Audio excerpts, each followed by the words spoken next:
My, oh God. Howdy y'all. How's it going? Yeah, so having a good night so far. I hope y'all are doing okay. So yeah, we're gonna go on a little adventure today. Right now I am just trying to get up to Lights Hope Chapel, parking it, gotta get a few small things done, and then I will hop over to another character to actually begin the RP walk. So I don't really have any plans on where all we're going to go today. I just thought this would be kind of fun, and it's something I wanted to do since I'm the other character that I have is on Moonguard. So yeah, I would do it on Wormrust Accord, which is where all of my mains are, but unfortunately, it's just been completely dead in Wormrust Accord for Alliance side, so I don't think it would be quite as fun. You know, there's a few different options that we can do. Like, I have a Night Elf Warlock that I was going to do this with. I did a little bit of leveling with her. I created her fresh, sent over some gold. And yeah, I got her to level 10, so I have Affliction unlocked. And then after that, it's really just, yeah, just going on over there and exploring a little bit. But, you know, if you wanted to see, like, a long walk, by all means, I can do it on a different character. Like, if you want me to do it on this character or something like that, like, I'm not opposed to it. It's just, you know, all of the old world content is very, very reveal to a big character like this. So I kind of wanted to do it on a character that's still fresh. You know, once I get to level 12 or whatever, everything will start just collapsing like dominoes as I walk through, but there's still a little bit of a challenge in a couple of areas when I'm just starting the walk, right? So I thought that would be kind of fun as like a new adventurer coming in and trying to, you know, walk around the Eastern Kingdoms. You know, the original plan was Stormwind to Ironforge. Like, it sounds like it's short, just walking through is like 4 zones. But when you actually get in there and you have to worry about not dying and things aggro you and stuff as a low-level character, it takes a little bit of time. You know, I've done it a couple of times before just to kind of test things out for streaming it. And yeah, it takes a little bit of time. But, you know, if you want me to walk from Lights Hope Chapel down to Stranglethorn or whatever, I mean, I can do it on this character. It's just probably not going to be quite as interesting just because I can one-shot literally everything. But outside of that, you know, it would be kind of fun to do it over on Moonguard just because, again, it is a lot busier over there. I think that's kind of important, is to have other people that could potentially meet me along the way. And by all means, if streamers want to, you know, other people are watching the stream and want to hop on over and, you know, walk with me, that's perfectly fine too. I don't mind. It's just, you know, something I thought might be kind of fun more than anything else. But there's really no purpose to it other than just role-playing, I guess. But first things first, let me get all of this set up. Let's see, what do we got here? And I gotta send them to a couple of characters over here. Okay, inscription. Okay, I think I already know that one. Oh, okay, here we go. That's a new one. Nice, nice. And what do we got here? Leatherworking. So that's like the 3rd or 4th time that I've gotten that one. So that's going to take a while. My inscription character is unfortunately not leveled up enough to really do a whole lot, but I can get her leveled up pretty fast. She's an old character. I just never leveled classic inscription. I beeline to Legion or whatever. This could be kind of fun. Jesus, that is a lot. Okay, and it's not even really all that fancy, is it? Interesting, interesting. Okay, but that is an option for later. I can farm up some true silver and stuff later. But yeah. So we're just gonna park this character here, and then I'm gonna hop on over, and yeah, we'll start the walk. Here we go. Let me turn this off real quick, just because I don't really do... Like, I've got a lot of characters that are just for me, right? Like, they're not streaming. I mean, if you know what to do, you can probably figure them out. But, you know, for the purposes of just putting in the effort, I guess, I'm trying to make it a little bit harder. Okay, so let's get in here. So, I've made her TRP profile. It's not super fancy or anything like that. Like, it's not going to win any awards. There's no description or really any of that stuff. It's really just IC and OOC and her name. That's really about it, right? But aside from that, it's mostly set. So yeah, we're gonna start the walk from here and just see if we run into anybody. You know, I've done this a couple of times. Like I said, on various characters and stuff throughout my time in the game. And you know, there's a couple of reasons for it. Okay, I'm getting some weird hitching here. I don't know what's up. Probably loading some stuff up. Oh yeah, I got all the Pathfinder things. But yeah, you know, I've done it a couple of times, and it can be a lot of fun just getting out and exploring a little bit. You know, there's a couple of reasons that I do this. One, it's an interesting way to meet characters for roleplay. I'm not super into roleplay anymore, at least not in WoW. You know, most of that's I've moved over to FF14 just because it's easier to find things. But WoW is unique in the fact that it is all open. And you can really roleplay in a ton of different areas. Most people just kind of stick into Stormwind in the Mage Quarter or outside the Wyvern's Tail if you're Horde, right? But I've had some experiences where, you know, you just kind of run into some really weird and wacky stuff out and about. And that's kind of what I'm hoping to do here. So it's going to be a long journey, friends. We're going to have a good night tonight and just kind of hang out and chill a little bit. I do have to work tomorrow. It's an afternoon closing shift, so I'm not super worried about tonight, but just kind of heads up that next couple of days we're going to be probably dark. If I do stream at some point, maybe before one of my shifts, it will more than likely be over on YouTube because I do need to get back into FF7.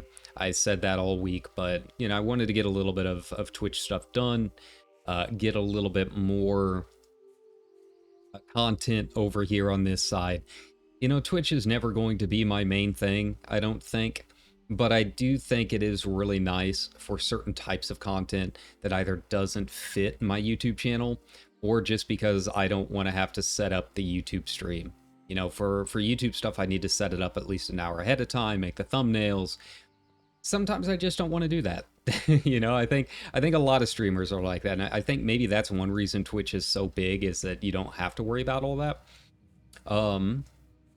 You know, obviously my VOD stuff is much bigger over on YouTube. I get a fair amount of views just from VOD stuff, even if people are not watching live, and that's fine. So it's a little bit of either or, but I figure at this point I should probably at least try to be doing a little bit of both, right? So that's what we're doing here. And you know, I was looking the other day on the official forums, which, mistake number one, I was looking at the official forums, right? But the thing is, you know, there's a few things on there. Like, I would not have known about Stratholme and Shallow if it wasn't for that and the threads that had popped up saying, hey, there's stuff going on, right? And so you can get some good news over there. But there's always constant content questions. Like, hey, has WoW become too difficult for casual players? right? And I've always thought that that was kind of an interesting discussion. Drink my coffee. You know, as someone who is basically paying for a month of this to just kind of make fun of Dragonflight, right? I think it goes without saying that I am an extremely casual player at this point. I'm not interested in Mythic Plus. I'm not interested in high-end rating, anything along those lines, right? Like that time came and went for me, and WoW kind of destroyed the things that I liked about those things, right? So it's just purely casual, purely trying to do wacky stuff and finding rare item kind of things, right? So as a casual player, that's definitely something I feel like I've got perspective on, right?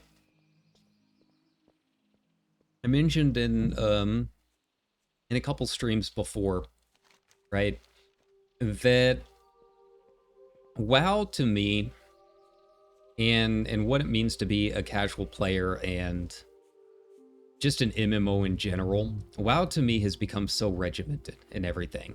You know, I've talked about this before, but since we're doing the walk, this is one of the big reasons I am doing the walk to begin with, right? You know, everything has to have a point. Everything has to have a purpose in the game. Literally every world quest, every side quest, pretty much everything that you see in Dragonflight and the in-game stuff is to channel you into one of the pillars of content to do. In that respect, it's not really an MMO anymore, right? Like the world is just window dressing. It's background stuff for whatever raid people are going to be going into, right? So as a casual player, like that's why I'm not really sold on Dragonflight, right? To me, an MMO is supposed to be an immersive world of escapism. That doesn't mean that it necessarily has to have unified lore or anything like that. Like, to me, the lore is not really all that important. I see a lot of threads about Draenei warlocks and stuff, and people just super upset about the lore. I think that's dumb. I think that's really incredibly dumb. You know, the lore is just the framework, right? What's important is the world that it sets. So, for me, an MMO it's about going out and enjoying that world. If you enjoy your time in the world, if you enjoy the places and exploration, and just the kind of weird, wacky stuff that you can find out and about, and, you know, I know it's hard with data mining, but, you know, sometimes there's secret things that people don't know a whole lot about, or things that are out of the way, or hard to get to, or hard to find. You know, when you have a world like that feels extremely open, players are able to make their own fun, right? And then all of the in-game progression systems, they kind of occur naturally from the course of that, right? Like, that's how it was in vanilla. We didn't know what was going on. Molten Core had not come out yet. We were just out exploring the world because we heard that, you know, these world mobs might have a slightly better chance of dropping some stuff. So we'd go out and explore, right? And we'd grind for a little bit. And it's not all like old grindy systems, right? A lot of it was fun stuff. It's stuff that I can't imagine people doing nowadays. Like, I was sitting here thinking the other day, like, you know, back in vanilla, one of my big things before Molten Core was out was I would try and farm the Barman Shanker, right? The little one-handed dagger for rogues. Now, you couldn't do that nowadays. I mean, I guess you could, theoretically, right? But this was when it was current content, right? Like BRD was still pretty difficult. It was not Ubers or anything like that. Like, it had not reached that level yet. People had moved on to Onyxia. But, like, trying to go through and solo most of those mobs, it just wasn't happening, right? Unless you were super cautious about it. And, you know, you had to get to the little inn in BRD, and you had to make sure to kill the bartender, and make sure not to pull everyone else that was there, and all kinds of stuff like that, right? Like, I'm just trying to imagine WoW nowadays having a modern in-game dungeon that players could solo to find something unique. right? Like, I just don't see that happening. And to me, that kind of showcases the differences in what I'm talking about when it comes up to exploration and versus the modern day systems, right? Like nowadays, if you want hard content, there's really not a whole lot you can solo. If they were to put in something like Barman Shanker, like it would almost definitely just be like a solo instance duty quest line or a world quest or something like that, right? Like like they do not have the ability to think of it in any kind of situation other than as a funnel to do modern content, right? Like the Barman Shanker, I mean, yes, it was one of the best daggers you could get as a rogue back then, so people wanted it.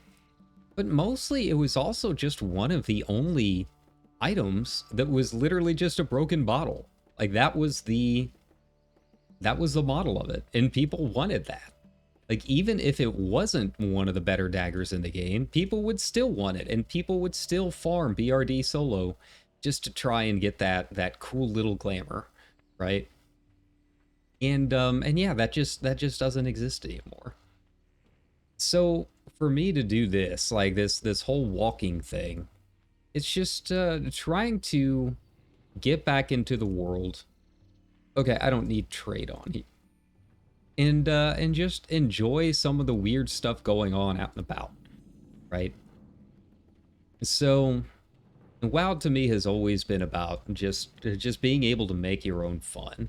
And when the devs start telling me how to have fun or try to funnel me towards certain aspects of fun, that's when it starts to go down. Like I couldn't imagine doing this in modern expansions, right? The mob density's too high. There's too many just like quests out and about everywhere. You don't really get anything out of it.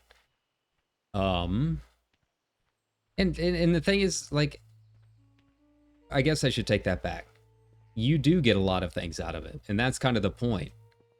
Like doing this, I'm getting nothing out of it, but I still am going to have fun going out and enjoying the world. Right? Like that's the whole point, is that you don't necessarily have to do anything here to get anything out of it other than just having a good time, right? Like that's kind of what I mean. Like I'm trying to imagine Ian or some of these devs just sitting up one day and thinking, you know what? I'm gonna go sit in the park and enjoy the nice day. Right? Like no purpose to it. You just want to get out and enjoy the nice day. And I legitimately cannot see the modern devs doing that. I cannot see them touching grass just for the sake of touching grass and enjoying it. Like that's the kind of development mindset that I'm talking about when it comes to, you know, modern WoW versus old WoW. So, yeah, we're doing this just because it's a cool big world, and maybe we'll see some cool stuff. Maybe we might almost die. I don't know.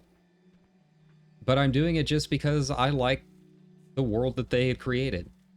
And yeah, I just don't see this being something you could do in Dragonflight or Shadowlands. Like it's all so regimented, and even the zones themselves are just not particularly built for doing that kind of thing, right? Like I said, the mob density is too high. Everything has to be, you know, positioned in a certain way for peak efficiency for the world quests or whatever it happens to be, whatever in-game activity people happen to be doing, right? It's just the world is not designed for it. Like I said, I think that's kind of sad, because I think if you build a world that people are just fine, just kind of chilling in and feeling like they don't have to do content, then they will naturally find content that they want to do and start leaning towards that, right? And the thing is, like, this kind of development approach is not at odds with the in-game activities, right? Like, Molten Core and all of that stuff arose naturally out of people wanting to just go out and explore cool new things, right? Like, that's what happened. you know, there were always going to be people that were always worried about peak efficiency and simming the best gear and all of that stuff, but they were largely the minority. Most of the people that I raided with back when Molten Core opened were just like, oh man, this is cool new content and we have no idea what's in here. And we've been exploring this area like around here for ages. So let's go out and see what's new. Here, I dismissed my minion. We don't want a demon walking around in Stormwind, right? So yeah, you just don't have that nowadays. Nowadays, you know, you end up getting a dungeon unlocked before you've ever even reached the storyline for it. And then you go through and people are rushing through it and you're done in less than 10 minutes. And yeah, there's just, there's no sense of wonder. There's no sense of exploration or discovery anymore. So I am going to try and, sorry about that, and trying to go back through here and show what the world used to be like. Okay. Now the past few times I've been here, I was not phased into the rest of Moonguard, so I don't know which Goldshire Inn we're gonna get today, but we're gonna find out. All right. Okay. But yeah, I mean, and like I said, it's not necessarily at odds. If you like this simming, if you like the endgame content, like that was always around. Like it wasn't going anywhere. But now it's like a whole thing. It's like an industry now, right? It's not something that just arises from the natural course of exploration and just enjoying your time in the game, right? It's something that it has a whole industry around it. It's all pre-planned. There's a esports aspect to it, which I've said my thoughts about that over on the YouTube channel quite a bit too. And yeah. And so here we go. See, this is nice. This is what Wyrmrest used to look like. And I'm guessing a lot of these people actually moved over here from Wyrmrest. It wouldn't surprise me. I know, I guess in Shadowlands, or maybe the tail end of BFA, people had started moving over. And yeah, it just kind of fully came to realization, you know, with this expansion. I guess just completely dead over on Wyrmrest, which I think is sad, because, again, all my mains are over there. I don't want to have to transfer. I'm not giving Blizzard any more money than I already have, right? But yeah, it's nice to see people out and about in the world. That's the thing, is like you would go out and you'd see other people out and about. And they weren't just trying to farm world quests, right? They were just there. They were just there because they wanted to be there. They liked that zone and wanted to see around. God, the PvP that we used to have in Stranglethorn Vale, just because that's where everyone went, right? Like you hit level 40, you went like that. Yeah, you hit level 40, and then you started making your way to Stranglethorn Vale, and then you'd have level 60s there that were that would camp the roads. And honestly, it was just fun to walk around in, right? Now, to be fair, you know, a lot has changed over the years, right? Like data mining is a big thing nowadays. We had Alakazam back then and Thoughtbot. We didn't really have the kind of data mining that you have nowadays, right? Like it's hard to do the kind of rare wacky items when everyone knows exactly where to get it. So yeah, it's not entirely Blizzard's fault. You know, times have changed. Like I don't want this to be just like rose-tinted glasses the entire time, right? It's more about talking about differences and changes in design philosophy, I think, more than anything.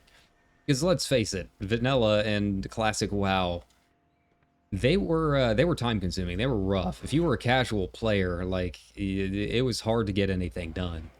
But that kind of brings me back to what I mean is like they had built a world where you didn't have to feel like you got anything done, or it was easy enough to get a few small things done that were kind of cool because they were just out in the world, and you still felt accomplished for it, right?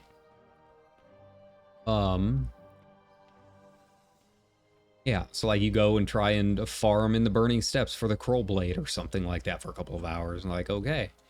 You might not have got the Kroll Blade, maybe you got something else that dropped, and you still felt good about it, because you're like, oh man, I didn't know this was this thing here, right? And so, so yeah. You know, as time has gone on, they've started trending more and more towards everything being very segmented and regimented, and there has to be a purpose to everything in the game, right? It's a development approach made by a very specific type of person, right? And you know the kind of people I'm talking about. The old engineers, right? People who cannot possibly imagine enjoyment of anything if there wasn't a purpose to it, right? And I think that's that. I think there's a lot that can be said, and a lot that's very important about just being in the moment and enjoying the world, right? And about just being aware and enjoying what's around you, seeing the sights. I mean, I've said it a billion times, like, my ultimate MMO is just a big open world where I can be a trucker. Give me a player-made economy, make some stuff on my personal house, put it on a cart, and then go and explore the world selling my wares, right? Like, that's the ultimate approach to me.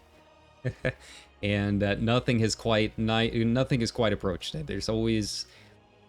It always has to have that PvP element, or has to funnel you towards endgame rating or something like that. There's not really a whole lot of MMOs that the point is just to be out in the world, right? I mean, granted, I would hope to make money. Like, that would be the ultimate goal, right? Is to make a lot of money off of it. But it would be important for me to enjoy the view while I'm traveling in the process of it. So, yeah. So here we go. We're beginning our adventure. This is going to get probably pretty wild pretty fast once we get to once we get past Redridge. If I remember right, getting into Burning Steppes, you know, there's a few imps and stuff over there. Oh, I forgot to do the most important thing as we make our way back. That's right. We're RP walking all the way back. Yeah, like what I'm doing right now, right? Like, this to me is fun. Just walking around the city, seeing who's out and about, seeing the conversations that are going on, and just being among the crowd, right?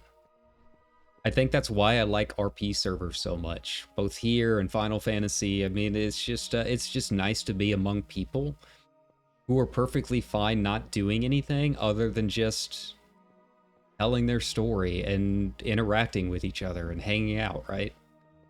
I don't think people do that enough. So we'll see if we run into anyone out there. I would really like to maybe run into someone else out and about. Obviously, they don't have to be like RPing or anything like that. I'm gonna be in character most of the time, but if they don't want to be, that's fine. It'd be perfectly cool if they were just like, "What in the world are you doing?" I could just be like, "Well, I'm walking." So yeah. We'll just, we'll take it at our own pace. Yeah, I forgot the most important part, which is, putting on my transmogs. And, okay, I don't need to sell anything. I've learned my herbalism and alchemy, so that'll be kind of a start. There we go. Can't do anything with, like, milling or anything yet. That's fine. There we go.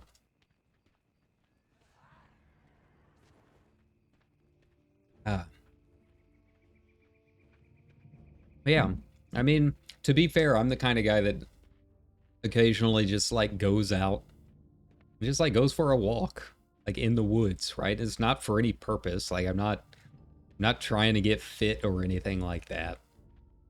Just, sometimes you gotta get out and just be among the trees, right? You gotta touch the grass.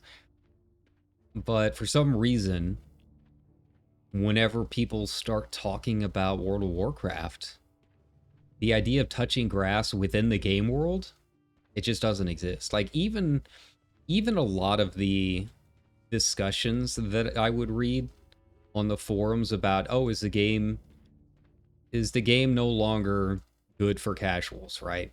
Like, even all of those discussions were entirely about what gear you were getting, how easy it was to get the gear, how easy or hard are the raids. And that's what they mean by casual, right? Like, the idea that there are casuals out there that are looking for something different than progression systems, like, it doesn't even cross their mind. It all has to be tied to progress of some kind, right? Like, just, what about us casuals who just, like, want to find some rare items and explore? Like, where's that nowadays? Right? Like, it's fine if people do have some kind of progression systems involved, right? But that shouldn't be always the main focus. Like, they should have a decent template of a world that's just kind of cool to explore. And I know they were kind of doing that with Dragonflight, right? Like, they designed the dragon riding stuff with the purpose of exploration. But even that ended up getting tied down to systems. You have to explore, you have to go get their glyphs. Like, the exploration itself became a system. Like, what happened to just exploring? What happened to just finding cool stuff out in the world? What happened to just putting stuff that was kind of cool in the world just for the sake of having it there, right? That's why I really like stuff like the WoW Secret stuff and what they did with Old Shallow and stuff. There's no purpose to that. There's really not. Like, the gear is old, you know, it's fine for collectors, but it's super expensive. It's just cool to go in there and explore all the stuff that went away and maybe get some cool, you know, transmogs that you didn't know were still around. Like, the thing is, like, I'm doing it half the time, not even to make money or anything like that. I'm farming Shallow because I genuinely don't even know what's in there. Like, I have a vague recollection of some of the gear and some of the tier stuff that used to drop. I don't know if they still have, like, Shadowcraft or anything in there. I have not seen it drop yet. But I don't know. That's the thing. It's like, I might have an idea of some of the other things Shallow used to drop, but I don't know what's in this version. None of it's going to be best in slot for me. Like, I'm not going to be making, I'm not going to, you know, be getting high-end tier gear out of it or anything like that. It's just cool, right? It's cool for me to go and see what's in there. That's the purpose. Here we go. Why? New outfit, main. Always make my little spider queen. There we go. Nice. Fortunately, I don't have, like, headgear or anything like that, so this might get really interesting, trying to go through here without any gear. Alright. But yeah, like, I love stuff like that. Like, obviously the archaeology stuff. Now, there's not really a purpose to that nowadays. It's just a cool glam, right? Like, that's it. And that's what makes me mad about a lot of the modern WoW. Like, they don't even have archaeology in there.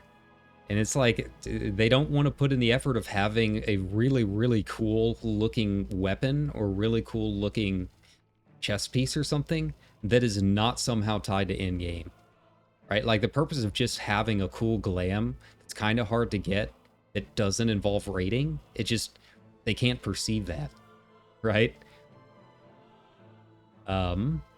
Like, there's just, there's no exploration part of it anymore. Like, what's the purpose of exploring if you get out to, you know, a really cool area out in the middle of nowhere, and then it immediately gives you a quest that says, you know, I hope you can use this gear in Mythic, right? Like, what's the point of that? You just give me some cool looking items. That's all I'm asking for.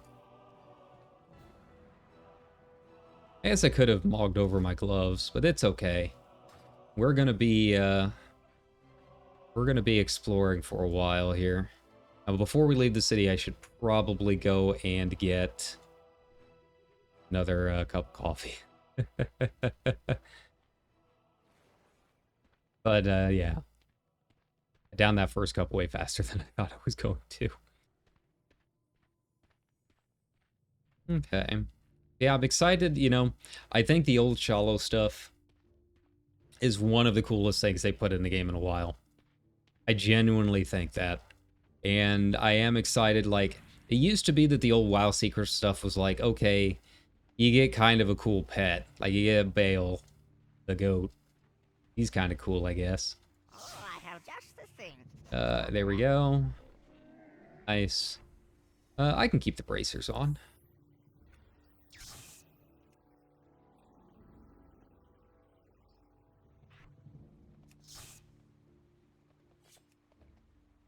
Oh, damn it. He moved.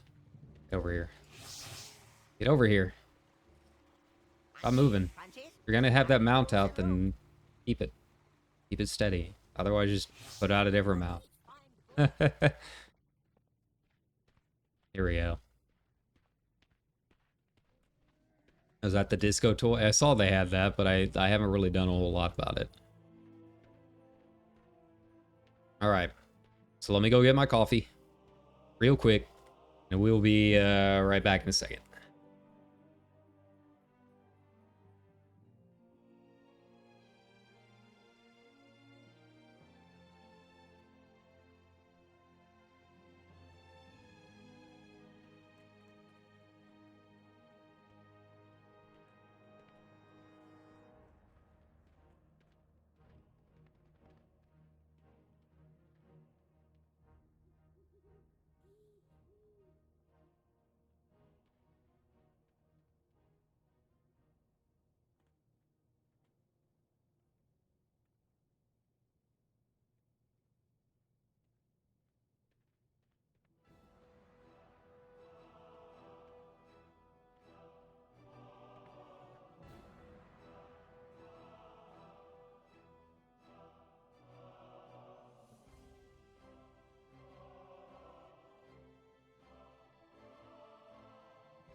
Here we go. There we go. All right, we're back. We're back.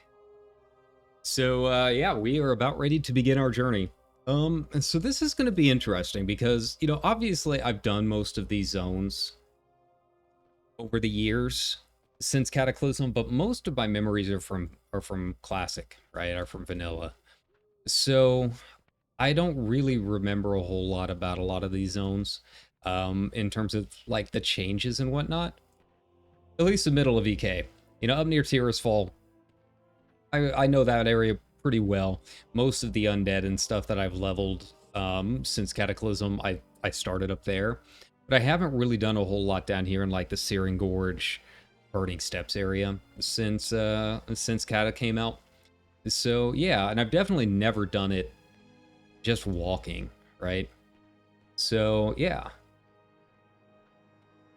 And that's the thing, is like, you know, part of the reason I think the exploration is so much different nowadays is that, you know, flying exists now, right?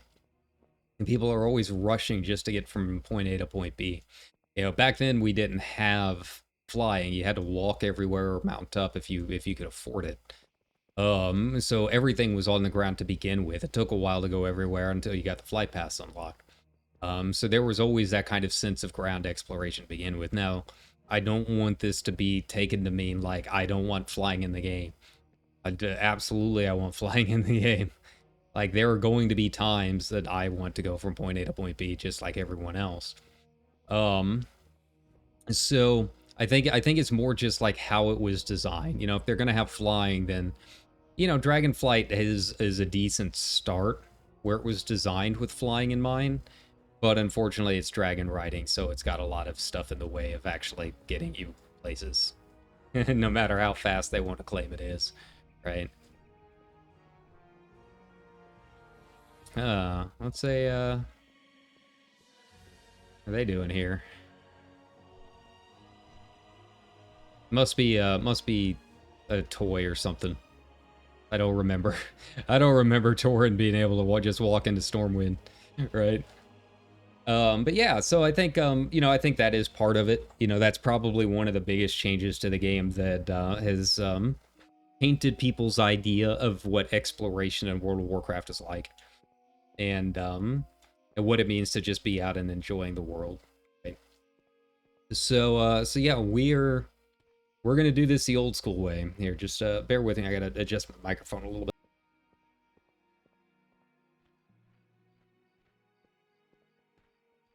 There we go. There we go. So sit back, lean back in the chairs, get comfy. This is gonna take a while. But like I said, anyone is welcome to join me. I don't really know anything about the phasing and all of that, so I have no idea how you would even get into my phase. But I am on Moonguard. Once we leave Elwyn, I imagine most everything will be on a singular shard, because no one's gonna be in fucking Searing Gorge, right? But until then, at least, you know, this is where we're gonna be. And if you are on Moonguard, I mean, I can already kind of tell. I think we are probably in the main instance, so it's gonna get pretty wild up here near Goldshire Inn. I assume. We'll see. It was pretty wild the other day, and then every other time I've come down here since then, it phased me into a different instance, so I didn't get to see the chaos. I know people make a lot of fun of it, but honestly, after playing FF14, like, it's really not that big of a deal. Like, it's really not. Wow, people like getting it on? Who would have guessed? People are gonna be people, right? And I used to be one of those people, right? Like, I used to be one of those that absolutely hated the idea of ERP and just thought they were, you know, everyone was losers with no life, right? Go get a real girl. And then I get older, I'm like, man, this is, like, I don't really care anymore. Like, if people find it hot, it's fine. See some wild stuff, maybe go a little bit overboard, because this is absolutely a game for furries, but, you know, who cares? Let them do what they want to do, right? I feel like most of the people complaining about it nowadays are the kind of people that are just mad they're not getting any, right? Like they have to constantly troll the inn to prove their masculinity or something like that, prove their virility, and that's not really not really how any of this works, right?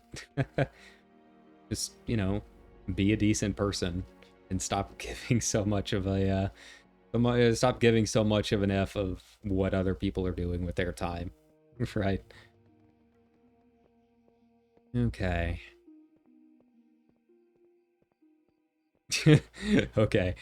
I mean, it's the all caps that gets it for me. You go, man. Like, he's just straight up about what he wants. That's cool. You do you, man. Oh, yeah, we're definitely in the main Goldshire area. Here we go. But I'll be honest, it is kind of nice to see it busy. After being stuck in a phase with no one in it, it kind of sucked not seeing anyone around. I like seeing people around. Even if they do have giant, you know, 5-foot long Subway sandwiches, right?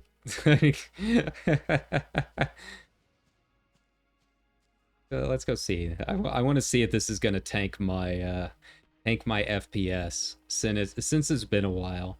You know, I've got everything up to ultra right now, and oh god, I can already see the FPS dropping.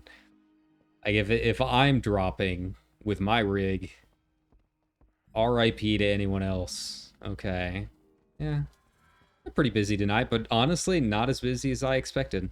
Usually, this little area right here would be filled. So, yeah, you guys have fun. Just clean up after yourselves, for the love of God, please. Alright, so this is where it truly begins. The long walk.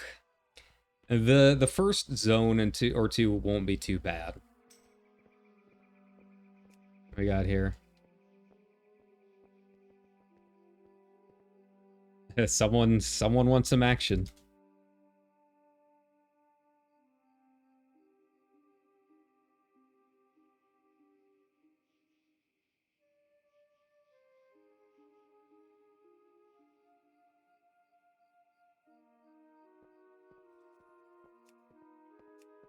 There we go. So yeah. They didn't take long to get a whisper. But yeah, so the first couple zones won't be too bad. Most of the pathways are clear. It's really not too tricky, not gonna have too many mobs. Once I get past Red Ridge, that's where it starts to get a little spicy. Now it won't be spicy for too long. Like I said, about level 12, I think, is when it becomes quote unquote current content with how the level scaling works, I think. Right? So we just got to we gotta just be a little careful. If this were another class, it would probably be a little harder. But thankfully, you know, my pets can do a lot. Now, it's gonna be slow going at first. Let's not, you know, let's be honest about it. I'm gonna have to probably sit there and heal my pet every couple of fights. It's gonna get kind of tricky. Here we go. Let's go ahead and activate this.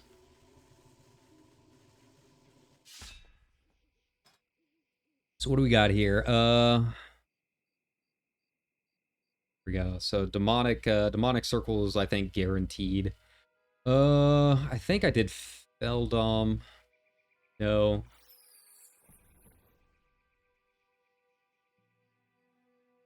Yeah, I think I did this one last time. I don't know. I hate the talent system. I really do. I really think it's just way too convoluted. Which, of course, makes it perfect for all of the WoW grognards that just absolutely cannot see anything outside of a spreadsheet. So, go figure. But, yeah, we'll just kind of go with whatever I can get, I guess. I'm not super concerned with it.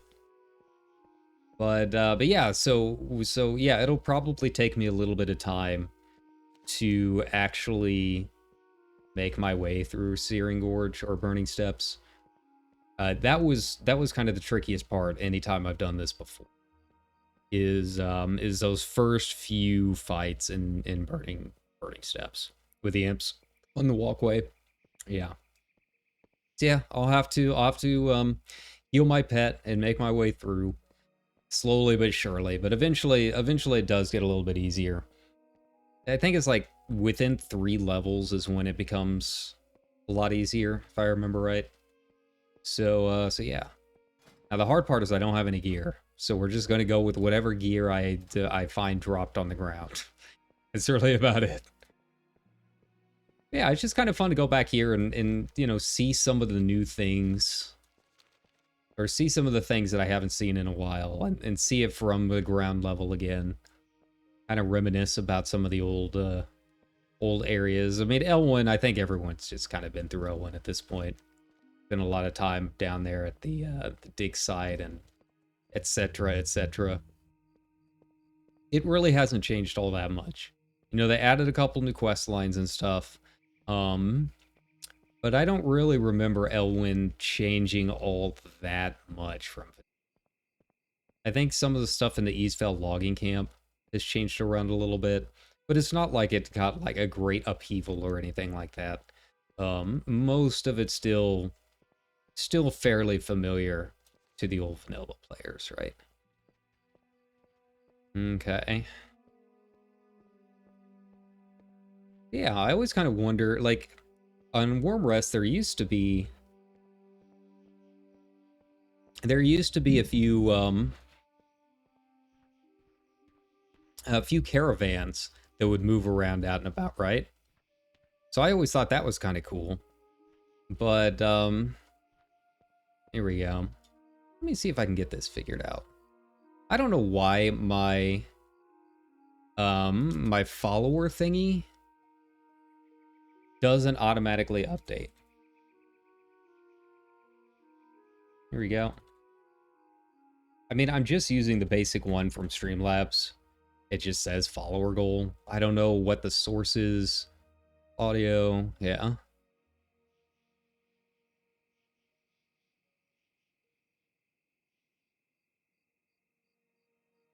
Here we go. Just do...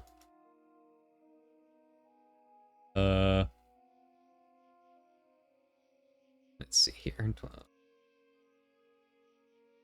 Start goal. There we go. Cool. I think maybe that'll do it. I genuinely don't know. It used to be integrated with Twitch and all that, but I haven't gotten it figured out yet. So yeah. Elwyn pretty much the same. Red Ridge changed a lot. Red Ridge, I remember having one of the bigger changes to it.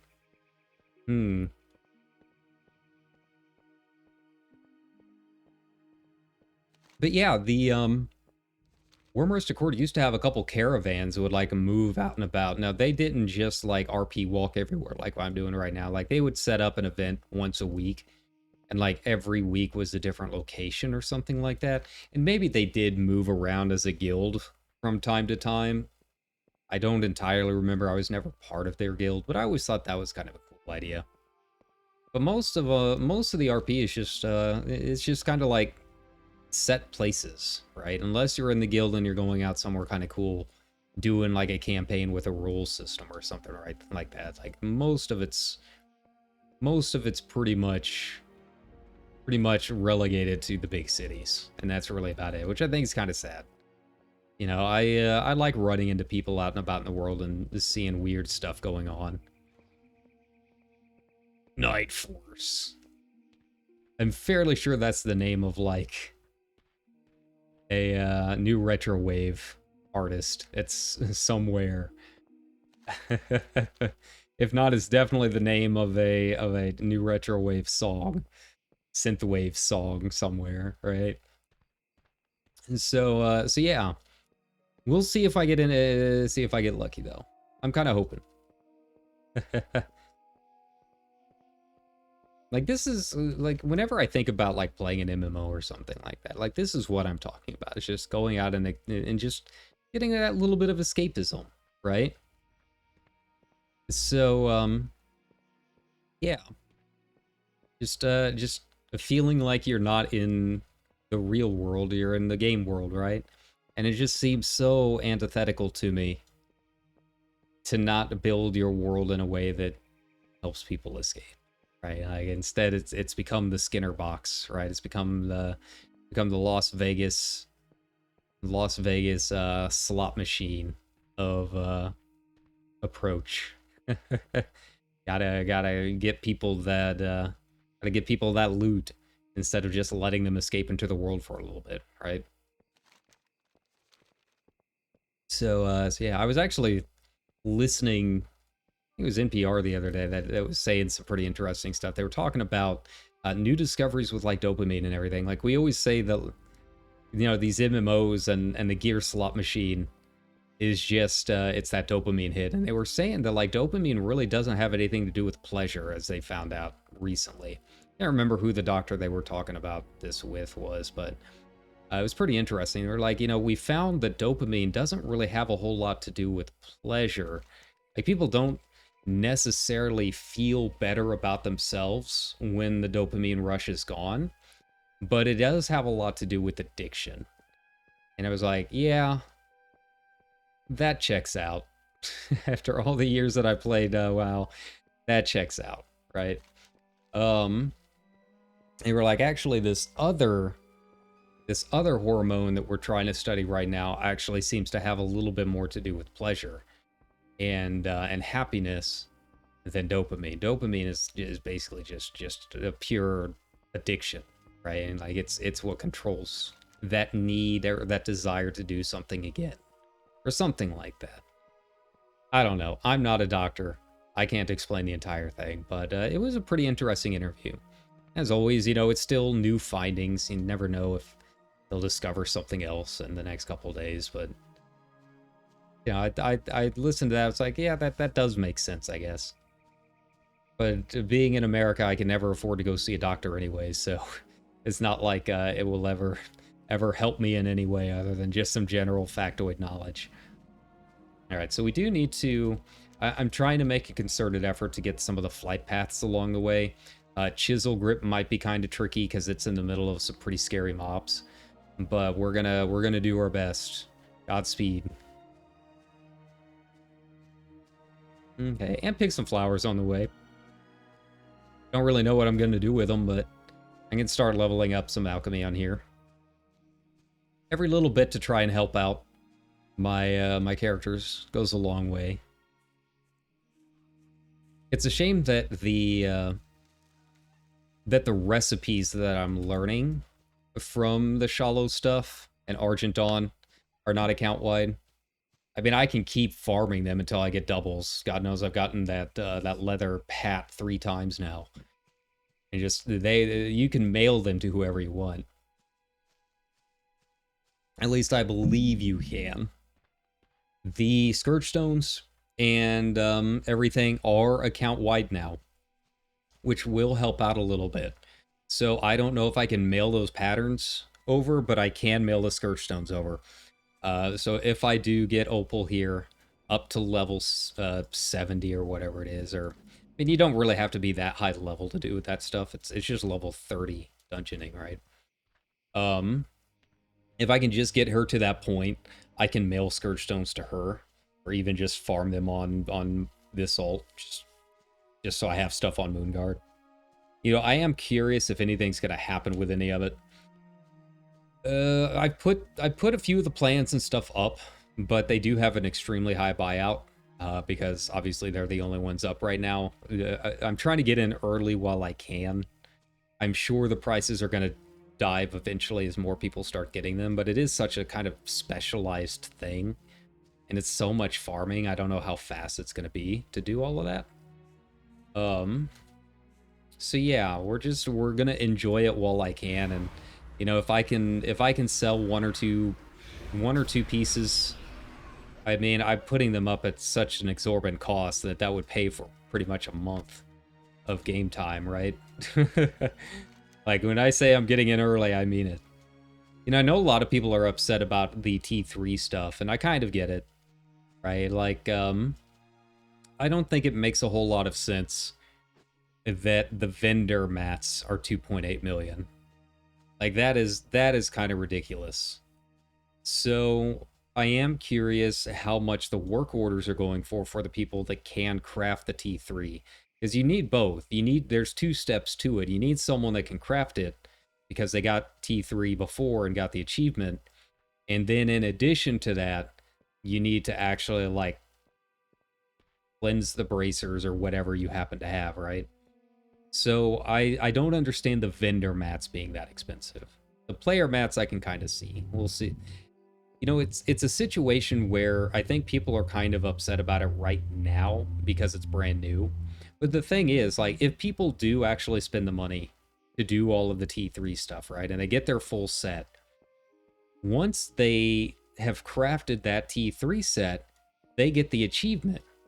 And then they can craft it themselves instead of having to rely on other people and work orders, right? So eventually it's just gonna, you know, it spreads from there. It'll be slow because it is expensive. But, you know, the people asking work orders to do this stuff will eventually be able to craft it themselves and so on. And then whoever they end up crafting T3 for, that person will be able to craft it, and like the achievement will kind of spread eventually. Yeah, depending on how many people even want to do it. I imagine it's a pretty small amount. But yeah, so I'm not necessarily upset about the idea that, like, you have to have someone that can craft it for you. That doesn't make as big of a deal for me, because given a couple of years, you're going to be able to find people that can do it, right? But the vendor mats, that kind of confuses me a little bit. Why are the vendor mats so expensive? Like, I understand Ian's reasoning on it, but it's still super pricey. Like, they could lower it by another, like, million, and it would still be way out of range for most people, but it would feel a little bit more doable, right? Like, I think across all of my characters, like, all of my characters on every server, I might only have about 500,000. Like, a million G it's a lot for me. Now, granted, I have not played in a while. I have not kept up with all of the crafting meta, right? But I imagine most players do not have a million gold, let alone on one character. Perhaps even on one server. I think there's definitely quite a few, more than you would think, but I definitely don't think it's like the average casual player kind of thing, right? Like, to get that much gold, you really have to kind of be targeting the auction house for certain things, or get really lucky with certain drops, you know, that kind of thing. It's the same way in FF14, right? Like, if you want to make a lot of money, you really got to get there when a new patch drops, and you have an Omnicrafter that can make the new crafted gear, right? And you can make a lot of money doing that, or new housing items. And then eventually that kind of stuff evens out, and it can be a little bit harder to make that gil after time, right? You know, right now there are a few things I can make that are steady income because they're always needed, like food or potions. But like all of the old crafting sets, they're not going to sell for all that much nowadays over in FF, right? We're in a patch lull, we're in a content lull, and it's the same way here in WoW. You know, you get in early or you get really lucky, and then outside of that, good luck. But the thing is like, it's also like FF, where it's very, very hard once you have that money to lose it. So like, you can keep a hold of it. Like, once you're up on top, you can stay on top for a pretty good while and not have to worry all that much. You know? Obviously, if you're blowing it all on buying a set of T3, that's a completely different thing. But for most people, once you've made that exorbitant amount of money, you're going to be able to keep it. You know, just like in real life, right? The rich get richer because they can literally just sit on their money. They have so much money, they can just literally just put it into a couple of investment accounts, and the interest alone is going to be worth more than I probably make an entire year, right? So, yeah. You know, we don't even have investment, you know, interest percentage here in WoW. But there's so few things that are going to cost that much money that it's really not a big issue. So, yeah. But the point being, I think people are kind of flipping out a little bit about the crafting requirement for T3 a little bit too much for something that just came out this week. The vendor cost is definitely, that's raising some eyebrows, though. That I can understand as being kind of like, I don't know about that. I really don't. So, yeah. Here we go.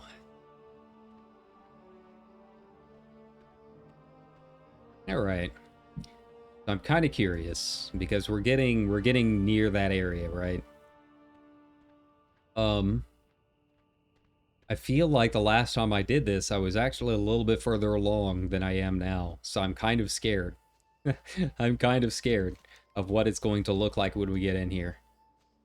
Yeah, good old Red Ridge, you know, used to have a lot of good PvP back here in the old days. It wasn't, you know, Terran Mill South Shore, not that kind of PvP, not the mass amount.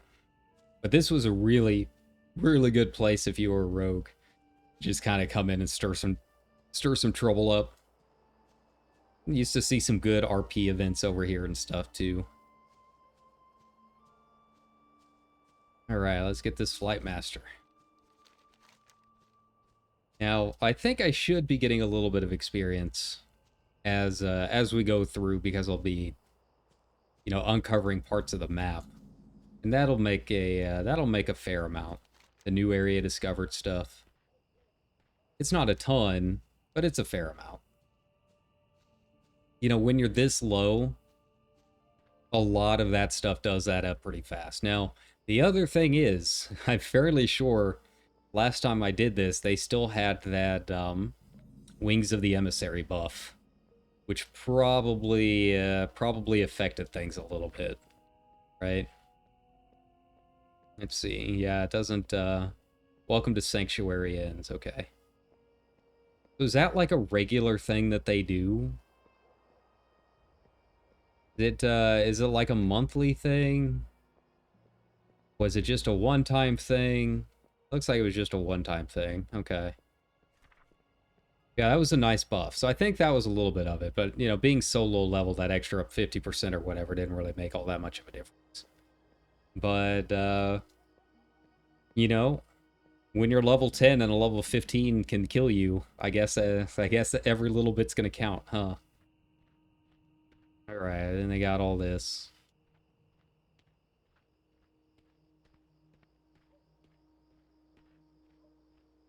That's the other thing I'm kind of worried about, is the fact that, like, I'm trying to do this and maybe run into other people, but with all the phasing nowadays, like, obviously I've never been to Red Ridge on this character, so all of the quests are still based around that rock and that giant that's supposed to move it. So am I just not going to see anyone because they've all got that quest on? Like, that kind of sucks, right? Like, I think that was when I started getting really pissed at WoW. Like, I mean really pissed. Like, MOP is still probably my favorite expansion. But one of the things that really made me upset as a role player was the Temple of the White Tiger. Like, I see that place and I'm just like, this is maybe the coolest place we could possibly role play in the history of the game. Like, I want people here. And then you get to it and it's all phased because there's so many different quest lines there, and everyone would be in an individual phase. Like, I tried to do a couple of events there back in the old days, and people were phased. You couldn't do it. They were on different parts of the quest or whatever. I don't know if the grouping method changes that nowadays, if they'll all be kind of pulled into the same instance. But it kind of sucks if you have to be grouped for that kind of thing. Like, I can't make a world event at the Temple of the White Tiger because, you know, people might not have that area done. So yeah, that's where I was like, okay, there's the whole exploration and social aspect of it is just kind of, it's getting harder and harder. Like, they're putting more roadblocks in the way to do these kind of things. Now, I can understand with the phasing things, like, they've got server infrastructure they've got to worry about, right? It's not as simple as just being like, okay, well, we can put everyone in this phase. Like, they have to, for the sake of making sure the servers stay up, do certain things. Like, I get that. I don't envy them for that. But it has affected, in broad terms, the discovery and just joy of going out into the world. Right, so when we get here, there's a few of these orcs that I can kill. I think that might give me a little bit of XP. We'll just, we'll play around a little bit. Oh, I've got Agony now. Yes. I completely forgot that. And I think, yeah, Corruption should be instanced now. Yeah.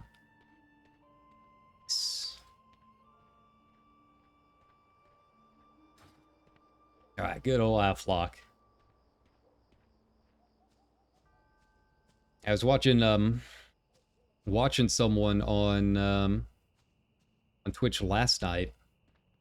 Their VTuber. She was really chill. And she said she liked locks, but they were kind of slow. It was like, have you tried AF? Like, no, I've never tried AF. I was Destro, and like, try AF. Like, Afflock is the very opposite of slow. If there's more than one enemy, there's just so much tab targeting and spreading your wares. I like it. I like having it being a super active spec, right? I think, you know, whenever I quit this and went back over to FF for a while, you know, Bard was the first thing that I leveled in my return to Final Fantasy 14. And I started playing Bard and was like, wait a second, I know this. This feels a lot like an Afflock. And it's true. I think Bard is probably a little bit more hectic than Afflock is at endgame, because there are a lot of timers. I mean, a lot of timers with Bard. But the overall overall button feel of it is very similar. Lots of tap targeting, putting your dots on as much as you can, spreading those dots. Yeah, it feels very similar. It's obviously not going to be a one-to-one thing. There are obviously differences because they're completely different games. But just if you want that overall just kind of familiarity, like, okay, I can see this. You like Afflock, try Bard, and vice versa. I love Afflock. I have no idea what the meta is nowadays. I don't know if they're powerful or not. I don't know if people play them. But I think I will always love Afflock. And the thing is, like, I put off leveling a Warlock for so long. So long. I only did it because in Legion, I got so mad at Roll the Bones that I quit my Bard. I mean, I quit my Rogue, and I was just like, I want the most powerful big dick class that I can get. Right? I want to do some numbers and prove that I can still do this. And at the time, I think it was Afflock. So I'm like, everyone's like, oh, Afflock, oh, Afflock. So that's what I did. I'm like, oh, man, I really love this. I really love this gameplay. So it's been like my second main for a while. Keep switching between this and Outlaw. I saw that they got rid of Rune of Power, which I thought was kind of odd. I just think it's so funny hearing people talk about how much they hated Rune of Power. And just how much they despised it. And I'm like, I'm just wondering what these people would think about Black Mage, right? Because it really is kind of the same thing, right? It's your ley lines. There you go. Wait, is this a rare? I don't know what's going on right now. I just attack shit, so yeah. There we go. Okay, well that helped out a little bit, I guess. Nice. I think that was a rare, I don't know. I guess not, because she didn't drop anything important. Yeah, I'm just trying to imagine the Rune of Power haters, like, trying Black Mage. Right? But the thing is, like, Black Mages embrace it. It's like, no, you move. Like, that's part of the fun of it, right? Alright, here we go. Here we go. Now is when things are going to start getting tricky. Gonna get real dangerous real fast. I think we'll be okay, but I'm gonna have to slow boat it, healing my my Voidwalker from time to time. So just bear with me a bit. I think out of any zone in the game, I mean all of the zones out of all of the expansions, I think this is the one that I probably spent the most time in. I spent hours, and I mean hours, days, weeks even, farming this place back in the day. First for the Kroll Blade, and then because there were rumors of these weird WoW secrets in vanilla that, like, oh, maybe this will unlock this, but we didn't really know because, again, we had Alakazam, and that was really about it. So yeah, it's a zone that I'm very familiar with, that I still love, at least on some small scale, as frustrating as it has been to me over the years.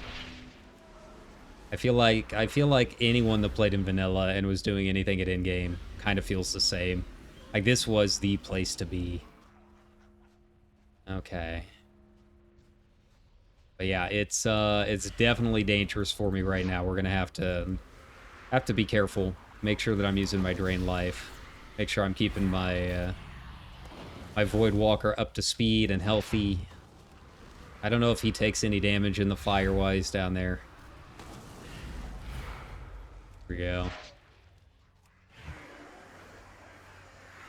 Yeah, see, I'm low enough level that my spells still miss every now and then. So yeah, it's gonna get kind of tricky here. I'm gonna see if I can avoid that pack. Alright, here we go. Go into the Great Unknown. Thankfully, they have a fairly long respawn timer, so I don't think it'll have too many issues. But if that pack over there gets pulled, I'm kind of screwed. I think that'll be GG.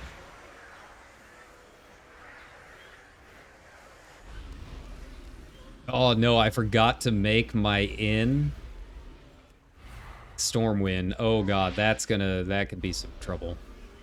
All right, we gotta see if I can make it to the outpost over here. If I can make it to Marshall's, I think we'll be okay, or Morgan's.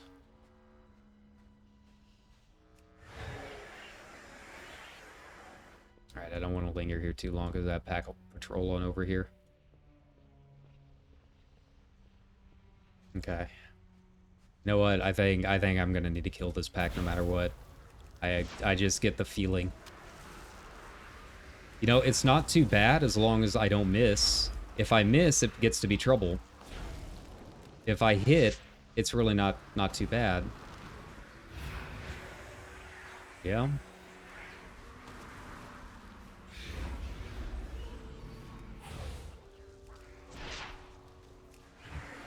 Here we go. I'll let my corruption and agony do its work. Go. And back up. It's just scary walking in here as a level 10. It's doable. It's just a little frightening. Like I said, if this was any other class but a pet class, I don't think I'd be able to... I don't think I'd be having nearly as good of a time right now.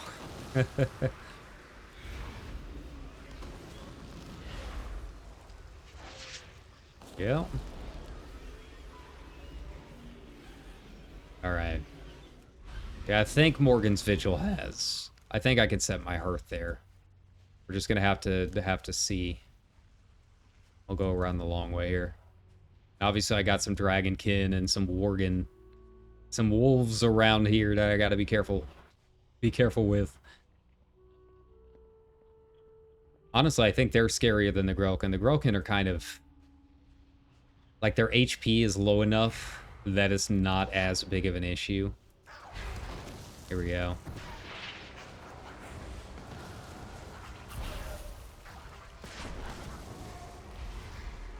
Alright, heal. Alright, Zagcrest, heal up, buddy. There we go. There we go.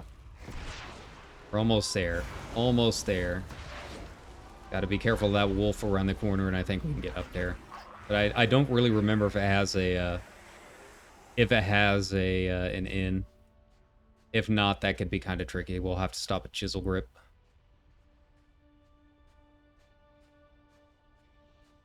Okay. Yeah, I mean, this was, it was kind of a hard zone, right? Like, you could definitely do all of it at a lower, at max level. Like, that wasn't the big issue. Okay, come on.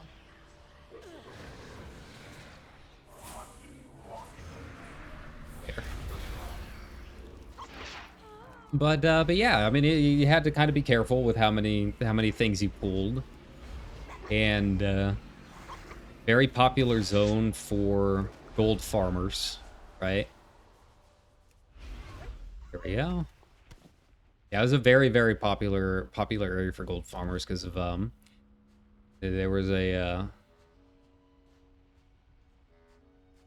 some stuff up there, an orc camp that people like to farm.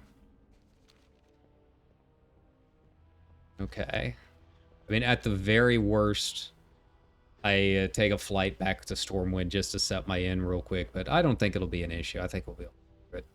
I just have to keep an eye out on Zagcrest, and we'll be fine.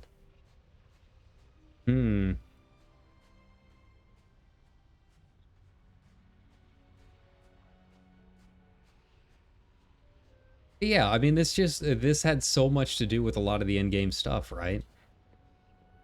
You spent a lot of time here doing the Onyxia line, right? And I've still got my Onyxian pendant on a couple of my characters, or at least one of my characters.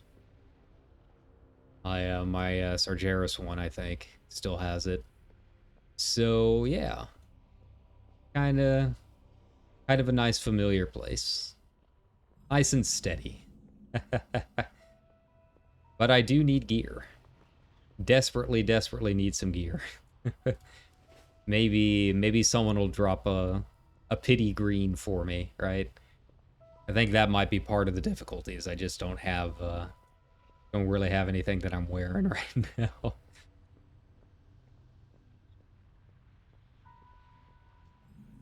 Here we go.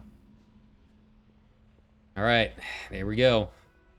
At least we have a stop nearby, right?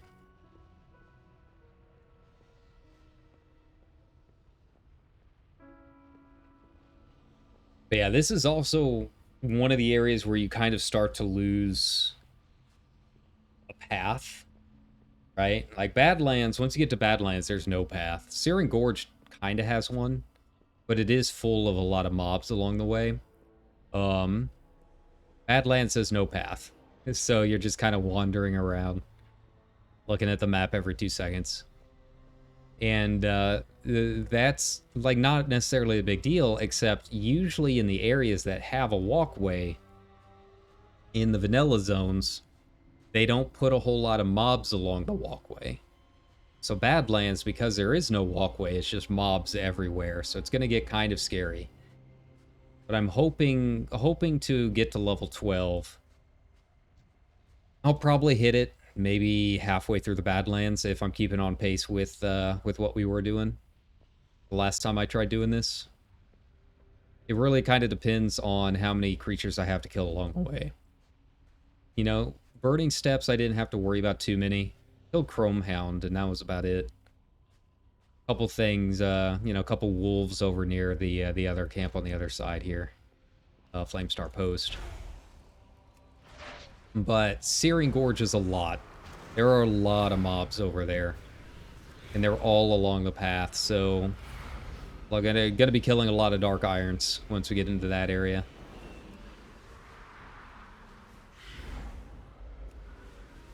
Alright, come on, buddy.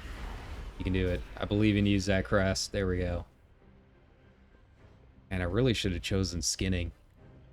I think out of all of my alts, I really only have maybe 1 or 2 that have skinning. Everyone else is like herbalism, alchemy, or enchanting.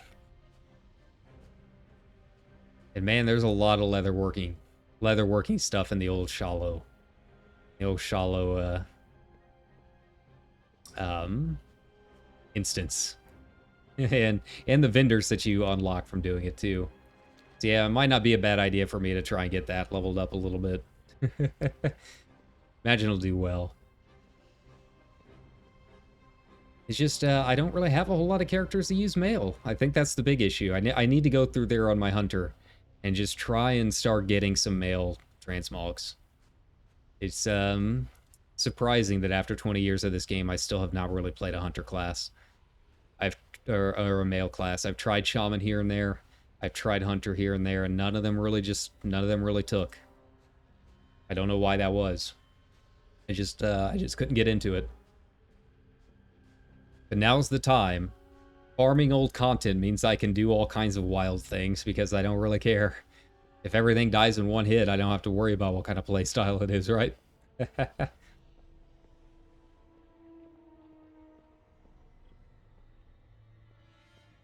Alright, trying to get to Chisel Grip.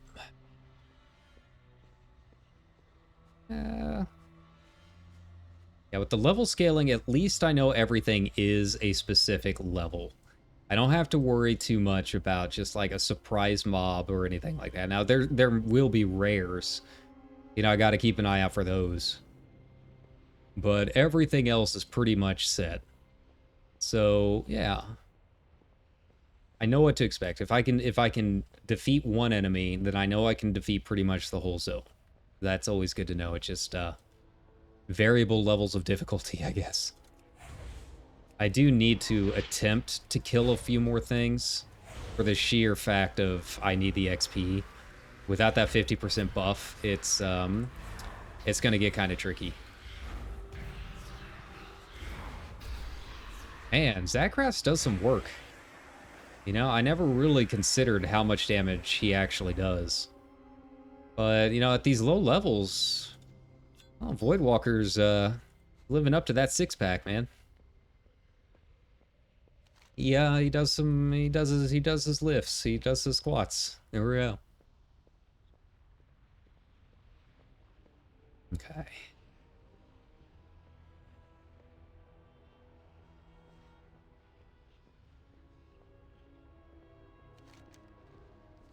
So far, no luck.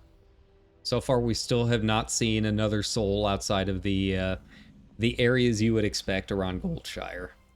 Been pretty quiet. Have not seen anyone else around. I think there was, what, one person flying around in Red Ridge, maybe. But it would be nice to see some fellow travelers. Like I said, I am on Moonguard. If you want to join me for the long walk to Ironforge, you are more than welcome. And depending on how we feel, you know, I'm game to go beyond Ironforge. I don't really have any other areas in particular that I wanted to go to. I was thinking of maybe like Teldrassil over to Winterspring might be kind of fun. But then I'd have to go back over to the other continent and kind of start fresh, right? There we go. So yeah.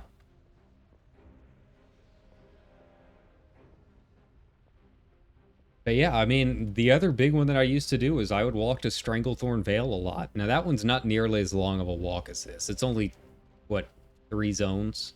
You got Elwyn, you like barely touch Red Ridge, and then you go down in Duskwood, and then boom, you're in Stranglethorn.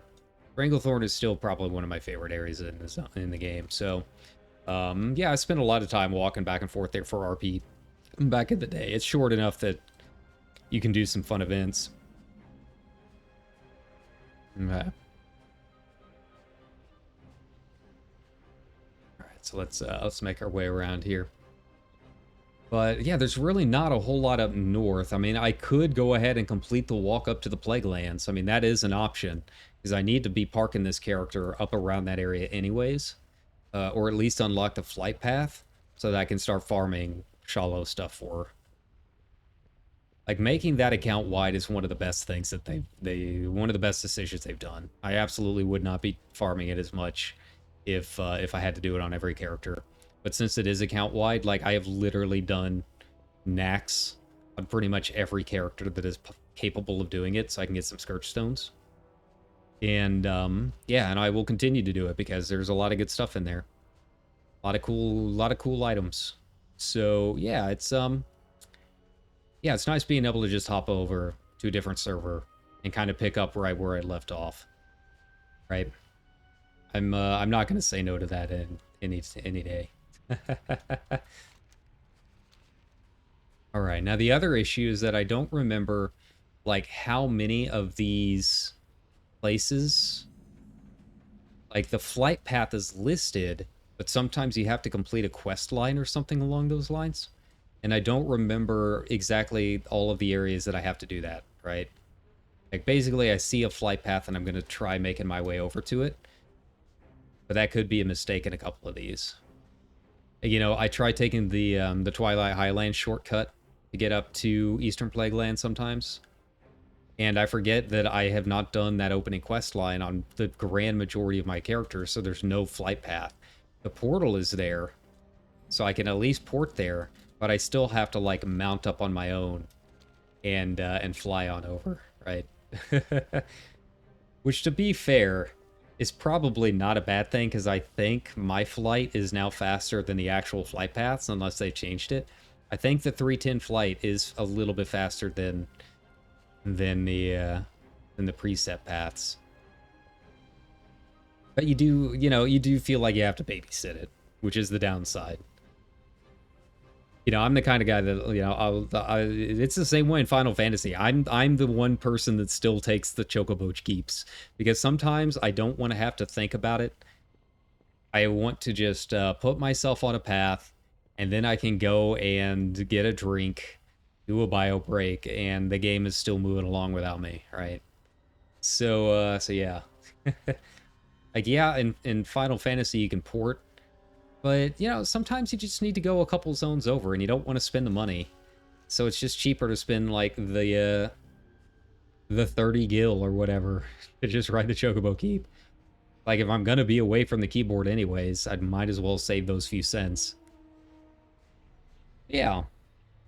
Same thing with the flight pass. I don't want to have to sit here and babysit it. Like, I can turn on the auto flight and just point myself, but then I run the risk of overshooting it. So, yeah, flight pass, still use them. Still use them all the time. Have no issues with it. We'll continue to use them. Despite the literal 10-minute timer that is some of these flight pass. I think, if I remember right, Darnassus down to Silithus is still a 10-minute flight, if I remember right. And the one from Stormwind up to Light's Hope, as I've been finding out this past week, is also still pretty long. So, yeah. You know, if that's the method you're going to take, you got to kind of be prepared for it. It's kind of wild hopping over to my mage, and I'm just, like, porting around everywhere. Like, oh, I forgot I could do this. This is nice. This is the main reason to be a mage.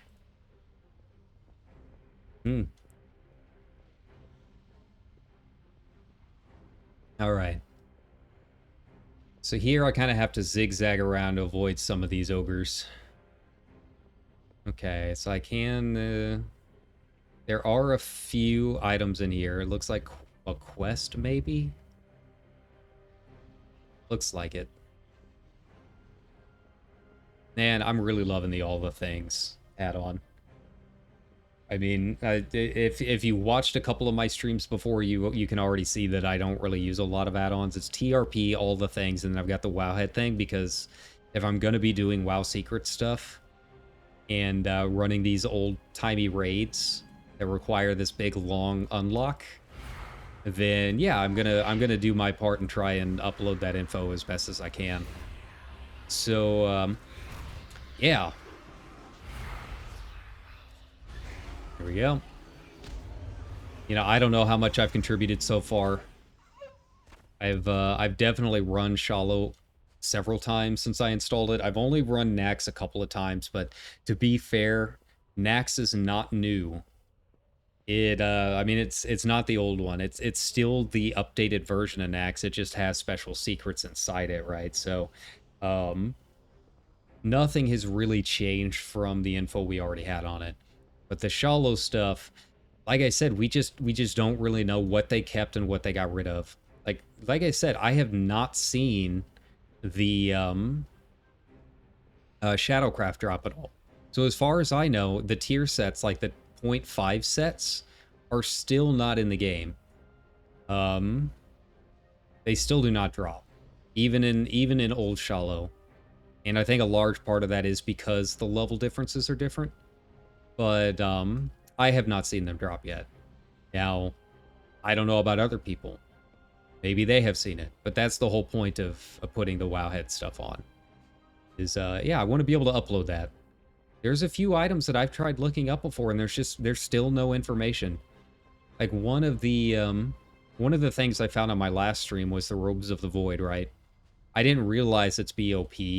Like, the plans are not. You can sell the Robes of the Void plans on the auction house, but the robes themselves, I was like, oh man, I'm going to craft a bunch of these and sell them. No, they're BOP. Like, they're unique. But I did want to try and make one. But it does require demonic runes. 20 of them. 20 demonic runes. I was like, okay, I'll check Wowhead. And there's just, like, no info. They're like, oh, some of the comments are like, oh, maybe Ashara is probably the best spot for it. Here's the supposed drop rates. And then there's other comments are like, I think a lot of this info is from private servers because it doesn't really look right to me. So yeah, there's just, there's a lot of stuff that people just don't know what's going on with it. And, you know, if I'm not going to be playing this game all that much in the future, the least that I can do is that while I'm doing it, grind something as hard as I can to try and help other people in the community, right? I have no issues doing repetitive tasks over and over again if it means getting something kind of cool out of it. Alright, so I'm trying to make my way over there to Flamestar. Yeah, oh, kill this doggo. Unlock that flight path. Thankfully, the XP is going a little bit faster than I thought. You know, I just realized that heirloom sets are still a thing, aren't they? I guess I could make my heirlooms.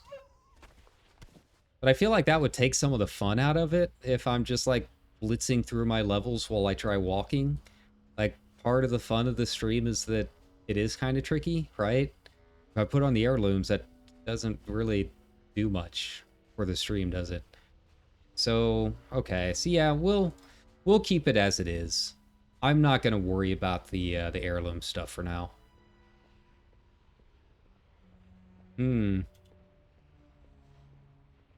Yeah. Yeah, I'm not going to worry about the increased XP. I can do all of that later. Right? I've got God knows how many alts that could use that stuff, so sure, we'll keep it as it is. Now, I don't know if all of my heirlooms are leveled up all the way. That could be something else that I need to work on. What level is most of my heirlooms? Yeah, see, this one is only 1 to 29. That one's 1 to 44. Okay. Yeah, so some of them are not really leveled up all the way. So I've got to put some work in to get some of them upgraded. But it's a lot of work if I remember right. Like a lot more than I thought it was.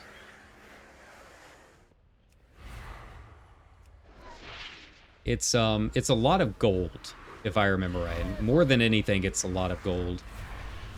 But I think at a certain point, you can't just buy the things. Like, doesn't it require, like, some of them require, like, guild achievements or something like that? I thought that was the case. I don't know if they've changed that or not. I'll have to look it up.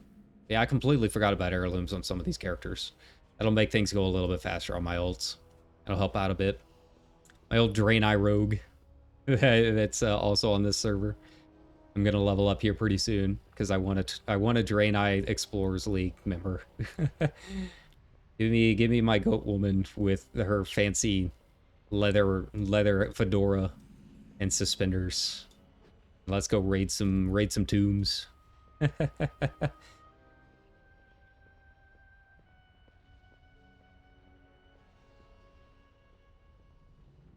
Yeah, that's it, man. I talked about it last time on stream, but I'm still getting mad about it, right? It's just the people that literally have to be told what lore to believe in because they have no imagination of their own, right? It's not really surprised that a lot of the people that are complaining about Draenei and Lightforged Warlocks are also the same people that were complaining about like Draenei and Tauren Rogues. Because they can only see things in a very specific, narrow worldview. Like, rogues they could only see as being shadowy assassins. Because that's what Blizzard told them that they had to believe in, right? And then I'm just thinking, like, did you just forget that the Reliquary and Explorers Leagues existed? Like, do they just not exist to you? Because, like, all of the Explorers League are rogues. Like, they're the roguiest rogues to ever rogue. And they're just like relic hunting, right? So it's just odd to me that they're like, oh, Draenei can't be rogues. They have hooves. They're like, are they not allowed to be Indiana Jones? Do we not? Can a Draenei not be Lara Croft? What's wrong with that, right? And now you're seeing it just like all over again with Lightforged Paladin, with Lightforged Warlocks and that kind of thing. It's just it's very silly to me that people have to be told their lore and it has to be so strict, and they just don't have any imagination otherwise, right? Like, they complain that Blizzard is is getting rid of their own lore. Which, yeah, that's fair, they are.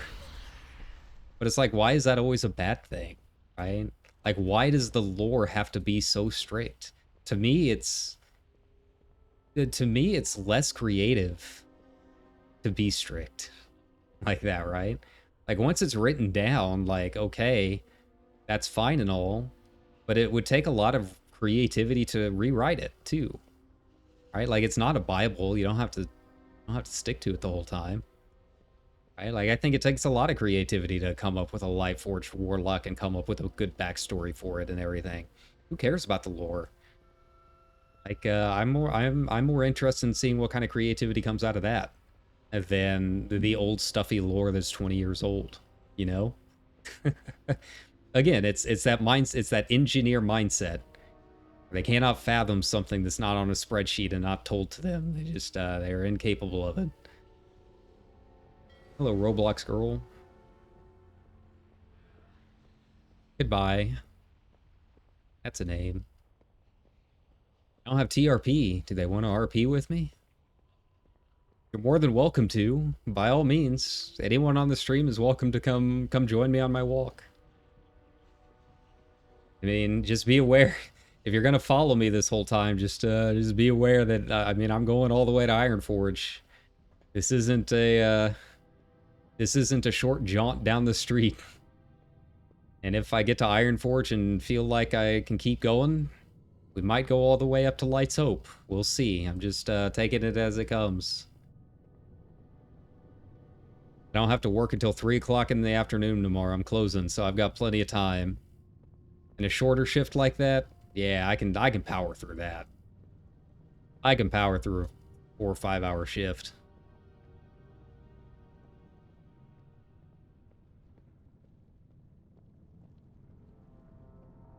Alright, let's see if Chromehound's up here.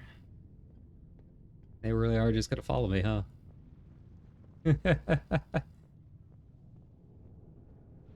Alright, I mean, you're more than welcome to join. I don't mind. You don't have to say anything and be my silent partner this whole time. I don't mind. Just hope they don't, like, kill mobs in the way. I kind of like the idea of having to gain my own experience. Like, the whole thing with me, with this character, is like, after the burning of like, this is just like the initial thoughts that I had, right? I'm not going to take it too seriously. I don't know. I don't even know if it'll stick. But the initial thoughts that I had were, you know, she was just a normal day worker in, you know, Teldrassil and all that. And after the burning of Teldrassil, she kind of had a change of heart moment, right? Like, she realized, like, hey, all this nature hippie stuff hasn't worked for like 10,000 years now. All of these other races seem to be doing just fine learning how to control demons. Why can't I do it? Right? And like, we need I'm sick of the old things. And being affliction, like, it's all about corruption and poisons and that kind of thing too, right? So it's like, well, that's part of nature too. Like, do we get mad when a tree starts to rot from the inside, right?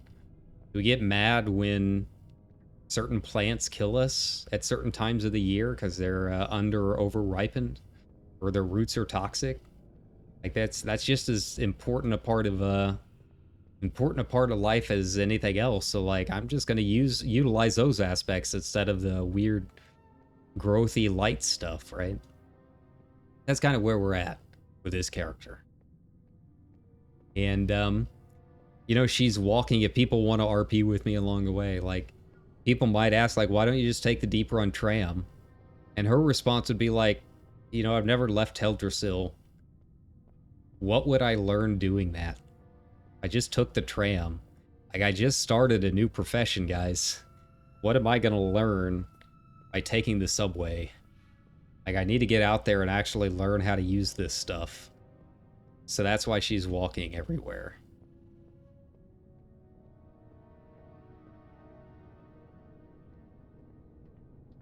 Just kind of odd that she's following me, but she doesn't have ERP or anything. Like, you know, you're gonna RP, at least put a profile up, I guess.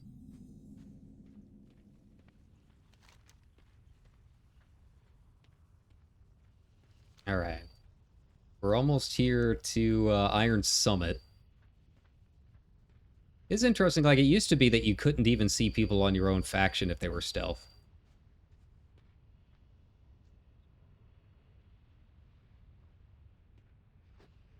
But now you can see them, at least if they're... Yeah, you can see your own faction. Yeah, I don't know what she wants. Yeah, it used to be you couldn't even see your own faction if they were stealth and they were above a certain level. But it is interesting that I can, like, see them. Okay. So we do still have a few kind of scary things here. Nothing too terrible. Oh, okay. Oh, yeah, she's killing them. That's fine.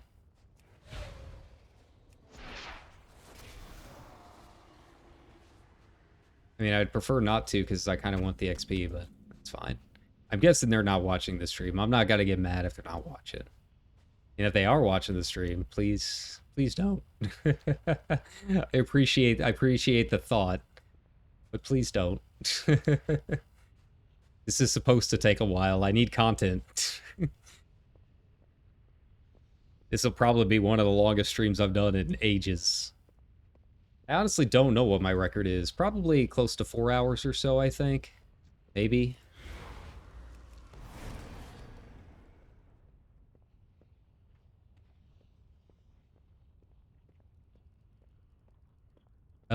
Oh, there's Fire Bloom up there. Okay.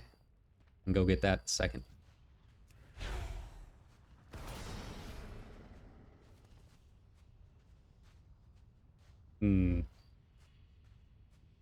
Oh, that's right. I don't have, like, any of my titles or anything on, do I? I mean, you would think that whoever this was would know that this isn't exactly a new character when I'm wearing Jan's Imperial robes and the Staff of Sorcerer Thane's Thorazon, right? Like, those aren't exactly, like, newbie items, you know? But it's fine. It's fine.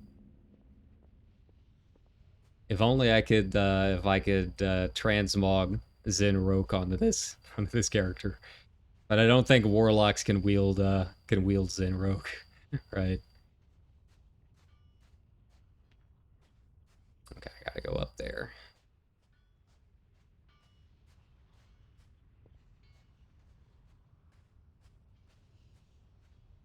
All right. Oh, this actually has an inn. Oh, it's up top. I'm not gonna worry about it then. I don't want to run all the way up there. I'll just keep going until I get to I don't know if I'll get to Fuse Light. There's that other one that's like right down there. Here we go. Yeah, there's the other one that's down the hill from Fuse Light. I can't remember if that has an inn or not. It's okay. I'm not super concerned about it. There are a couple places along the way, and I don't think it really even matters because of the graveyards. It's only if I really need to, like, release the spirit that it's going to be a problem. There you go.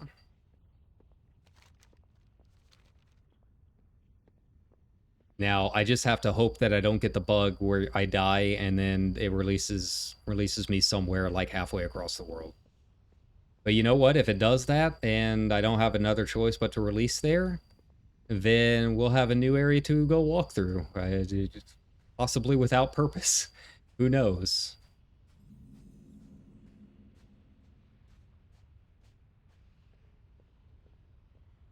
All right.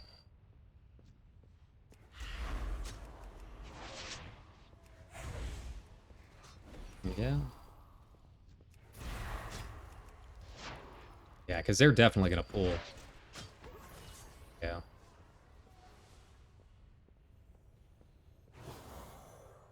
You don't need to heal. I'm fine. I got drain life.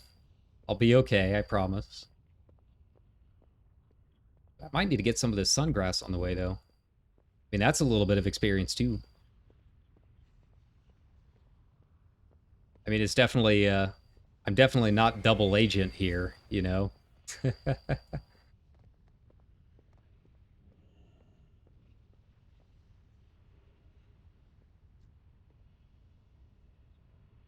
Okay, here we go. We got a little RP going.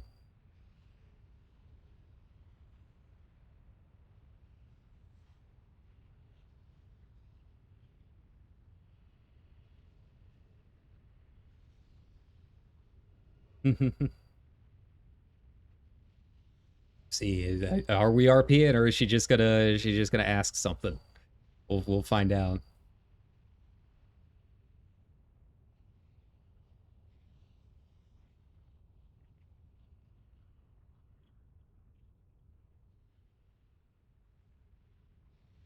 See, let's come up with something.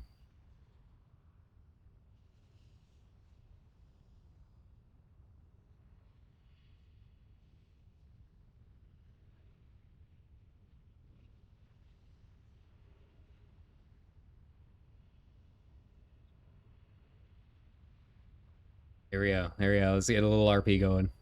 Let's get a little RP going. It's been a long time since I've had a chance to do any of this. I'm gonna enjoy it.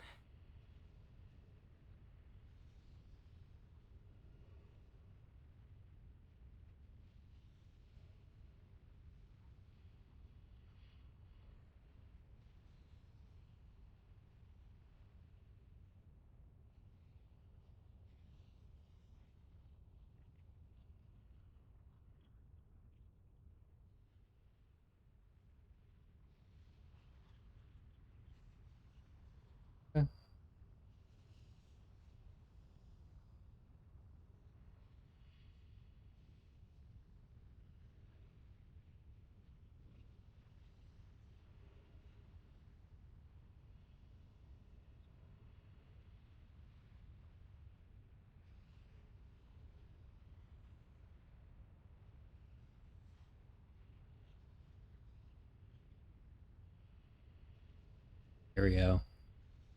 See, let's see what the response is.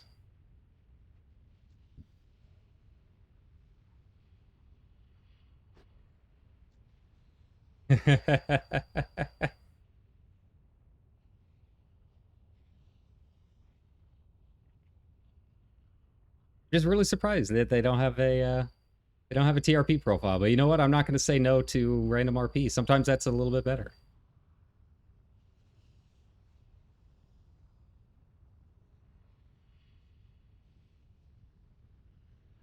Right. And also because I need to stream. I need something that will take a while to stream.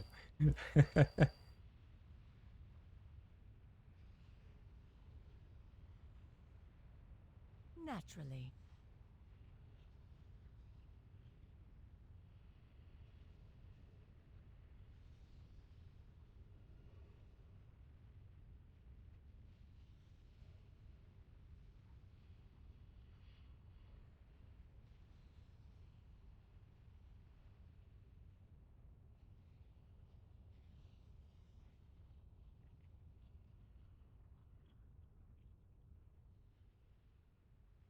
There you go.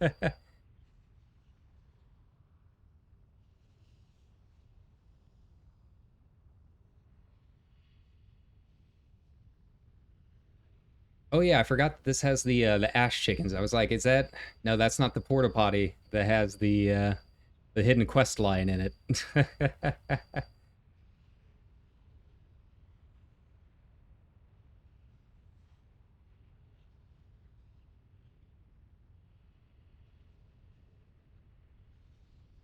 Oh, they I guess are part of a party. Uh Interesting. Oh yeah, they did respawn. It's like those dwarfs. What's going on with those dwarves? Because they should be popping up at any point now. We're gonna say our goodbyes and continue on.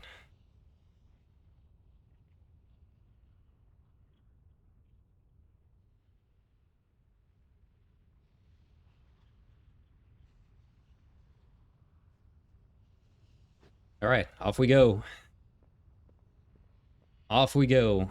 All right, well, that was a fun little interaction. Hey, we got a little bit out of it. You know that didn't happen last time I tried this, so we're already having more luck on the communication front. So that's nice. Now I am trying it at a different time too. There we go.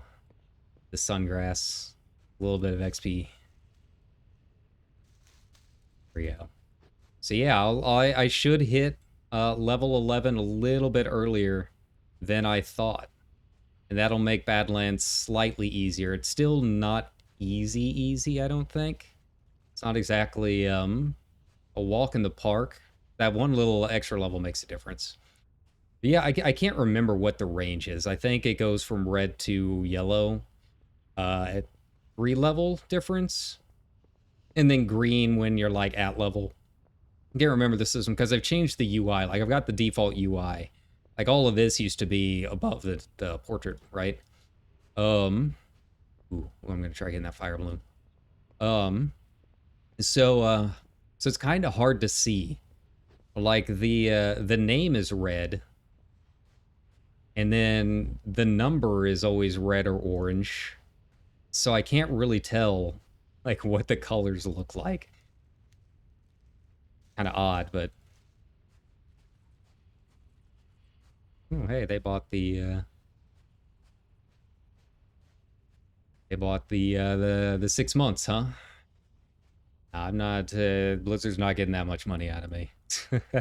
I pay for my 6 months or 3 months at a time in Final Fantasy. I'm not doing it here.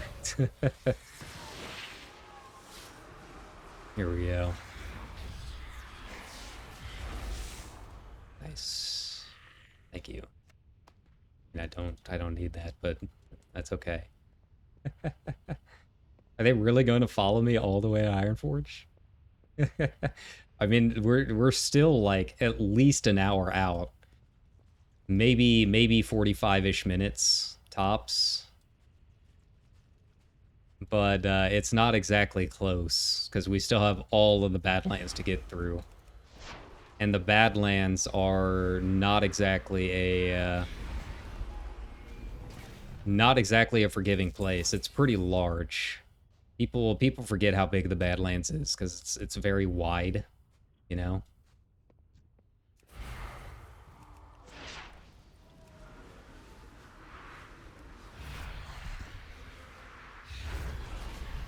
All right. I think maybe she's doing it so that I get the experience. I can't tell. I don't know like what the cutoff is on it, you know?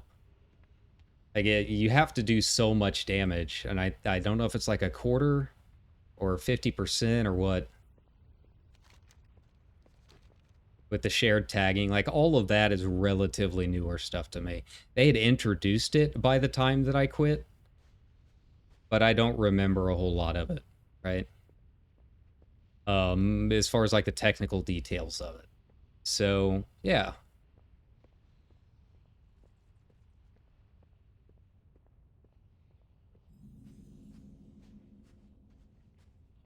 I can't really tell if they're in the same party or what.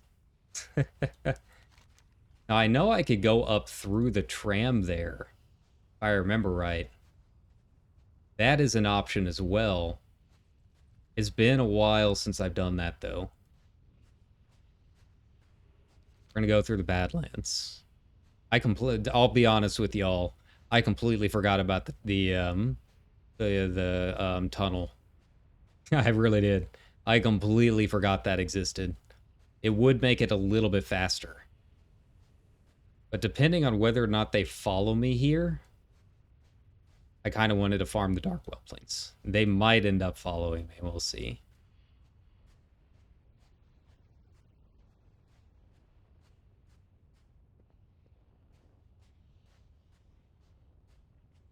That seems to be the case. Which I kind of don't want them to, because I really want that Darkwell Plain.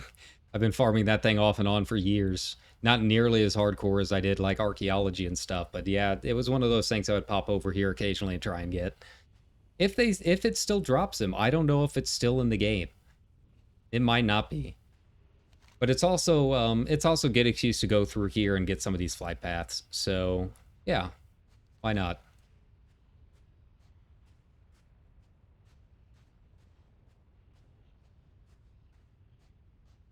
I mean, I think I'm getting experience when they kill stuff. Since I am tagging it, I just don't know if it's a lot or even worth it. So, yeah. Yeah.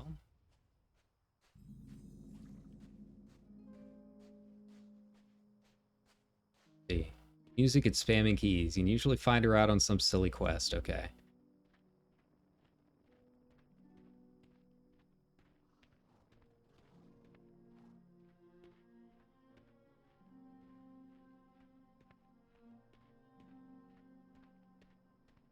I mean, I guess it is that time of night where no one else has anything else to do too, huh? So I'm not gonna complain. But it would be nice to actually get some experience along the way, right? I don't mind people following me, but yeah. I do tend to ask not to kill things, right? I feel like that's usually like common streamer etiquette, is like don't kill the things that the streamer's trying to kill, right? Like that's a big thing in Final Fantasy. Like that's the kind of thing that'll get you banned for a little bit. You'll get a nice 3-day vacation at the very least.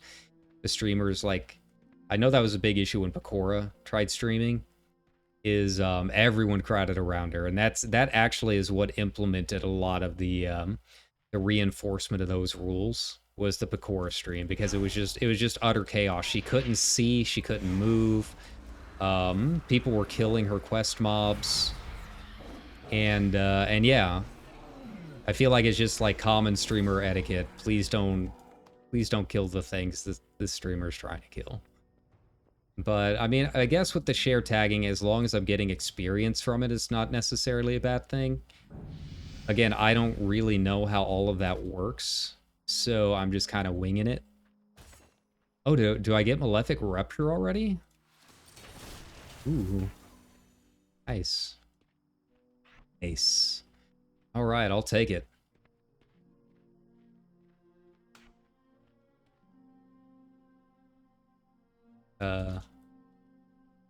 Oh. What was that all about? There we go.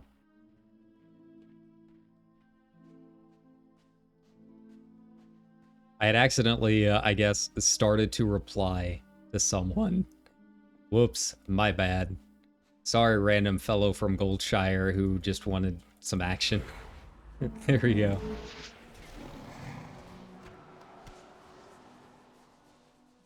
Alright.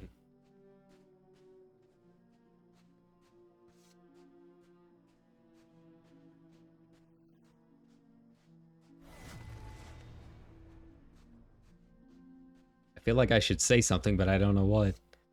Like we're just kind of common, traveling companions. Yeah.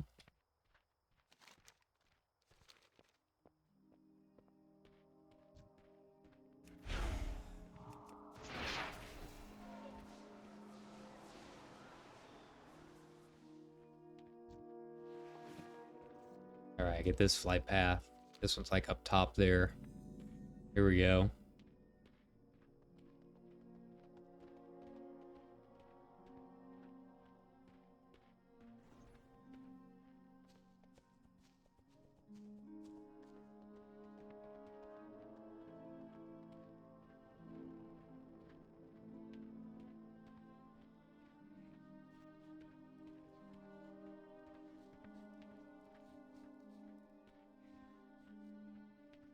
Oh, hey, so there is an innkeeper there, so I can at least set my hearth a little bit closer than I was.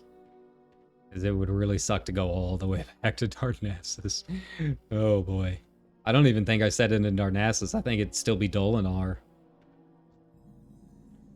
Here we go.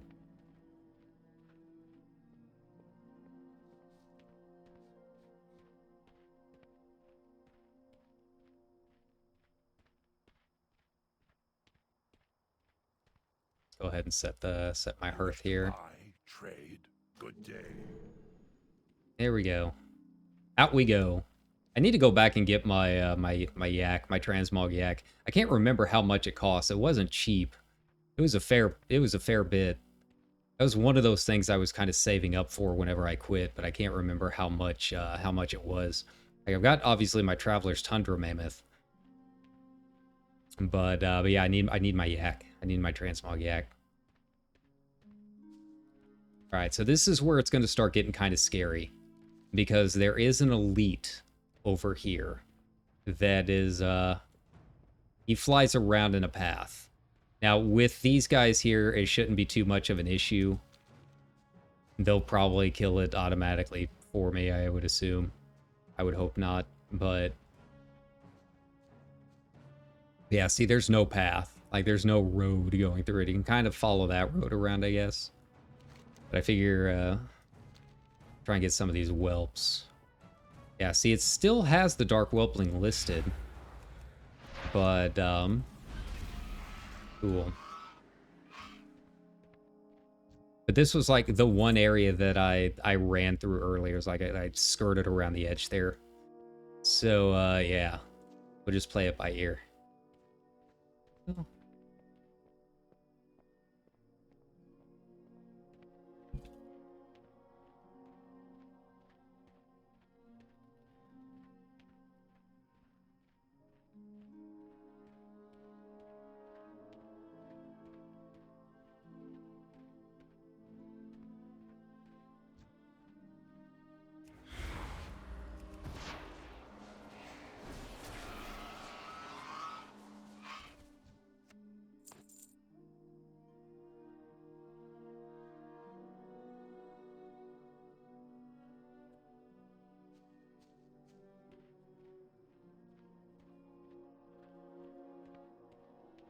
So I just kind of skirt around here. But yeah, I kind of want my, whelpling chances here.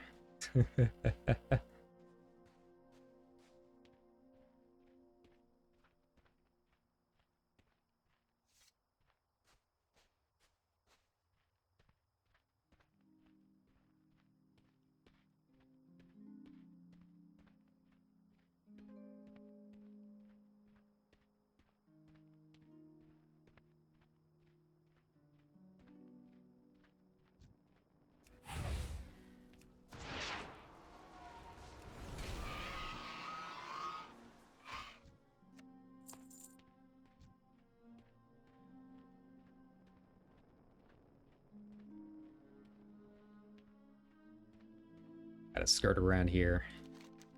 And then, I mean, I can go up to Dustwind Dig along the way.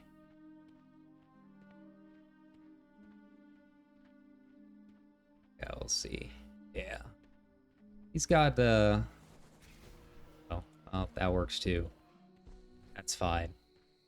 Ruin my immersion.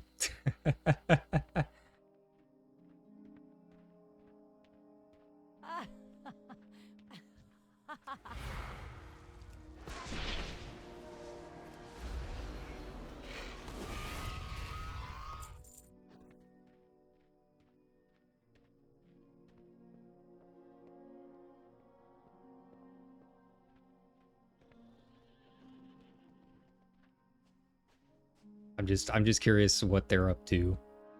I don't know. I just feel like sometimes I'm a little too suspicious. I think it's so many times that I've been RPing and just gotten a like, you know, hey, nice glam, right? And hey, nice mog.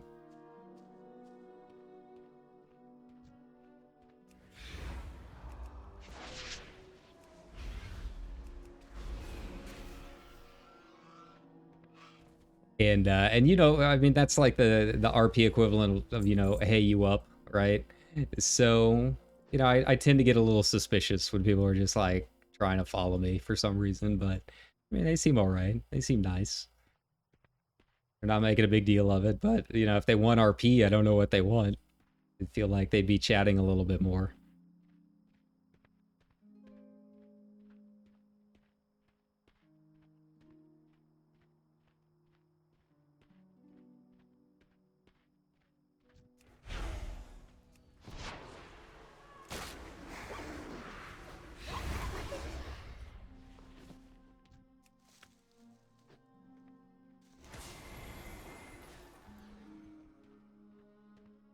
They going up and mining. I might as well get the gold vein. Oh, there's a rare. Maybe that's what they're doing, is they're rare hunting. I don't know. I kind of forget that that's a thing in the old world now, is that you do have rares with unique drops and stuff. Like we ran across one earlier. I just forget about it, right? And I think maybe some of that is because I don't have any mods or anything on, so like I don't really see them Like, the classic ones I don't feel like pop up on the minimap as often. The modern ones do. You know, if I'm in Dragonflight, they'll pop up with a little star. But the classic ones I haven't been able to find. You don't really know until you accidentally attack one, and it's like, whoops, it's an elite. Well, my bad.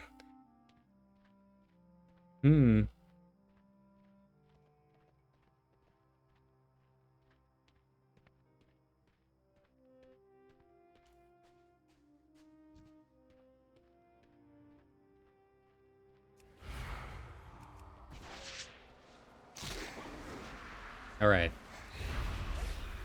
Oh, okay. That's fine. I got something out of it, I guess. Alright, so I think the other one's just like on top of that ridge, if I remember right. I'm not gonna go all the way over there to Fuse Light. It's a little bit too far out of the way. I can come back here later when I'm not RP walking everywhere to get it. But yeah, this first one will be a nice stop. I use this one a lot for my old mountain runs. I don't know if you saw that in my stream the other night. It's a nice little way station, I guess you could say. Let's see if that buzzard attacks me. It wouldn't surprise me if it did. It probably will.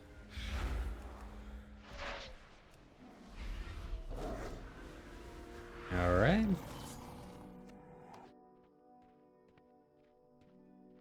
I guess their buddy got bored. Holy pickle, wherever she went. Yeah.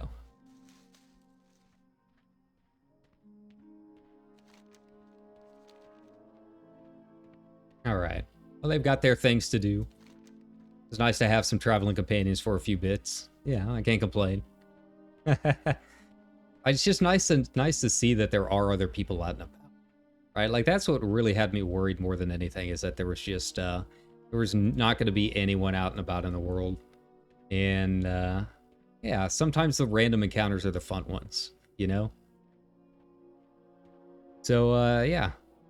Thanks a ton for walking with me for about a zone. I appreciate it.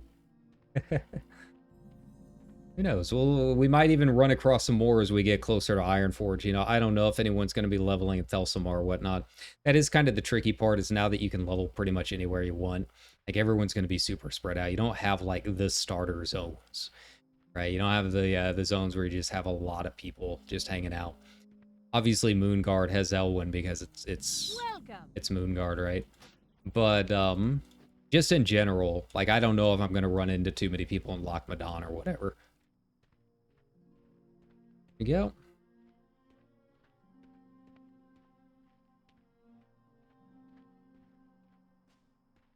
Yeah, back when all of this stuff started, you see a lot of people out and about because everyone was funneled into the same zones. I think even a little bit after they started introducing Chromie Time, like, the zones were still pretty segmented. Like, not as easy as they are now, but there was still a little bit of segmentation to it. But you just had more options in terms of, like, what zone you could go at what level. And then they've expanded it, so you can pretty much do everything by expansion. So, you know, Classic is its own expansion. You've got about half the zones are 1 through 15, and then the other half are 15 through 30, right? There we go. So now we're starting to get some experience again, so that's kind of nice. I think both of those down there, the Cal of Necromancy and Rydell's Lucky Pick, I think those are no longer in the game, if I remember correctly. So, they are listed. It is all the things. So it lists literally all the things. At least the way I have it set up. Yeah. But that doesn't mean all of the things are obtainable at this point. I do think that one is a... I think both of those are unobtainable at this point. Let me go ahead and get this while I'm on my way over there. But that's the other thing, is like, that's my whole thing, is like, are these things unobtainable? Like, there's rumors of these things still popping up on the auction house every now and then. Like, I don't know about these two items in particular. I'm just talking about my YouTube videos that I think at least a fair few people know, right? Like, you might have seen, like, my top 10 rare but obtainable WoW weapons. And then I made a rare but obtainable armors one as well. Yeah, the question is like, you know, are these things still in the game? Or do they just have such a ridiculously low drop rate that we just don't know? Because, you know, as much as we do the data mining and stuff like that, there's still just like a lot of gray area information. Even on Wowhead, Undermine Journal, you name it. And even with data mining, because of the way Cataclysm changed some things, some of these things might still be listed in their drop table, but are unobtainable now because of the level changes. But they never changed the actual loot table for them, right? And then there's other things that are like kind of in that middle area where we're like, maybe? We don't really know. So yeah, that's a lot of fun for me. That's where I would say the majority of my fun in this game comes from, is trying to hunt down those rare things, right? Trying to hunt down the unknowns.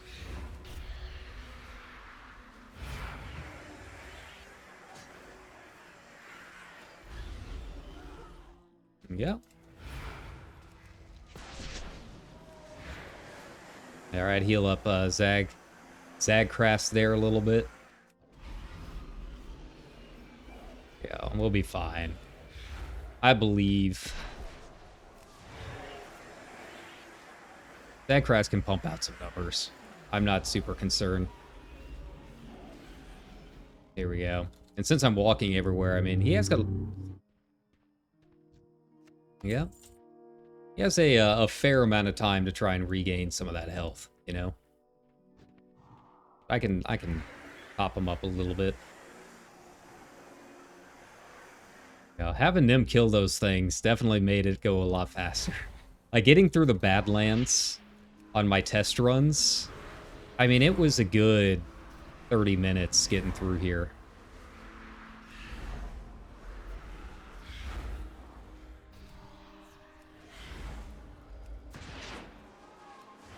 Here we go. But, you know, now I've got to, like, heal up my Voidwalker. I've got to keep an eye out for what's going on. Be careful. Last time I did it, you know, my Voidwalker went down a couple of times, so I was, like, forced to solo for a little bit.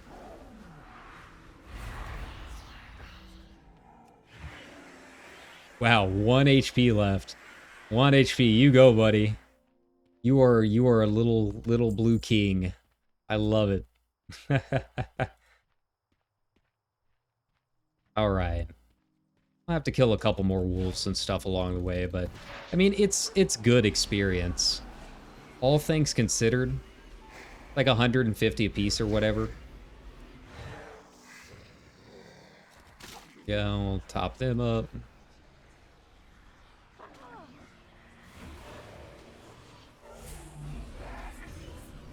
Nice.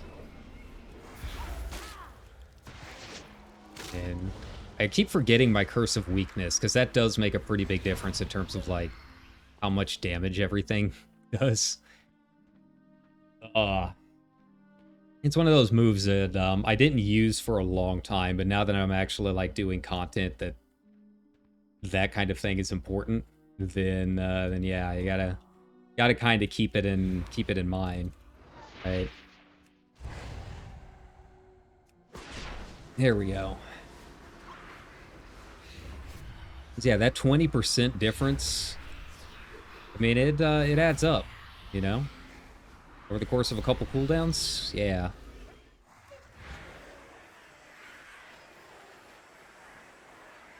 There we go, there we go. Alright, now, the mobs outside of Uldaman supposedly have a few items, too. I think they are a little bit more confirmed to still exist, because all the things, like, lists them pretty easily found, right? Like, they're not really a big secret or anything. But I think they do still have, like, a very low drop chance, as far as we know.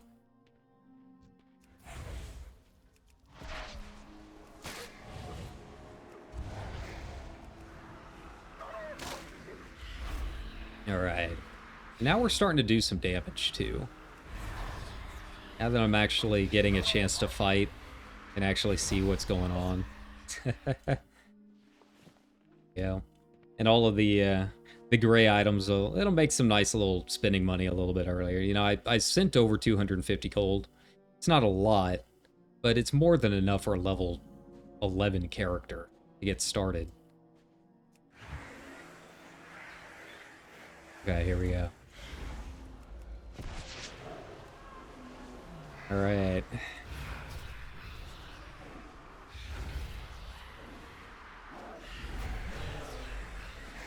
Him up a bit. Alright. And yeah, Agony once it gets up to 10 stacks. I mean, it does some work too. Yeah. Alright. Let's see. Let's heal up Zag a little bit more. I'm basically having to heal him after every fight. He's taking some damage. Doing a good job tanking it. Here we go. But yeah, when everything's taking off, looks like 6 to 8 per hit. Or yeah, 6 to 8% per hit. I mean, that's a fair amount, right?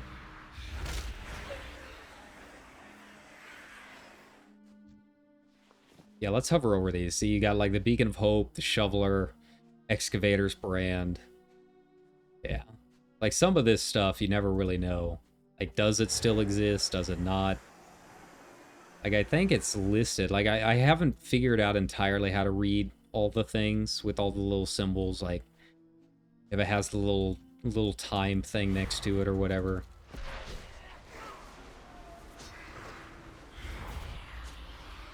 So.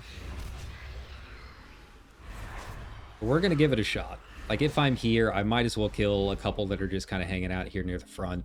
Just to see. Just to experiment. You don't want to be the one that, like, passes up that one opportunity, right? Like, that could be the time that it actually drops. Despite all of the times I've killed these things on Guia, my main.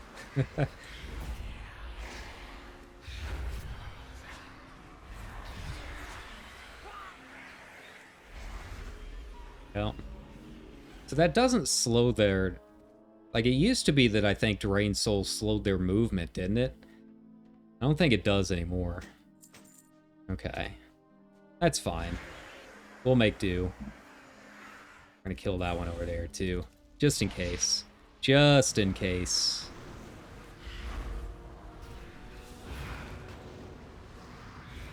I mean, we're almost out of the woods. Once we get into Loch Madon, everything gets really easy again. Everything will be level 10. 10 or 11 we'll be right in the range we should be.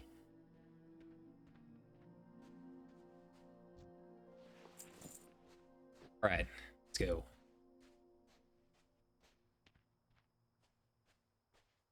Kill this last wolf, and then that should be it.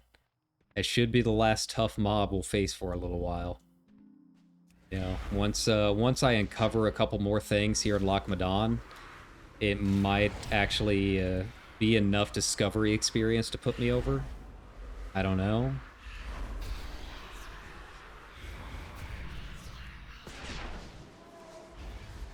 Alright. So that does it. We escaped the Badlands. That's the toughest stretch of this walk. By far the toughest stretch.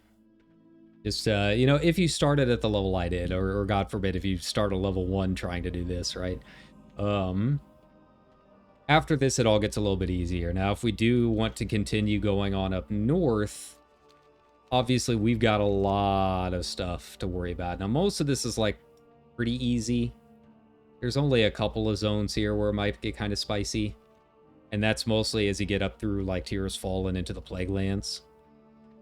But most of it should be pretty low level. Or at the very least at level for where we are, right? So, yeah.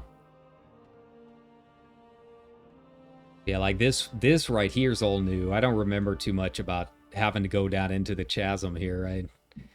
I don't mind it. It's kind of cool. It gives you that nice little buffer in case something follows you. But, yeah. Used to be just walked right on in, and if it was the old game, Badlands was what, level 40? Yeah, he accidentally crossed that threshold and is like, uh-oh, I'm in the wrong area. Why is this wolf killing me? Kind of like the welcome bear in the Plaguelands, right? You get out of Undercity, you're just like a fresh-eyed level 10, and then you accidentally go past the bulwark, and there's that bear in Western Plaguelands. Good old welcome bear. I wonder if he's still around. Just doesn't hit the same, does it? Oh, here we go. Here we go. I guess my traveling companions went out to go do their own thing for a bit, and that's fine. That's perfectly okay. Now the question is, I gotta remember how to get to the Plaguelands. I don't really remember a whole lot about everything north of Ironforge. In fact, just getting to Ironforge from here might send me the wrong way. I don't entirely know. But that's the fun of it. Like, that's why we're doing this. We're trying to get out of, trying to get out and explore a little while,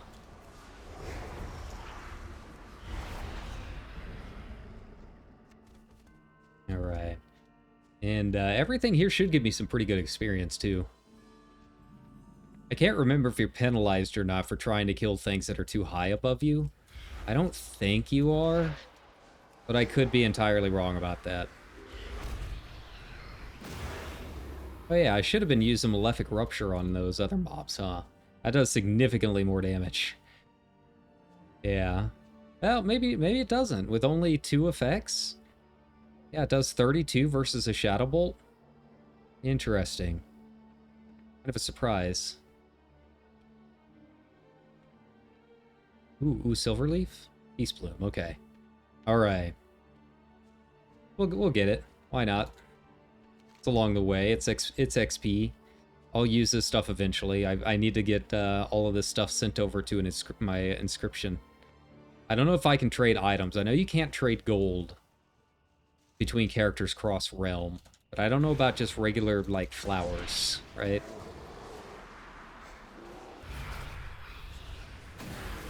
Here we go. Yeah, that's definitely less damage. Wow, that kind of sucks. You know, I guess it really is supposed to be kind of the in-game thing, huh? Once you've got, you know, 5 different dots on. I mean, don't forget, it's been a while, and they've changed up a little bit with Avlok, even with this last patch, so I could be missing something.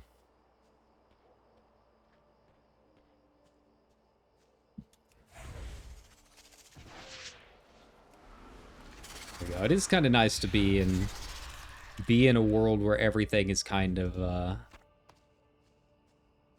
little bit easier. It's just it's a little bit better for time. We've been at this 2.5 hours now.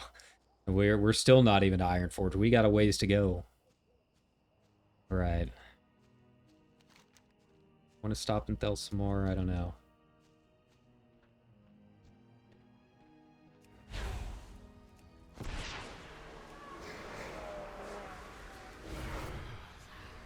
Hi, bear. Oh, inventory is full. That's why I didn't pick that up from the bear. Interesting. Okay, well, okay. I don't need that. I don't need the, interface. Flash on aggro loss. How do I tell it not to give me, error messages? Trolls.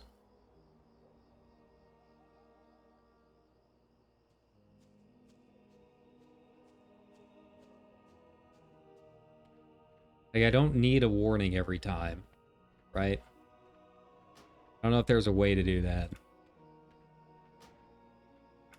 That's fine. We'll deal with it. It's better than having the one that's like, type delete. I feel like that was an option at some point where you can get rid of that message, but maybe they had just too many people trying to recover lost items for it to really be a viable option.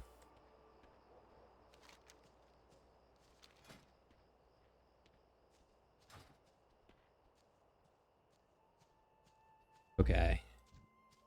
So Thelsamar is kind of like, once you get to Thelsamar, it feels like home, right? Like everything else in this area is like, it's like LA, where even if you're 90 miles out, like closer to Riverside, you still basically say you're from LA, right? It's kind of along those lines. That's what Thelsamar is. This is Ironforge technically. What it feels like. Yeah, I think wetlands I got to go up through there, right? But I got to get to Ironforge first. We need to backtrack and make our way up north. I haven't decided if we're going to do that yet or not. That is an option though. But at least now I know where I need to go. Go.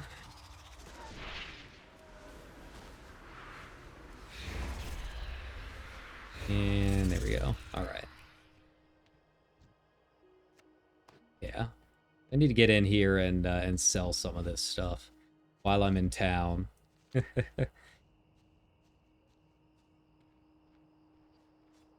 while I'm at the old Q-trip, right?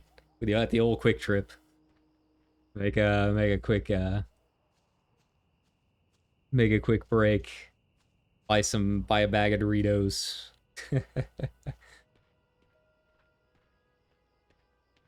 First things first, hit this Flight Master.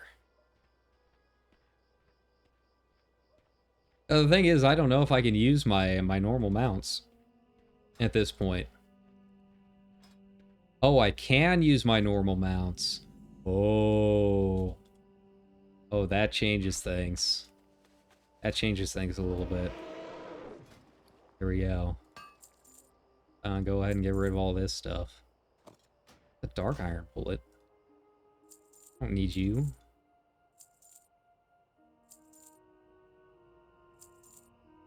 Remember if I need any of this meat. I have cooking, but for some reason it seems like all of the old school cooking recipes use something weird and different now. Take a look here. Yeah. Yeah, it's all stuff that you just buy. Okay. Well, now I know at least. Yeah, hey. Got that cleared out. Nice. I'll save the plans. I can sell those later. Oh, done, Morol.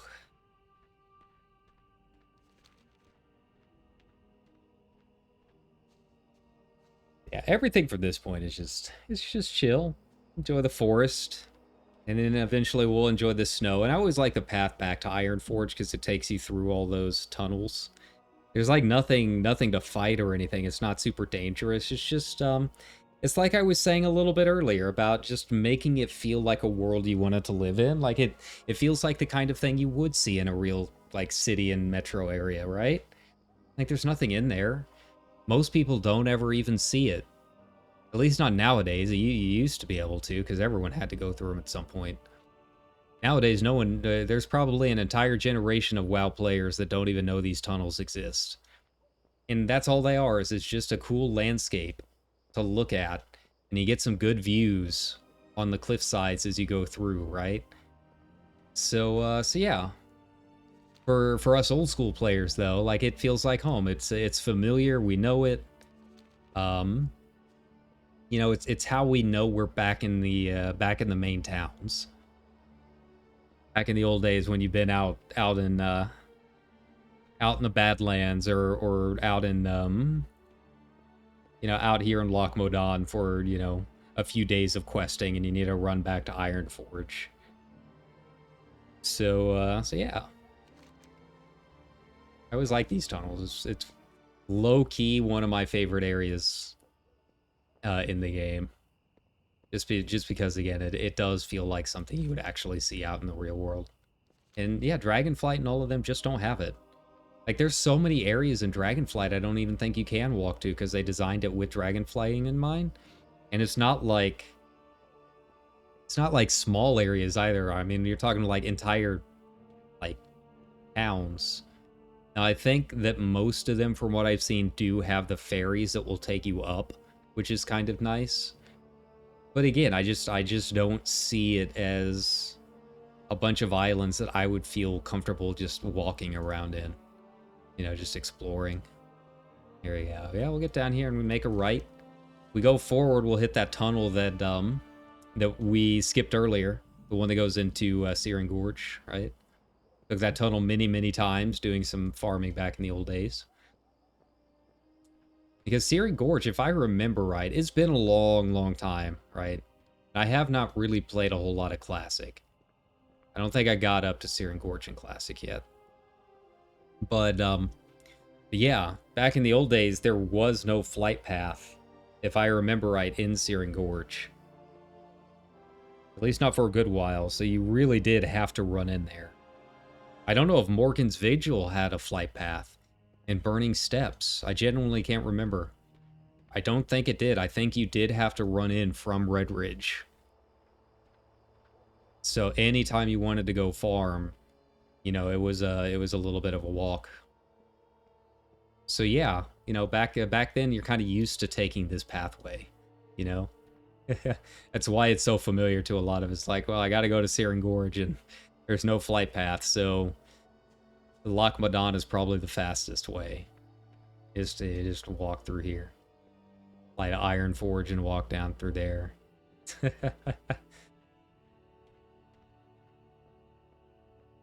Alright. But yeah, from here on out, it's like pretty safe. There will be a little bit when we get into the valley. There's a few mobs down there, but that's a starter zone. Like, you're not gonna have to worry about that. I don't even think it's 1 through 10 yet, is it?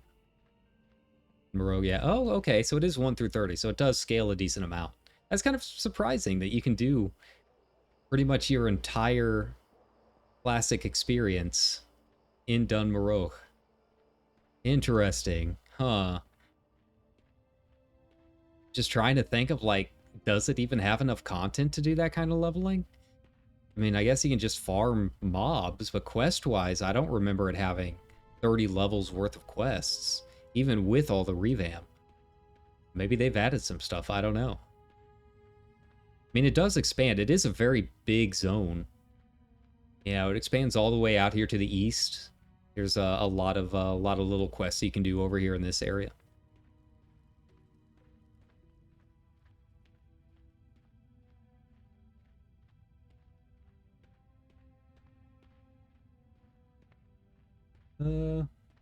Sorry, I feel like my chair keeps tapping up against something, and I don't know what it is. Like it feels like it's running over one of the wires on the ground. It's not. I just can't tell what it's what it's bumping into. All right, and so far, those two were the only traveling companions we've seen. It feels kind of lonely. It would have been nice to see some dwarf role players out and about in here, kind of like patrolling, maybe having a guild event or something, you know.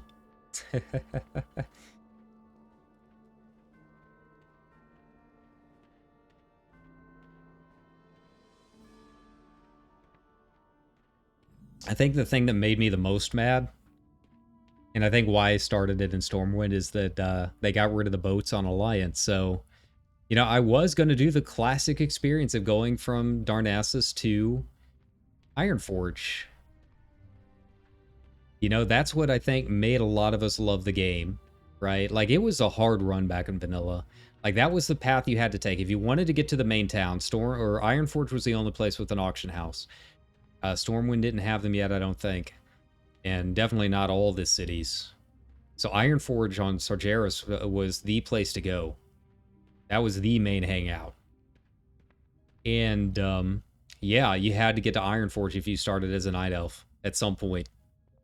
To do a little bit of questing or something. Or you do the level 1 naked run. And, yeah, you would take the ship to the wetlands.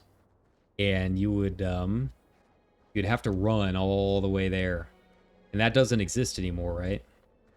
So, I'd go to Minithil over there. Yeah, you'd be dodging a bunch of crocodiles. You would die a lot because everything pulled you from a mile away once you hit the wetlands. Those crocodiles would come out from underneath bridges and all kinds of stuff, you know? And yeah, so you've been fighting and fighting, and then you finally get to these staircases, right? these ramps and these tunnels, and you're like, oh, I'm almost there. I'm finally safe. And then the first time you actually got into Ironforge, I mean, back in 2004, like you get into Ironforge for the first time, and it was the biggest city we had ever seen in an MMO. Like, EverQuest had some nice cities for its time, but they were nothing on the scale of this. Absolutely nowhere close. So you're just looking up, and you're like seeing the big caverns and everything. Yeah, this walk, this run from Darnassus to Ironforge, it no longer exists. You know, it's not something you can do anymore because they got rid of the ships, and that's very sad to me. The portals do make it a lot more efficient, but I feel like you can have both. Like, why couldn't you do the portal or do the run?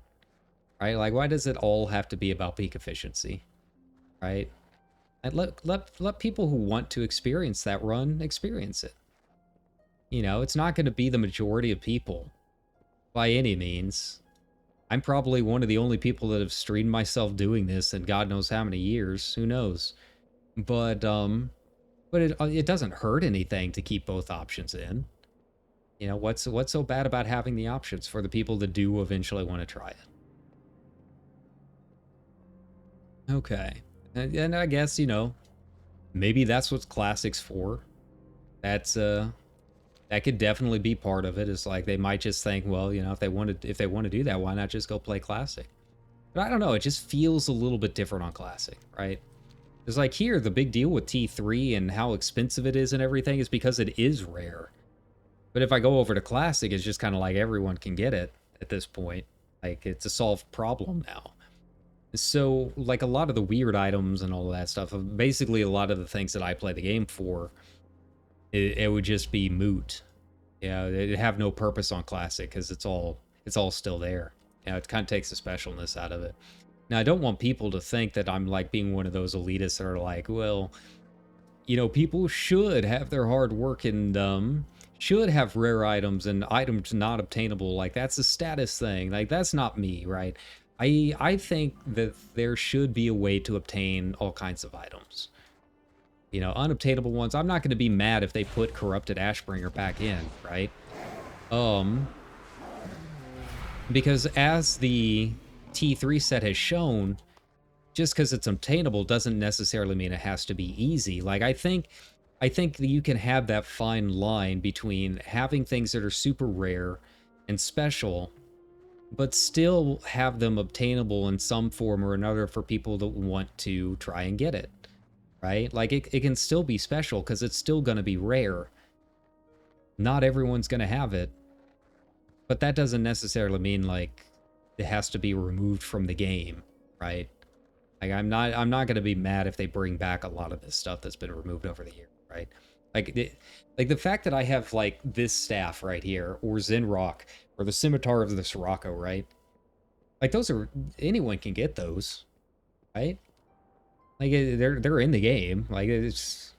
you just pick up archaeology and go do it, right? But the thing is, like, they're not easy to get. So I'm still very proud of them. Zenrock is not leaving any of my warriors for any time in the future, right? Because I worked hard to get them. But it's not exclusive, right? It's not unique. Like, if someone else comes along and has Zenrock, right? Like, I'm not going to be mad. It's like, oh, that person also has it, right? It's more like, oh, hey, this guy knows, right? They know what's up. What's up, fellow archaeologist, right? So yeah, that's kind of my stance on things, right? I can't imagine ever getting mad because they're putting in old unobtainable, the stuff that had become unobtainable over the years, that they're putting it back in. I can't imagine getting mad over that. That just seems so ridiculous to me. The question is going to be, like, if we're going to have a game where collecting and prestige is a big thing, what's the difficulty going to be like to try and get some of these things? Right? Like, I'm fine with them bringing stuff back. It's just I personally like seeing a variance in difficulty in terms of how easy or how hard it is to get them. right? Like, I feel like there needs to be a sliding scale of difficulty. Like, I don't think everything should be the same level of ease to get. I think the game should have things that are fairly difficult to get and are only obtainable by a few people. But that's the thing, is like, they should still be obtainable, right? I think, I don't know about WoW, but like in Final Fantasy XIV, there's really nothing in the game that you cannot get if you are determined enough to get it. Even the ultimate weapons, right?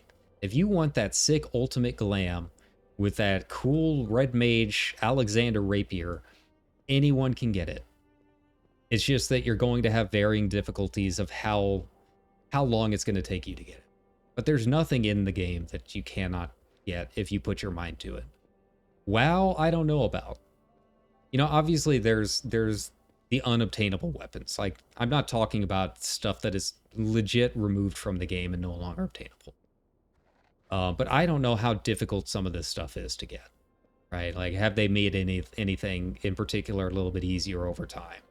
Like, the archaeology stuff, still going to be difficult to get, right? There's just no way to make that a fast grind. There's nothing that can be done about that. No matter what you do, no matter how long you grind, archaeology weapons are going to be difficult to get, right? But what about some of the other mogs and stuff? Have they changed how often the time lost proto drake spawns? What about the void bird, right? How easy is it to just hop out of my garrison and go fly down there and go see if it's around? Like, have they changed the spawn rate on that? You know, little things like that. So yeah. I feel like whenever you read like forums and stuff, it always feels like so many players it's either or, right? It's either too easy or it's completely unobtainable, right? You can't satisfy anyone, and no one wants that nice spread. I feel like that's important to any MMO, is just having that nice spread from things that are obtainable but really hard to things that are, you know, fairly easy.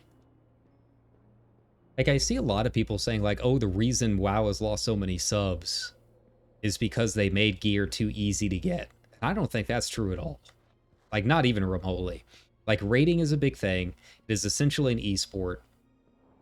So, yeah, and they're going to fluctuate on how easy it is to get gear because so many people are attempting to do that. And personally, as someone from Final Fantasy XIV, I have no issue with people getting easy gear, right? Because getting up to those high-end raids like Mythic or Savage, that's where the skill begins, right? Like, you should not have that much trouble getting into those raids. It's once you get into those raids that you're going to see how good players are. Right? So if you really want this to be an esport and you want it to be a competition, why would you not want as many people to get up to that level as fast as possible? Because then you're going to have actual competition, right? And, you know, if you're really as good of a player as you say you are, once everyone has that base level of gear, then yeah, you start to see who's clearing Mythic faster and who's clearing Savage faster and who's doing the better numbers. You know, once you have that parity, that's when you can start parsing, right? So, so yeah, I don't think it's a problem getting people up to starting like the Mythic and starting the Savage gear. Starting the Savage raids, right? You know, the raid in the gear that drops from those, you know, actually doing the Mythics and doing the Savages, yeah, you know, some of that should be pretty hard. You don't want to give out that kind of gear. But you should at least try and get as many people up to that level so they can start doing those raids as possible. And then yeah, if you're really as good as you say you are, then everyone will have the same gear, but you're parsing better numbers, right? Like, that's what it comes down to. Of course, you know, in FF14, we actually have to play our jobs, so that's, we have more than one button to press. So, so maybe that's why WoW is a little bit different, has a little bit different thoughts when it comes to the gear grind, right? Because the gear's pulling a lot of weight for a lot of players, in terms of their numbers, right? Because God knows it's not hard to play most of the jobs here. Maybe Demon Hunter. I haven't played too much Demon Hunter, and that's still, I think, the fastest APM class, isn't it? Is Havoc. I can't remember. That one I think, if I remember right from the charts, had the fastest APM. So yeah, that one can get kind of wild. But yeah, I don't even remember where I was going with that. But yeah, simply put, there needs to be a sliding scale of gear. You know, I see, like I was saying, I see people complaining that people think the gear has gotten too easy to get and all of that. And you know, I think when it comes to casual playing, again, people hear the word casuals and that's immediately what they think of, and why people are leaving the game is that, oh, casuals are getting gear too easy, so there's nothing to keep them hooked on. And again, I think the problems are a lot deeper than that. I think there's a lot that goes into the world design and a lot of the foundational underpinnings of the game that are contributing to WoW not being what it used to be. Me personally, as I've said already, and the reason we're RP walking this far, again, I think it comes down to the foundational aspect of the world just not being special anymore. Just not being a main aspect of the game. You know, every expansion is like, okay, here's some cool zones to kind of look at while you're doing your in-game stuff, right? Like, that's the mindset of it. They don't design the world to really be something that you can enjoy on its own. I think that is really one of the first and probably one of the biggest reasons for WoW not being what it used to be, because they lost that foundational aspect of the MMO just being, you know, being that escapism. So yeah, I don't think it has anything to do with gear being too hard or too easy. There's a lot of reasons that all kind of, nothing on its own would necessarily be the problem, but when you combine them all together, it definitely becomes a big problem. And I think a lot of those discussions, again, it comes down to kind of missing the forest for the trees. Everyone wants it to be one easy answer, and it's really not. Okay, you know, it's this one weird trick to fix WoW. Make gear harder. No, make gear easier. You know? The currencies are a big one. Gear treadmill, I don't really care about that. It's just, you know, I'm sitting here RP walking through the old zones because the world is really cool and still kind of challenging at certain levels. Versus Dragonflight, where I can't even walk from point A to point B and just enjoy the world that I'm in. I think that when you get to the root of that issue, that's where you're going to start seeing a lot of the other issues starting to pop up, right? You gotta have that foundation. Okay, so we'll get here to Koronos and get our flight path here, and then make our way up to Ironforge. I can't remember if I actually have to learn the flight path to Ironforge or not. It's, yeah, it's interesting.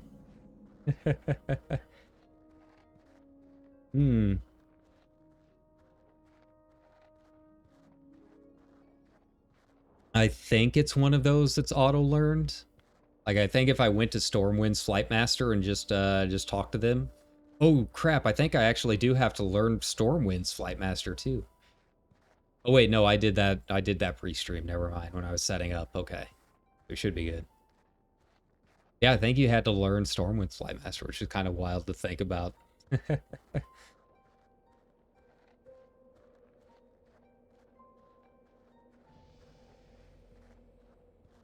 Congrats, Gnome.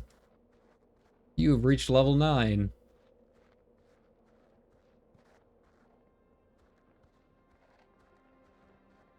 Alright. We're almost there. We're in the home stretch. Don't worry about it. You know, funny as it is, I never did like leveling in Lochmadon and all of them. But to be fair, I never made a dwarf. I mean, I've made dwarves, but I didn't really do anything with them. Like, I got to like level 20 or something on a couple. When I leveled my gnome, I did like the starter area here and a little bit of Dunmarog, and then immediately went back over to Elwyn. Yeah, back in the classic vanilla days, I never really did anything over here. Which is funny because so much of my time was spent here in Ironforge.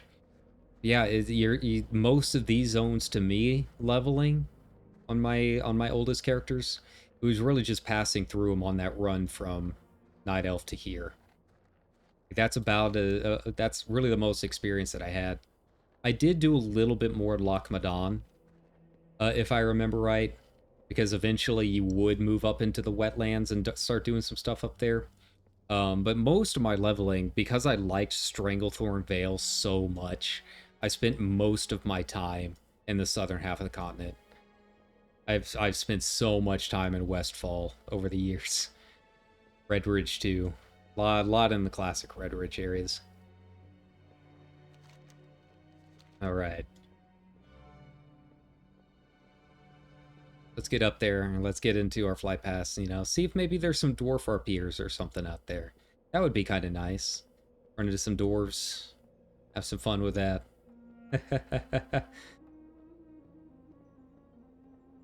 You know, I think the Mead Hall still exists over on Wormrest Accord. I don't know how the dwarf RP scene is on Moonguard, but the Mead Hall used to be really cool.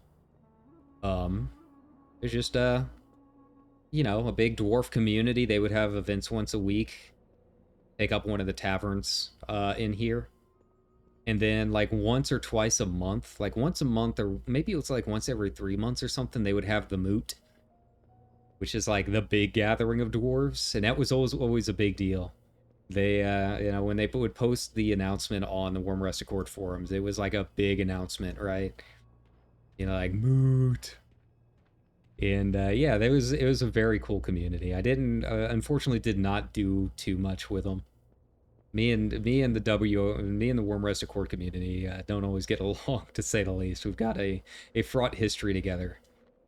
But to be honest, most of them were not dwarves. So I don't know, maybe if I did ingratiate myself with the dwarf community, things would have gone better over there.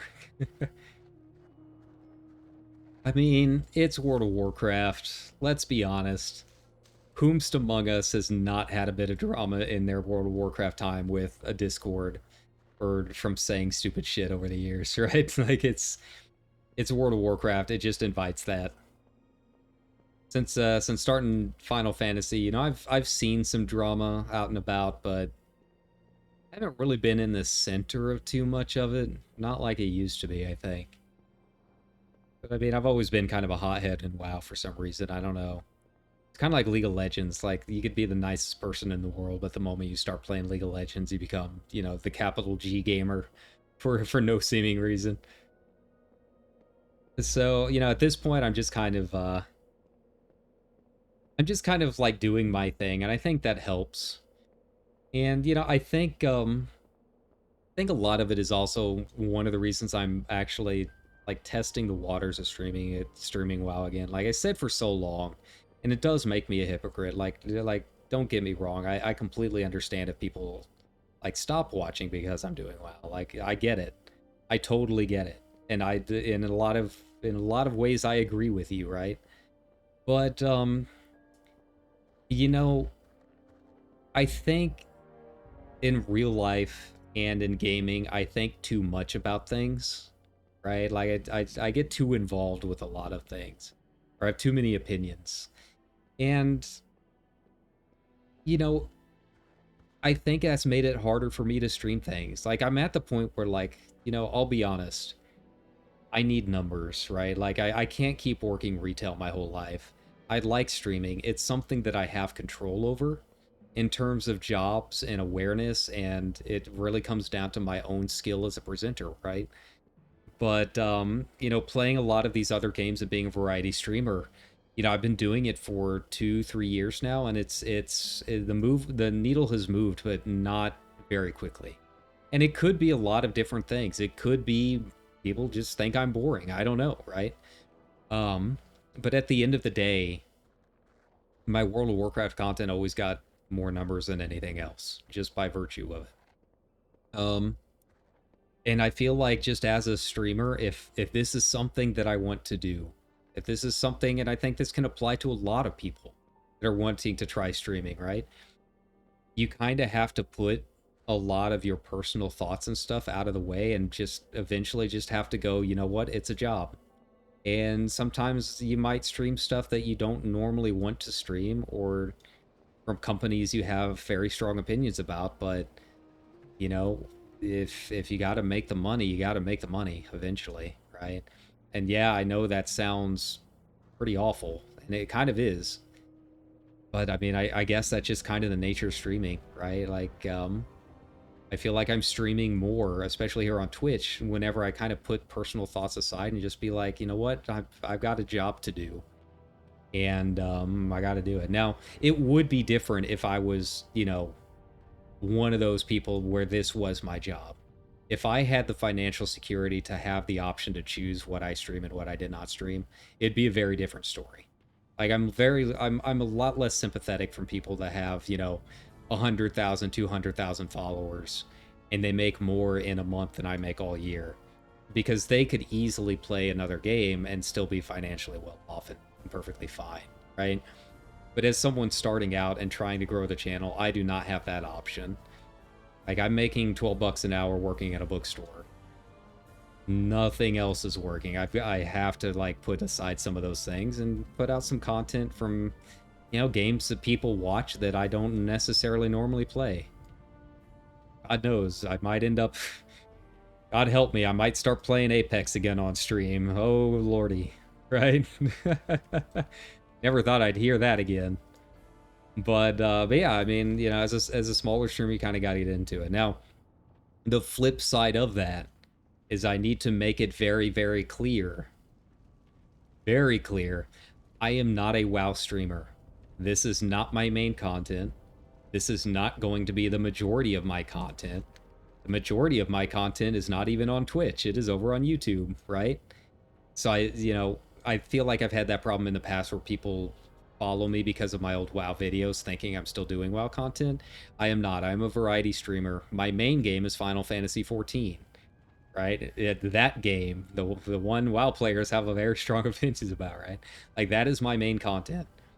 And, you know, I play a lot of different games. I've been playing a lot of Forza Horizon 5 lately. I play a lot of JRPGs. I'm going through all of the Final Fantasy mainline titles right now. So yeah, you know, on the flip side of that, like, yes, I am kind of slowly streaming WoW content again. I don't know how long it's going to last. But I do need to make it clear that this is not my main game. If I can come up with some fun content for it, you know, I figure the least that I can do is, if I'm going to be streaming World of Warcraft, then I don't want to be the type of streamer you imagine World of Warcraft streamers as being, right? You know, the very loud opinion guy with the big beards, right? Like, I don't want to be that kind of streamer. So the least that I can do is, if I'm going to stream this and people have fun with it, I can at least try and be a positive streamer doing some fun content that might be a little bit unique and might be a little bit different. Like, yes, I do obviously very clearly have very strong opinions about Dragonflight, but I don't want to be that guy that that is obviously and clearly very angry about things, right? Like, I try to be a little bit more analytical with my streams than that. Like, I like thinking about things of, like, you know, I was a journalist for a long time, so that kind of paints, not even a game journalist. I was like a journalist, right? And that kind of paints how I try and view these things. Like, I try looking at it from a very, like, okay, what's the story on this? Like, what's the deal going on with WoW? What could be changed? What's working? What's not working? Why is it not working? Like, I like having those kind of deeper discussions and more serious discussions, rather than just angrily ranting about things that I don't like. I would rather approach it from the mindset of, like, okay, let's take a look at this. Let's look at where things lie, and let's see what can be done about it, if anything can be done about it. If it even needs anything done about it, right? So yeah, that's kind of where we're at.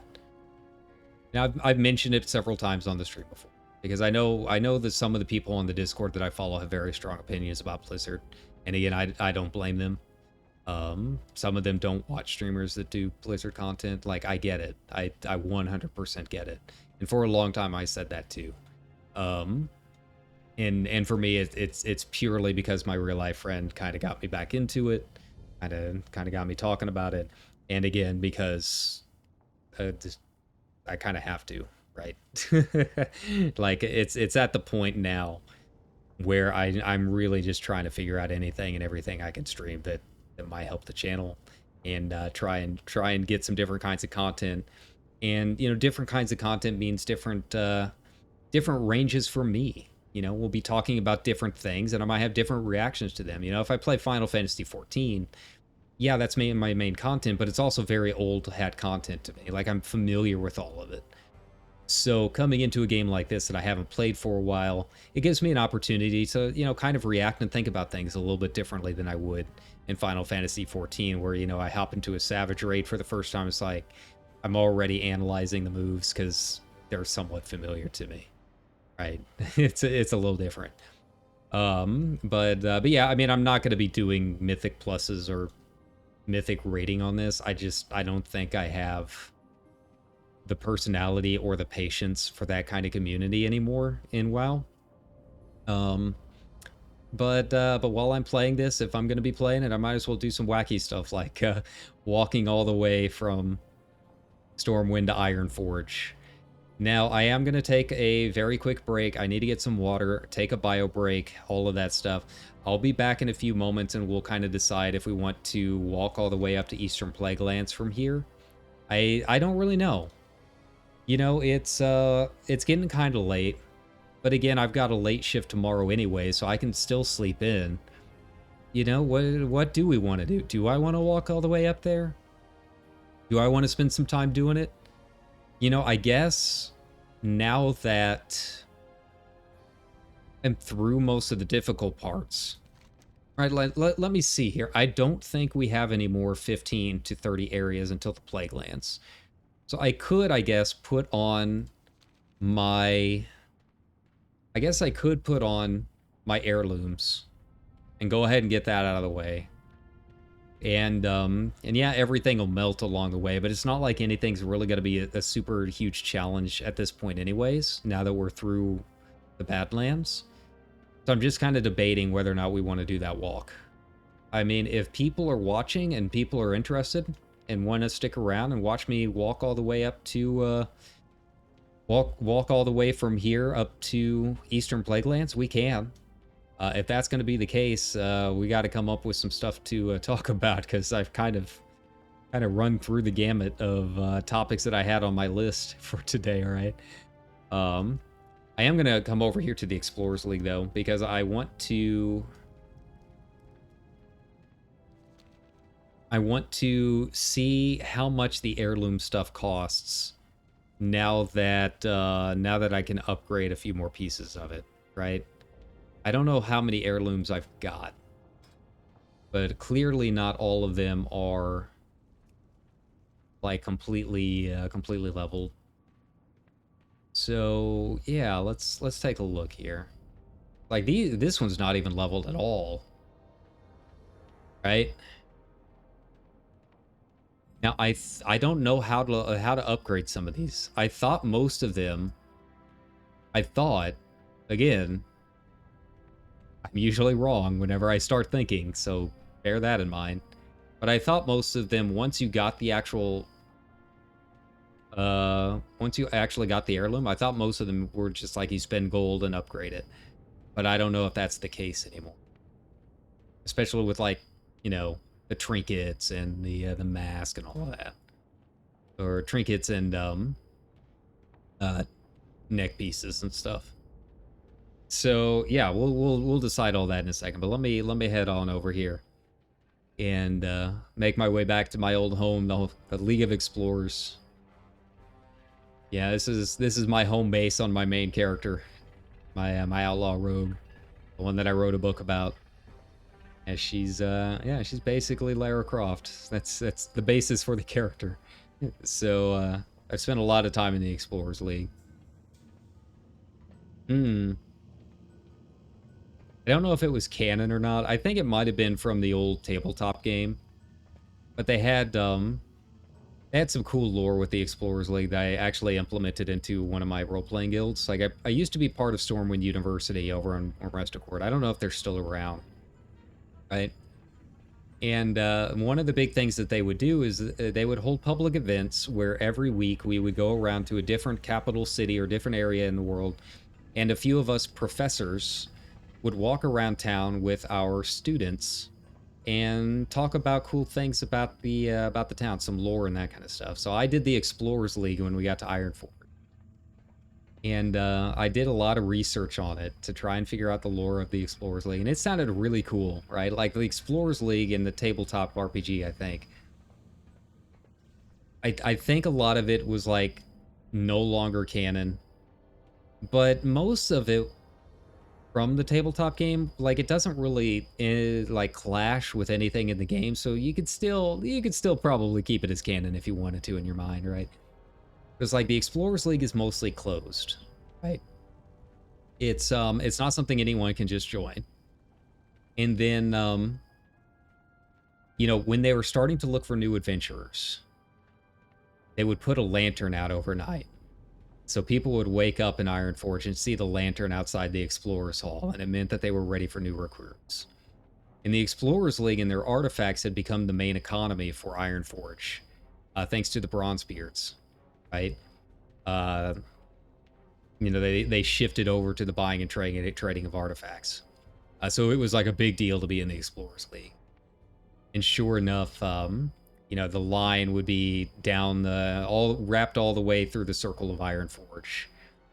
And sure enough, they would it'd run you through a series of tests, and eventually you would end up having to go out in the field with one of the curators for 2 weeks. And if you could pass that, then sure, you were invited into the Explorers League, right? Like that was cool as hell to me. Like that was like incredibly interesting deep lore, right? So we got armor casing, scabbards. Yeah, see, I don't really know anything about heirloom weapon armors. Yeah, I do not see anything about how to upgrade. Oh, so I can do it through the armor stuff. Okay, good to know, good to know. But it does get pretty expensive. I mean, 7,500 a piece. Yeah, that's not cheap. So that's something I would have to come over here and do on my main at some point. Yeah, it is what it is. It's fine. I don't mind. But yeah. All right. Let me take a break. Give me like 10 minutes or so, because my throat's going out in case you couldn't tell. And then we'll decide if we're going to keep doing this afterwards and kind of go from there. Alrighty? BRB.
Okay, let's get back in here and decide.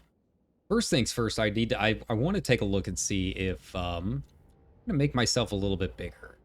You know, I'm noticing that on a lot of other streamers that the VTuber model's a little bit bigger. I'm still trying to decide what people want out of my streams, right? In terms of how much I'm doing, right? Let's see here. I move. Yeah, we'll move it up here. Why not? Not like I'm going to be doing any party content today, right? But yeah, I'll make myself a little bit bigger and try and do some stuff from there. I don't know why my water and all of that popped up, right? I don't know. I shouldn't have anything listed under my my toggle keys, but nevertheless. But yeah, I need to see if there's a transmog around here. I can't remember if we have transmog here or not. Yeah, so there is no transmog in Ironforge, which is kind of disappointing. I was kind of thinking, you know, if there is transmog, then I'll go ahead and put on the heirlooms. The other option is I can always go back to Stormwind, transmog real quick, and then we can decide if we want to go up to the Eastern Kingdoms or not. Right? Like I still don't know for sure what we want to do. It's kind of up to everyone else, right? Like what kind of walk do you want me to see? No, do you want me to do? So yeah, we'll just kind of play it as it comes, right? Oh, water. But yeah, I've still got some stuff to do. You know, I was thinking we could do either Light's Hope, like RP walk up to Light's Hope, or we could RP walk down to Stranglethorn, down to Booty Bay, right? That one's a little bit shorter of a walk. Honestly, I don't like it as much since they split up Stranglethorn, but it is an option. It's not a terribly difficult walk either. I mean, you can definitely do it. Just that big crater in the middle you got to walk around, right?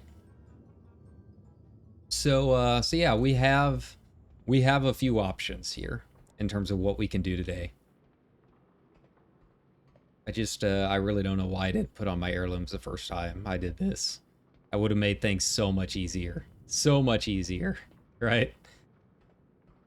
But yeah, you know, I figured people are still interested. You know, I've never really done like an endurance stream of any kind, so I don't know how this is gonna go. But yeah, maybe we can RP walk. I don't mind. I got nothing else going on. I saw Mordu Fairy was streaming. She was the one that I was watching last night. That was also very, very chill, and some good content over there. So yeah, if you're interested in other VTubers, I know that there's really not a lot of VTubers that play WoW. You know, it's so dumb. It's so dumb. It's just that WoW community thing again, right? It's WoW community. You anime. And a bunch of slurs that follow it, right? Like, but yeah, Mordu Fairy is very chill, very good. Having a good time watching her last night too. So, yeah, always support your indies out there if you can.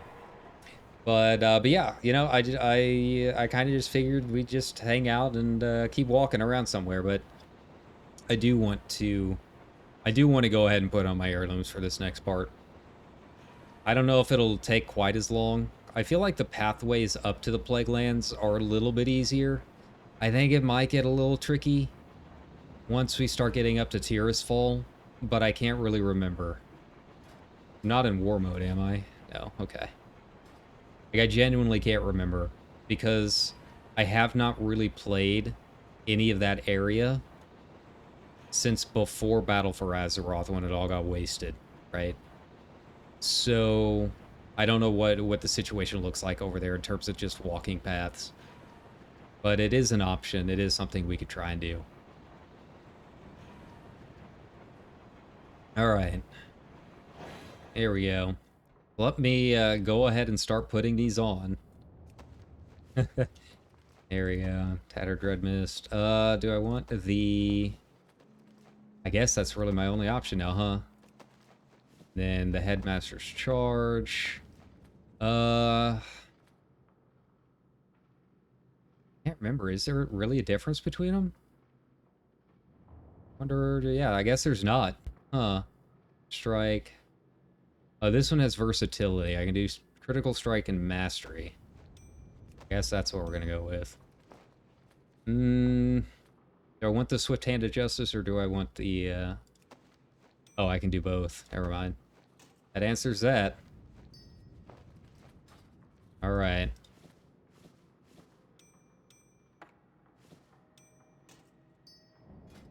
Right, so we'll move that down here. I like the touch of the void. It's chill. It's a nice little Oh, I can only equip one ghost pirate ring. Okay. So then what was the other one? Signet of the Third Fleet? Can I equip that? Okay. The ghost pirate ring category. Ghost pirate ring, ghost pirate ring, pirate ring. Okay, so I don't have another... Alright, so I don't have another ring. That's fine. We'll run into something eventually. We'll just keep going. We'll go with this. It'll be nice having... be nice having some actual gear for this. Since it is going to be a little bit of a longer walk. But yeah, we're right here. We're going to be going up here. Alright. I mean, overall, when you really look at it, I think it is about as long of a walk. It seems about the same. Won't really know until we get in there, but yeah, it looks about right. Myself over a little bit here. There we go. I mean, it's like 4-ish zones, somewhere around there. Yeah, we'll just go through the Cathedral District. I think that'll be the fastest way. As if I'm worried about the fastest way when I'm RP walking everywhere, right? Of course. Yeah. Oh, right. I do want to sell some of this stuff, though. Go. Cool. Alright. Let's do this. Wait, can I even get through there that way? I don't think I can. Wait, yeah, I can. Can't even remember all the bridges here. It's been so long. It's been so long since I walked from this direction.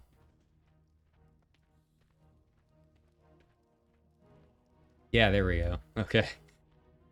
You'd think I would know Stormwind like the back of my hand by now, but that is not entirely the case.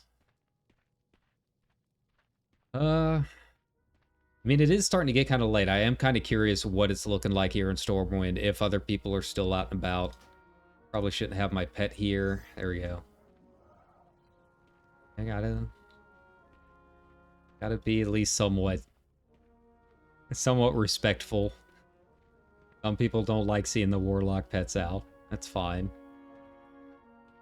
I try and RP it a little bit when I'm in the city. And also, it's just, I've got enough to look at.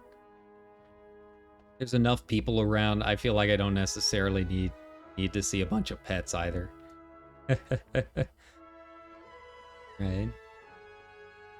You know, I haven't been playing on this character long enough.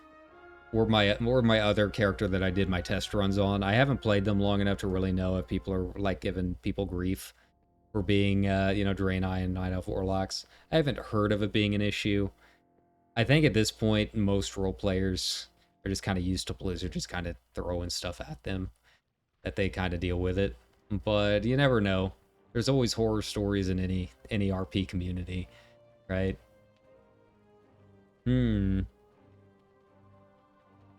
Yeah, people selling the carries. It's the majority of my chat right now is just people doing their hawking their wares and doing their carry runs. I don't know, that's the other thing is just so much of the in-game nowadays is it's all built around trying to carry other people and getting paid to do it. I feel like that's a lot of the Mythic teams right now. Just people doing paid carries. And yeah, It makes it a little difficult to like want to hop in and join any of the in-game content at this point. I guess I could use that mount in transmog. With my luck, they'll run away right as I get there. That seems to be how things go. But yeah, you know, there's still some people out and about. It's kind of nice to see. I mean, it's starting to get pretty late. You know, it's 2-3 o'clock in the morning here. I don't remember if Moonguard is East Coast or West Coast. That might affect things a little bit. I don't think it really matters all that much to role players. We're kind of around at any time of day, right? But it will affect how many people I see. It's really not until you get to like 5 o'clock in the morning that it's just completely dead. Right? Like that's dead no matter what server you're on. It's just that morning lull.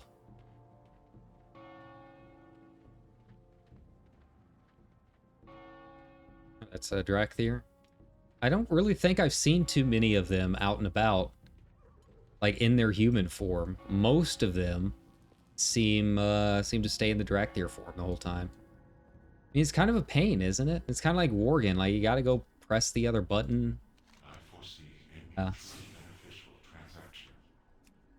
Oh, right. Yeah. I mean, I guess I can do, like, full-on lock stuff, right?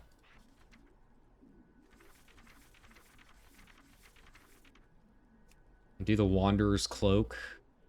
But it doesn't really match my... It doesn't really match my, rest of my gear, does it? The vestments of summer. Yeah, we'll stick with what we were doing. I don't mind it. You know, I might change my Warlock glam up eventually. I just like this because it's like a nice starter glam. Like Chan's Imperial Robes I can use essentially whenever. There's really no bad time to use it. I guess I could use Elena's bonnet. That might be kind of cool. Yeah, now that I've unlocked most of my mogs. Can do that. There you go.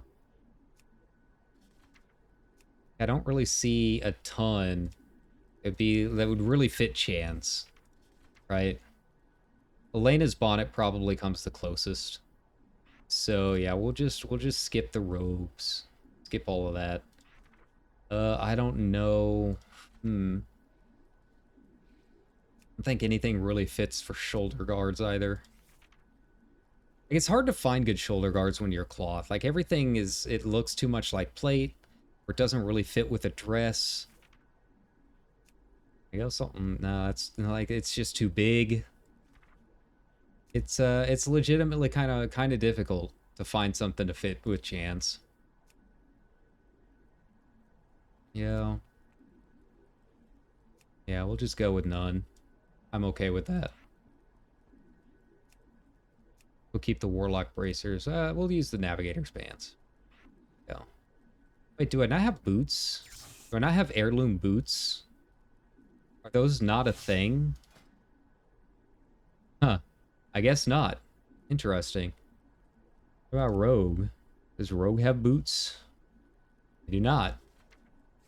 Well, I guess now I know. Oh, I need to save. Welcome. There we go, save. Cool. All right, so we're good to go. So now we can head back over to the tram, head back up to Iron Forge, and then we'll start making the long walk up to up to Eastern Plaguelands, I guess. I mean, I guess that's where we're going.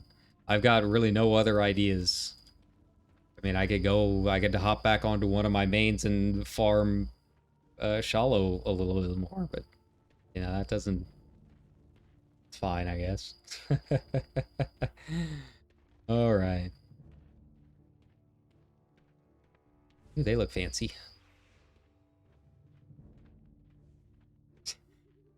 Like all of the, you do this, you will be blocked. Always a good sign. If you play the game with me, you will be blocked. I mean, yeah, God modders and stuff, but it's like you don't have to tell people that. Like you can just just block them.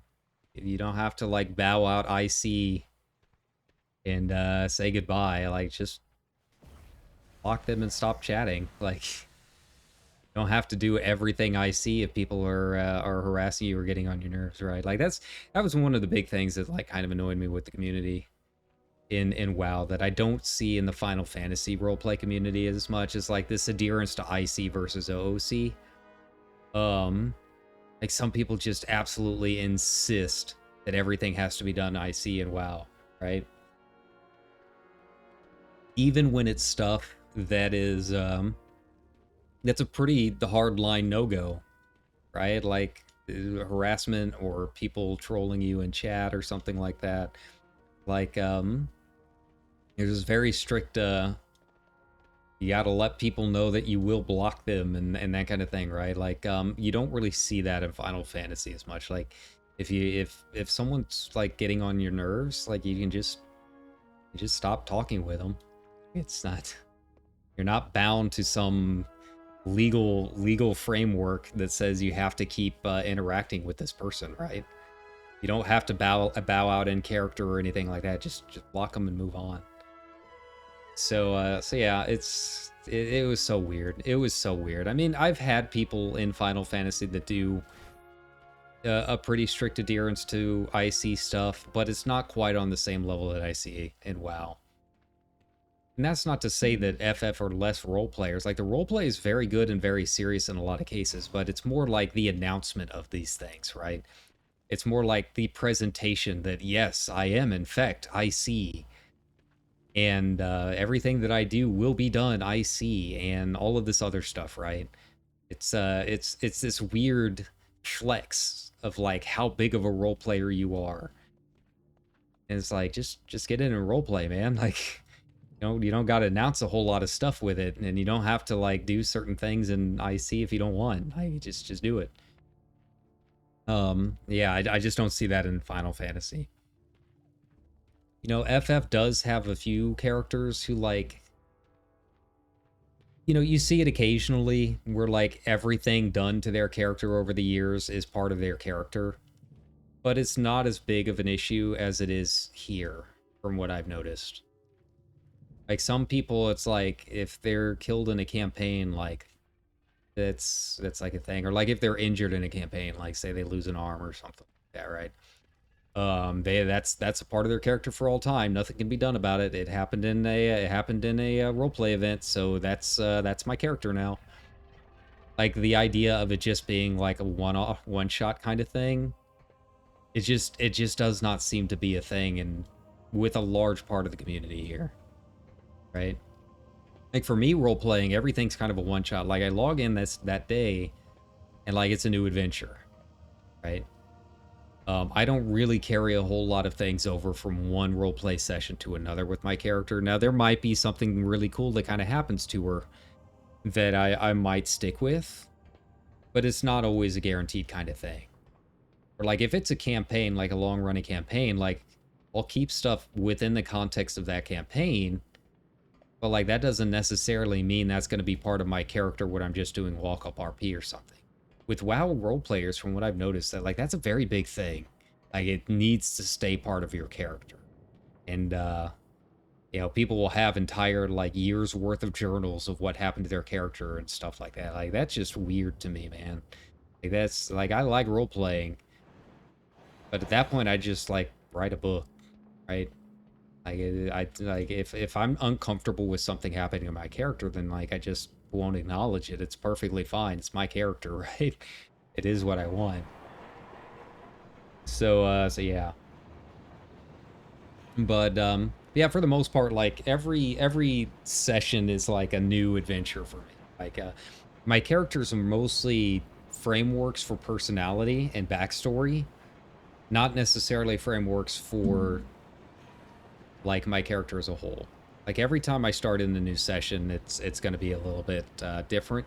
I'm using the same character, and I might have some, you know, fun adventures, but I don't necessarily carry all of them from one thing to the next.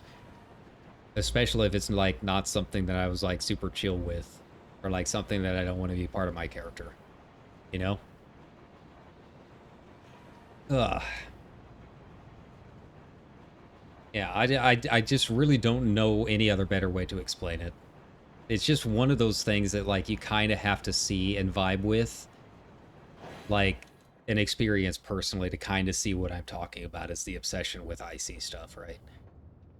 And I think it might be because Final Fantasy is a little bit better for walk-up RP because simply by virtue of having player-made housing and making it easier to find events because of that. You know, the party finder, the custom tab, you just go over there and like you see a whole bunch of events. Like there's nothing like that in World of Warcraft. There's kind of the custom tab in the dungeon finder, right? But I never really see it used in that way for like roleplay stuff.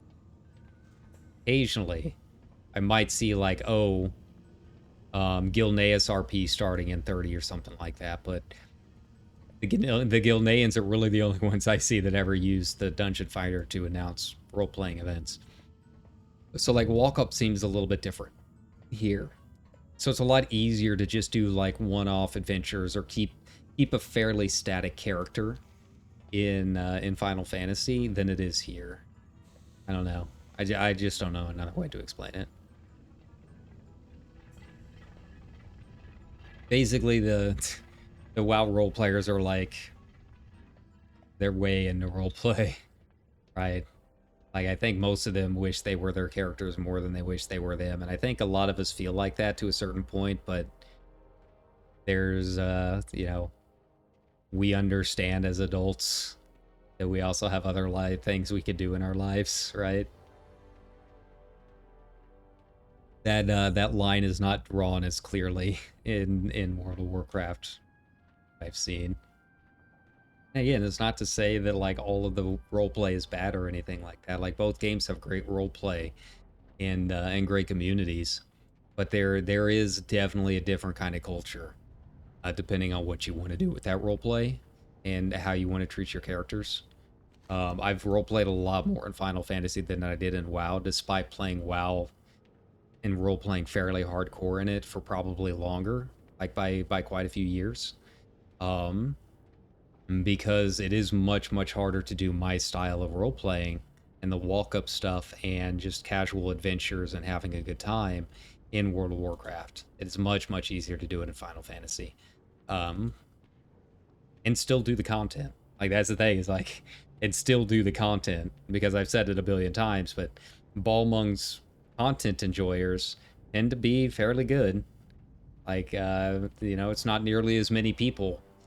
But yeah, you can definitely still find some good people from the roleplay servers in Final Fantasy, as opposed to here where, you know, most of the role players don't do any of the content. Like, they might do the main quest to level up, and then once they hit 70, they write off all content. I can't remember how many times, like, on the official, here we go again, the official forums, like, people would like look down upon me because I said, hey, maybe you guys should try and get into sports at some point so you have things to talk about with other people.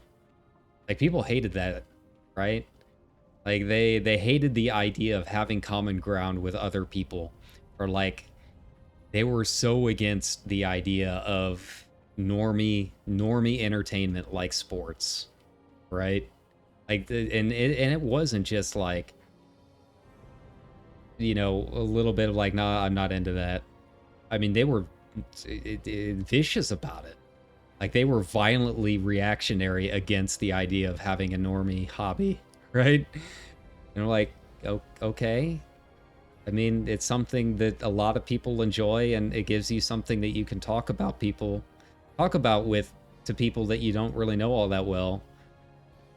And yeah, that was just a bridge too far for a lot of the WoW roleplay community, I guess, back in my old official forum days, right? And it's like, okay, well,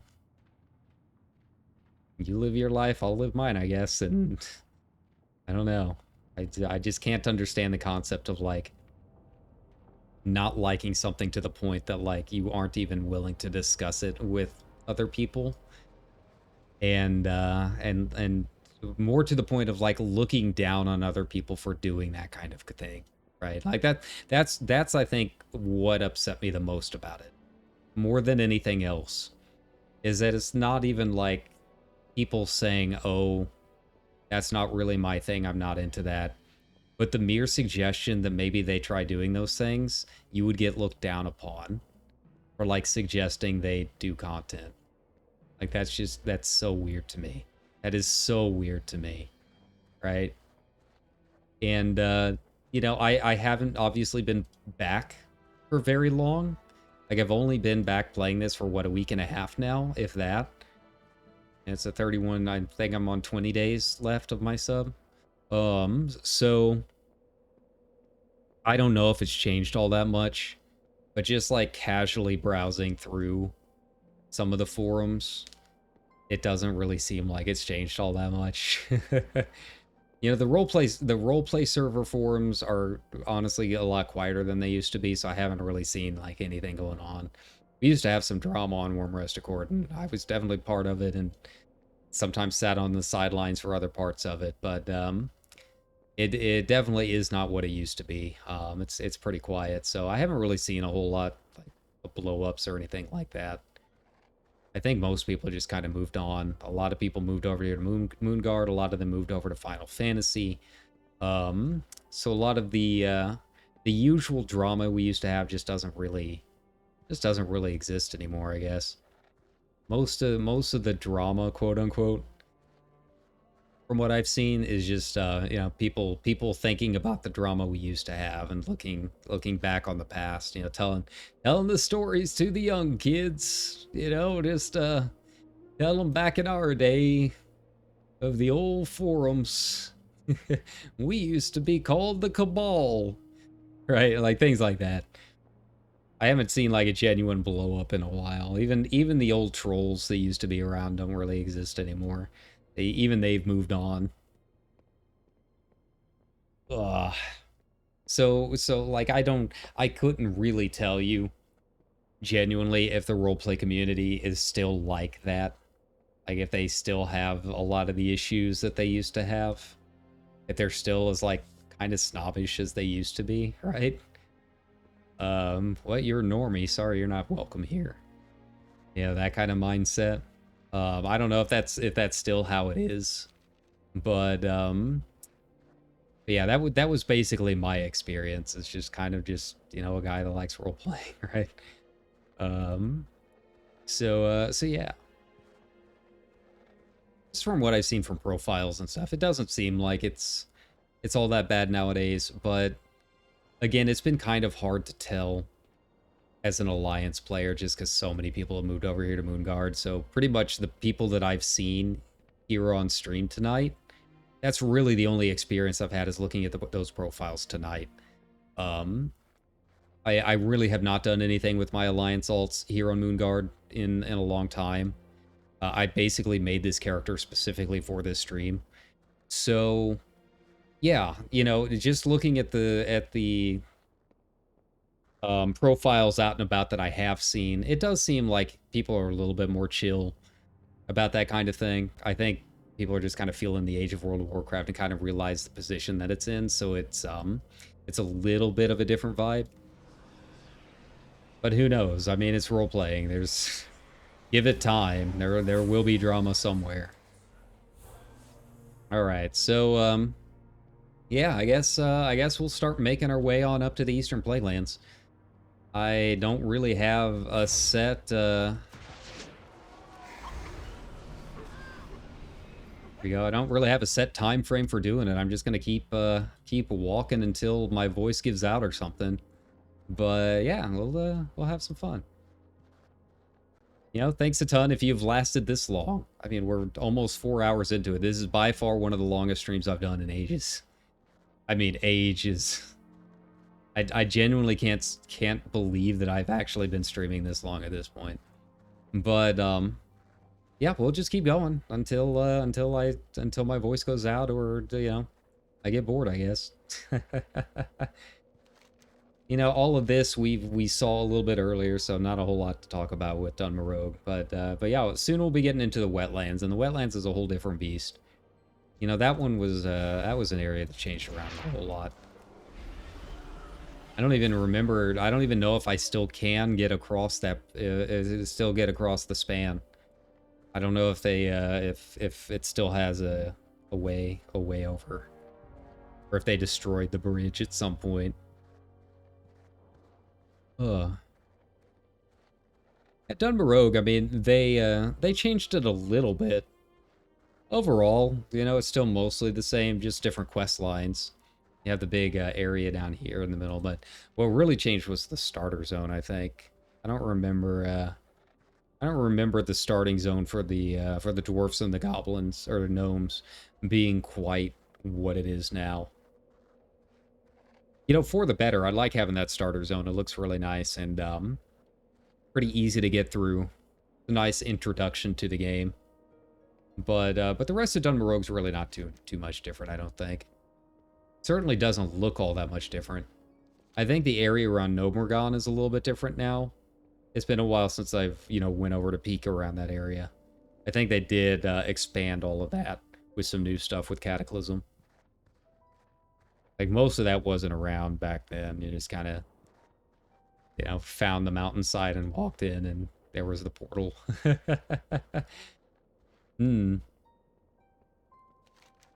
Yeah, the other thing is I don't know if we're going to run into anyone. You know, we ran into those two while we were just kind of hanging out, crossing the Badlands.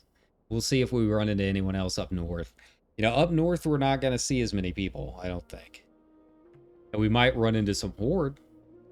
And I don't know how that's going to go when we start getting near some of those areas. I don't really know how the guards and stuff act in those areas nowadays. I don't even know where the guards are half the time. So it could get a little scary once we start going near the ruins of the Undercity. But yeah, there's really, I mean, I can't imagine there's a whole lot of people hanging out in the Arathi Highlands, right? But you never know. Maybe some people do want to level up their characters, you know, in the classic zones, and we run into one or two people. I genuinely was kind of surprised we ran into people in the Searing Gorge, right? So you never know. That's the magic of doing this. Anything can happen. You never know who you're going to meet. You know, I could do this every stream for a month and not run into anyone else. But then eventually, you know, you get that one time that you do run into someone else, and it turns out to be like a crazy magical experience. Like, that's the joy to me of doing something like this is, you know, you're going to see a lot of people who might fly overhead and they follow you around and they just, you know, they think it's kind of a novelty, but they don't really understand what you're doing. But then you find that one person who, like, they get it.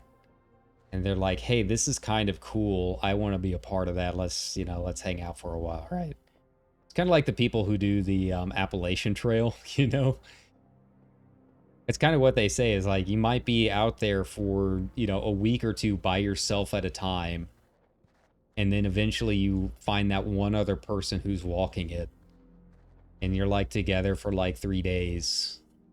And then you part ways and, you know, it's just something that becomes a part of you, right? So I guess this walk is the Appalachian Trail that I'm doing right now of World of Warcraft.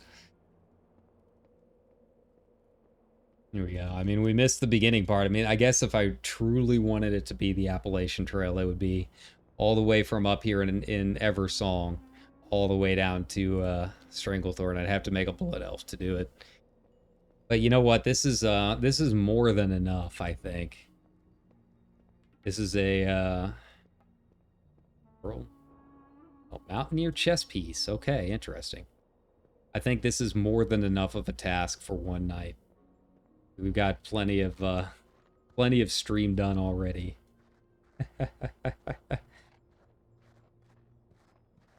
Oh. I figure, you know what, if I haven't streamed a whole lot the past couple weeks, might as well get into it. Like, that's the tricky part. Is like trying to split between the Twitch and the YouTube stuff. Is like trying to figure out what kind of content goes where, and then actually streaming it. Like after you know, a couple of days of work, I'm just kind of dead, right? It's not even like I work long hours or anything like that. It's just retail is soul sucking, and obviously, you know, I'm not making a lot of money, which is kind of kind of depressing. So it's like, you know, after getting through all of that and really not seeing a whole lot out of it, like I'm still losing money in this job, right? Like it's stemming the tide a little bit, but between the regular bills and all of that, like it's not really helping out a whole lot. And I got to figure something out. So, you know, at the end of the shift, I'm just kind of like, man, I'm tired, right? Like I don't really, not really interested in sitting here talking for another 2 or 3 hours after I just got done with customers all day, right? And it's not even like I'm having interesting conversations with customers. Like, hey, welcome to so-and-so. You have our membership? I could sign you up. It's free. We just need a name and email. And then you just say that through 300 customers a day. Like, it's soul-sucking, man. It's absolutely soul-sucking. So, like, you're kind of in this situation where, like, you want to stream because this is a job you actually like. And yeah, I mean, it is relaxing to come and do this and feel like you're actually doing something you enjoy after a day of retail. But, like, the physical process of trying to do it is so hard after a while. You're just kind of like, oh man, I don't know. I'm just tired. I need to take a nap. You know? So yeah, it's been a rough couple of weeks, you know, trying to stay regular on the streams and trying to come up with content that's interesting. Because that's the other thing is, you know, after a day of retail, is anything that I'm going to be doing going to even be interesting at all, right? Like, is there anything that my viewers are going to get out of this, or am I just going to be just kind of like silent the whole stream while I race in Forza or whatever? So yeah, it's been a rough couple of weeks. It's been a busier couple of weeks work-wise, so I've had a little bit more to do. And yeah, that definitely does affect the stream. So, well, the point that I'm getting into this is, you know, it's been a while since I've really done a long stream. It's been a while since I've done one of these, like, 8-hour streams. I don't think this is going to reach 8 hours. We might reach 5. I don't know how long it's going to take me to get up to EP. We'll see. You know, it's not like I'm walking very fast. But, I mean, it took us 4 hours to get from Stormwind to Ironforge. So, I mean, who knows? Who really knows? It could be a while getting up there. And we'll start hitting some of those zones where, you know, I've got to stop and kill things again. Hopefully it'll go a little bit faster this time because I've got my heirloom gear on, but it's still not exactly like a speedy process, right? So yeah, we're kind of in it for at least another couple of hours.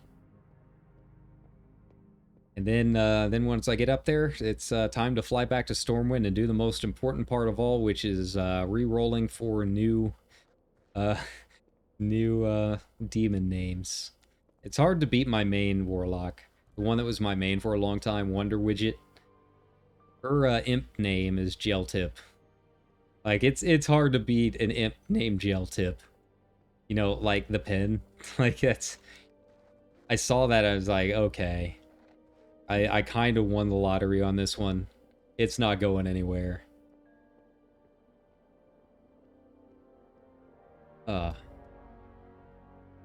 Who was wasn't there a one of the Fell Guards that was kind of famous for a while named Dad Az?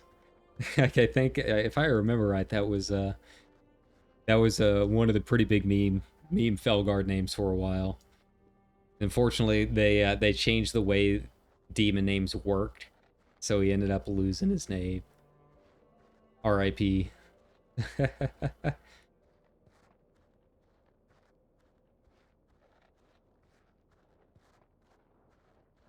I'm excited to unlock some of these others, though. Like, it's been a long time since I've leveled Warlock. So I don't exactly remember, like, what levels I get all of these in. So I get the Succubus at 19. Okay. Then my Fell Hunter 23. Okay. And then you've got the Command Demon, which is the powerful one, right? Okay. Yeah, that can be like the auto silence or the auto taunt, all of that stuff, right? I think that was the case. So yeah, it's not going to take me nearly as long to start getting some of the cool stuff as I thought. And then Affliction, they moved most of it to the talents. So I'll just have to kind of like go through the talent tree to look at them and see what all's new and different. I guess I can kind of do that. Yeah, Seed of Corruption is kind of like a must. Wait a second. Oh, no, I can get both. I just have to use 2 talent points to do it. Like, there's no way they're making me choose between these two, right? Nightfall, I don't think I really... I don't remember if I used Nightfall a whole lot. As Demon Seeds into 2 additional. Okay. May ramp up to 18. Okay. I'm trying to remember what my old build was like before they introduced the new ones. So, yeah. It looks like most of those first 2 tiers are pretty much what I was used to. I think I had all of those at some point. Right? I mean, it's been a while. Don't quote me on that. Oh, I'm taking the wrong pathway here. So yeah. You know, I don't know if that's going to affect any of my, like, later choices. Like, honestly, I'm the kind of guy that, I'm at the point where I like fewer buttons in World of Warcraft. Like, I know I make fun of them a lot for not being Final Fantasy sized, right? But it's just, I think with a lot of the talents, when you're playing in this game, like, the play style, it keeps it from being as smooth as I'm used to, right? I think a lot of it is also because I usually play Outlaw Rogue. I do feel like I use most of my buttons. Well, a lot more buttons, I should say. I don't use anywhere near the cap on Outlaw Rogue. But I do use more buttons than I do on some other classes. Like my Warrior, I feel like Fury Warrior, just fucking whirlwind everything, right? But yeah, a lot of them just don't fit. Like, I've got my Evoker, right? And it's like it introduces all of these spells, but it's like I'm in DPS spec, but a lot of these are like healing spells, and I guess it's kind of nice for soloing, but I'm just not really sure what I'm gonna do with all of these, right? Like, I don't mind new buttons as much if it like fits the theme that I'm going for. But with the way they've done these talent trees, like they put in abilities from talents from talent trees that I did not traditionally play. So I'm just like, I don't want this. I want what I used to play, right? So I end up going down and just using the passives that I'm used to instead of, you know, doing the cross talent abilities. So yeah, I don't know. I don't like the new talent trees. They were something that I was complaining about before Dragonflight was even released. I am going to continue complaining about them well past Dragonflight. Talent trees need to go. Too convoluted. It caters too much towards the weird spreadsheet grognards. Sorry, they need to go. It's yeah, not my thing. I know my buddy, like, granted we were really drunk, so his expression was a little more surprised than probably normal. But I remember we were talking about Dragonflight pre-release, and he was like, "Oh man, talent trees are coming back." And I told him, like, talent trees need to go. I fucking hate those talent trees that they showed. And like, he literally looked at me with like the most comical, exasperated expression. Like, it was literally like jaw hanging down. You know, cartoon surprise look. And he's like, you don't want talent trees? It's like, dude, it's like, it's just going to be the same thing as always, where if you were trying to optimize your build, you just go onto Icy Veins and do whatever they tell you to do, right? Like, they're just too convoluted. They're just way too convoluted. And it would be better for balance if they just got rid of them, and whatever class you were is what class you were. Like Final Fantasy. Like, I know what I'm getting when I get into my Red Mage. And yes, every Red Mage plays the same, but that's also kind of the point. Like, if I am really a hardcore Savage Raider, The fact that everyone plays the same and everyone has that parity means that whenever I hit 95 or 95 plus, it's because I truly am the better player and not because of my talent or my gear, right? Like, that's what it comes down to. So yeah, it's just too much. It's just too grognardy. It's too, actually, this talent, yeah, that kind of thing. It appeals to those kinds of people. I just really don't like the talent trees at all. I hate this. I hate it so much. I'm just gonna go with whatever looks easiest so I don't have to think about it. That is essentially why I don't choose new abilities instead, and I just go for the new passives instead. Is because I don't want to have to think about what I'm getting. I don't want to have to fill up my bars more. I don't want to deal with it. Now, if I want to play a game where I have to think about my abilities, then I'll go play Final Fantasy again. Yeah, got plenty of content I can do over there for my YouTube channel. So yeah, it's just it's too convoluted trying to map out these trees. I just go with whatever I don't have to think about. It's passive, all right, and there you go. Don't have to think about whether it's optimized. Don't have to think about whether it's the best option. I just click it, right? Like, I wouldn't necessarily mind having the abilities, like having more abilities on my bar and more abilities to think about in terms of playing my job. It's the fact that I have to think about it when it comes to the talent tree and what's better that annoys me. I think that's what I'm getting at. It's the thinking about the talent trees that annoys me, not thinking about what buttons I'm pressing when I'm fighting a mob, right?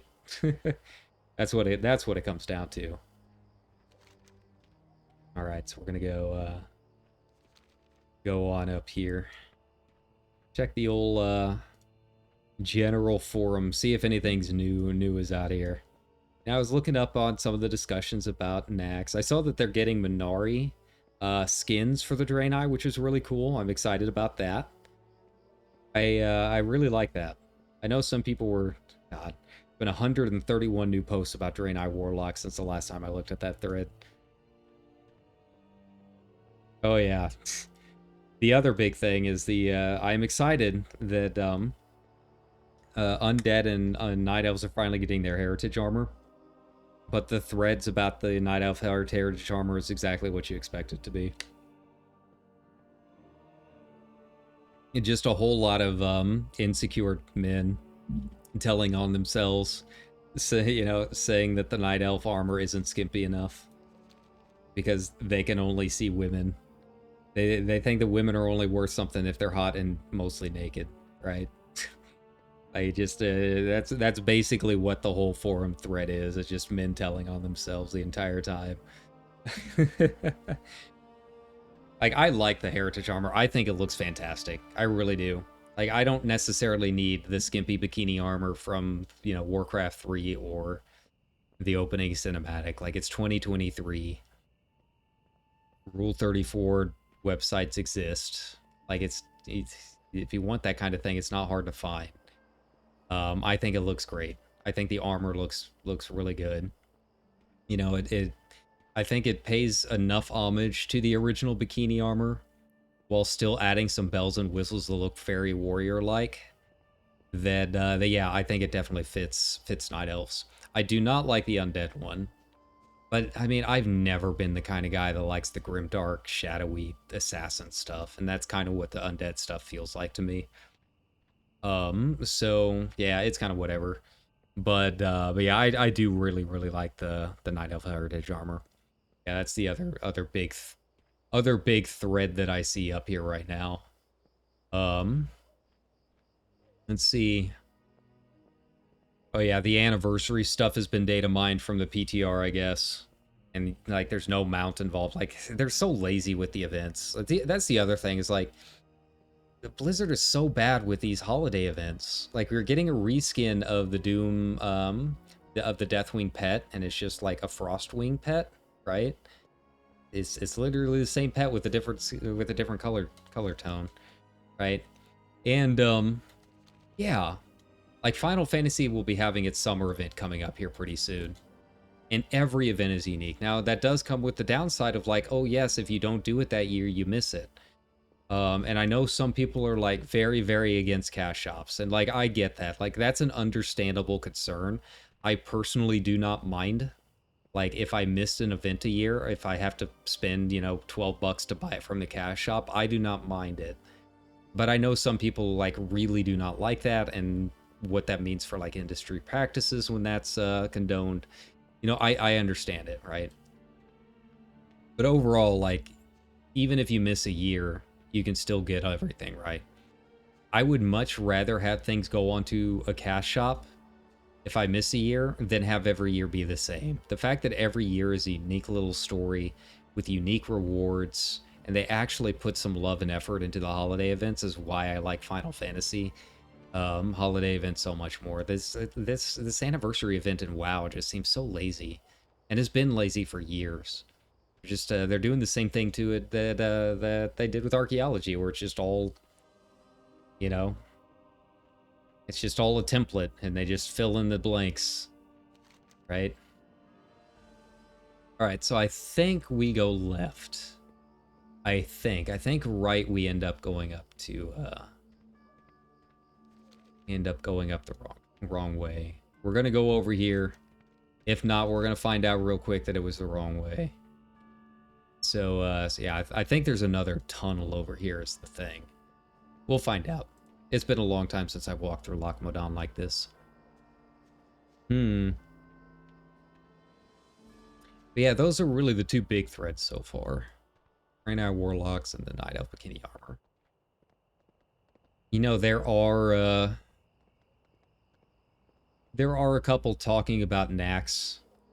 And, you know, it's understandable stuff. It's kind of discussing T3 and what they want to do.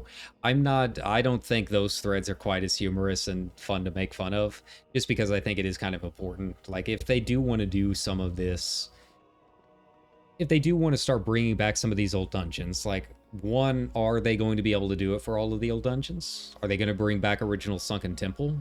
And two, if they're bringing it back so we can find these old items again, like, is this going to be the process each time, right? Like, are we going to be spending 2.8 million gold every time they bring back old sets, right?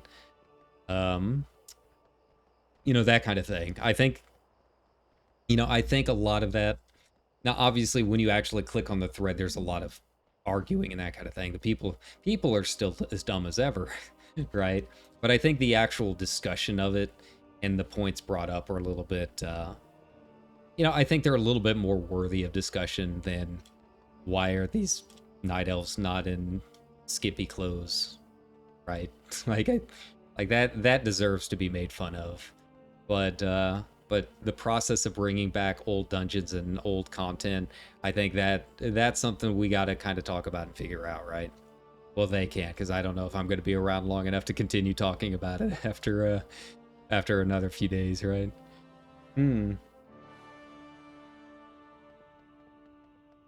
All right.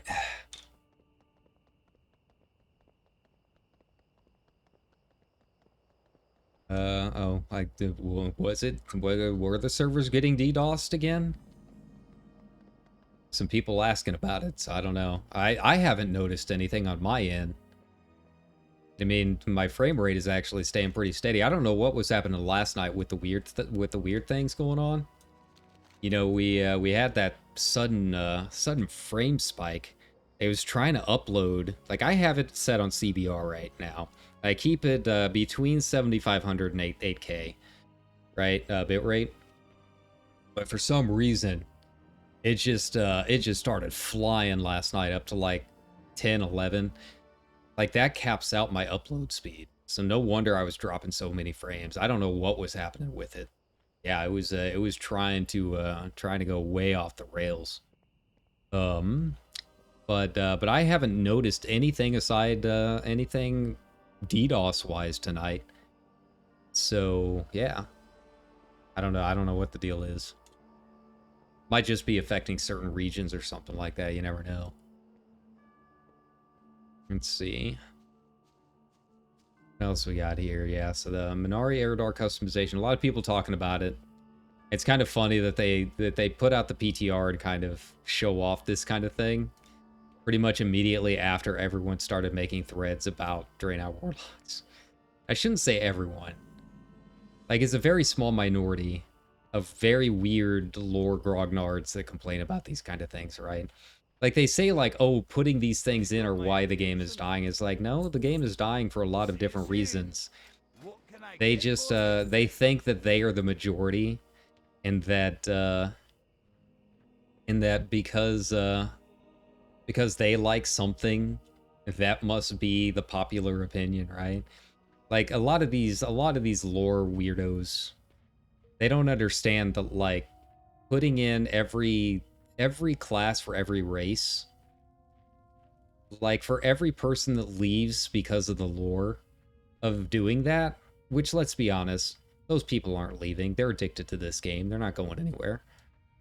If they did leave, for every person that leaves because of that, it would probably bring back several more people. Like, they are only seeing this in terms of, like, the community that they have now. Like, yeah, some of the people in the community we have now might leave, but it would bring back so many more people from the overall gaming sphere and people that might have left before, right? They don't understand that. Like, it would be a net gain for Blizzard to have every class is available to every race. Right now, some of them obviously they got to put more effort into it because of the unique animations and stuff. But like, yeah, people think like the game would just completely die when that stuff happens. It's like it died for a lot of different reasons, most of which is because of Blizzard being Blizzard and the business practices that have kind of changed how the game is developed and the direction of the game and how people think about it. Like, I think that has a lot more to do with why people left than people being able to make a Draenei Warlock, right? So yeah. Yeah. It's one of those communities, I guess. All right.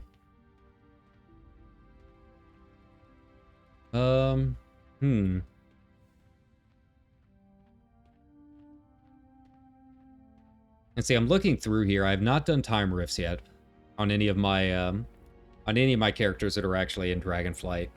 So I don't know what the deal is with it, but apparently they're pretty bad. Like they're designed for 10 people, but I guess they had ported in like Zerg rush levels of people into a lot of these instances, and it made completing them very hard or something like that. People weren't getting credit or something. I know that they had some hot fixes a little bit earlier today that supposedly addressed a few of those issues. I don't know if it fixed everything with the time rifts, but yeah, people like the time rifts came out, and I guess people really didn't like them because of the state of what was going on.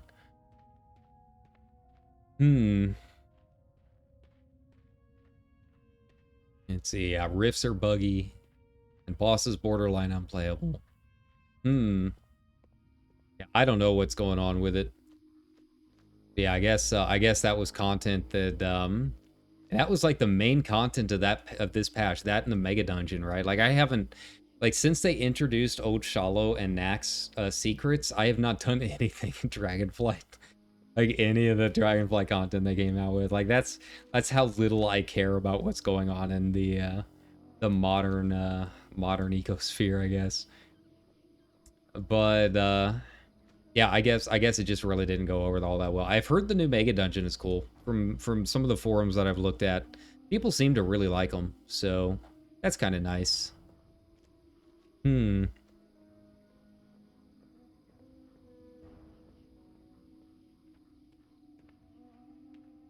Let's see. Anything else on here? Anything else that's interesting?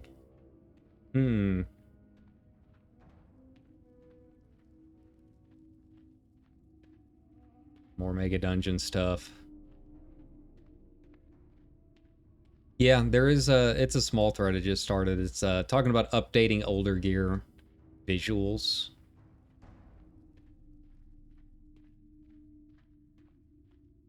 And yeah, I think that would be worthy. The question is, like, I don't know if they even have the old, if they could, like, the old textures from like the old T3 stuff and the stuff that just looks like a blurry mess nowadays, right? I don't know if they could upscale it. Like, they would basically have to go through and by hand redraw all of that stuff. I mean, it would be a massive undertaking. It'd be monumental to try and basically remake the textures for everything. I don't know if it's something that could be done, but I think it would do a lot to just updating the game's look in general. Like, Chance here looks pretty good, but it's kind of a basic dress, which is kind of a cool pattern on it. But some of my older items, I mean, they're just a blurry mess. You can't see anything. Despite having either, you know, really cool color schemes or looking pretty sweet.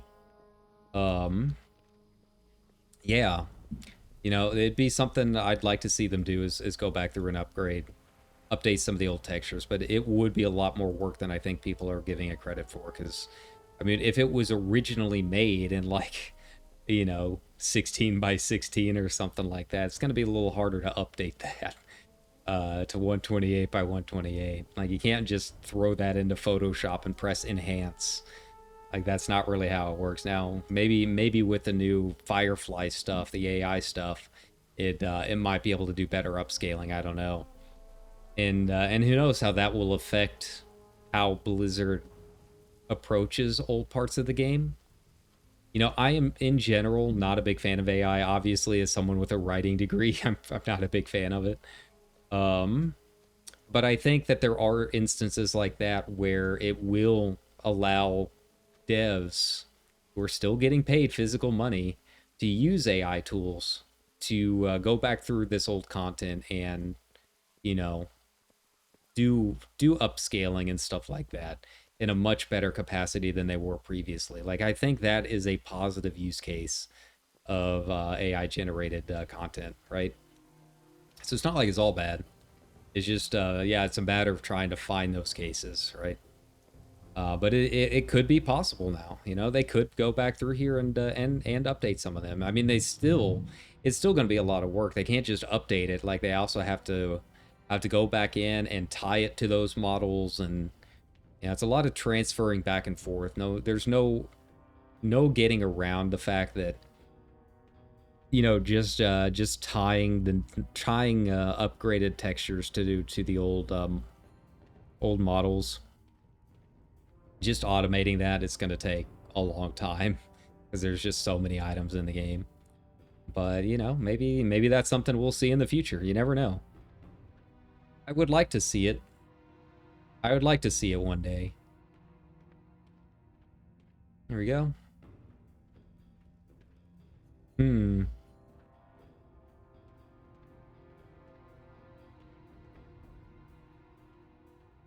All right.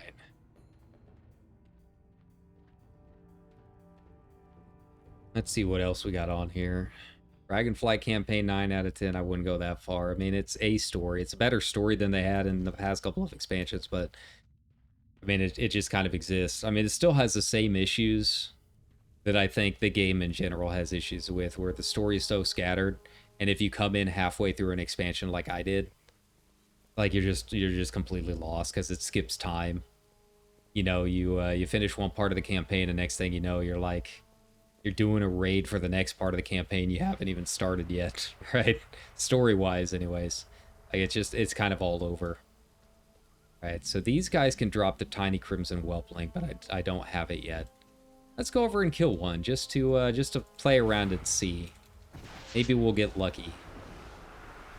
I have farmed these for a fair amount of time back in the past, and didn't really get anything from them.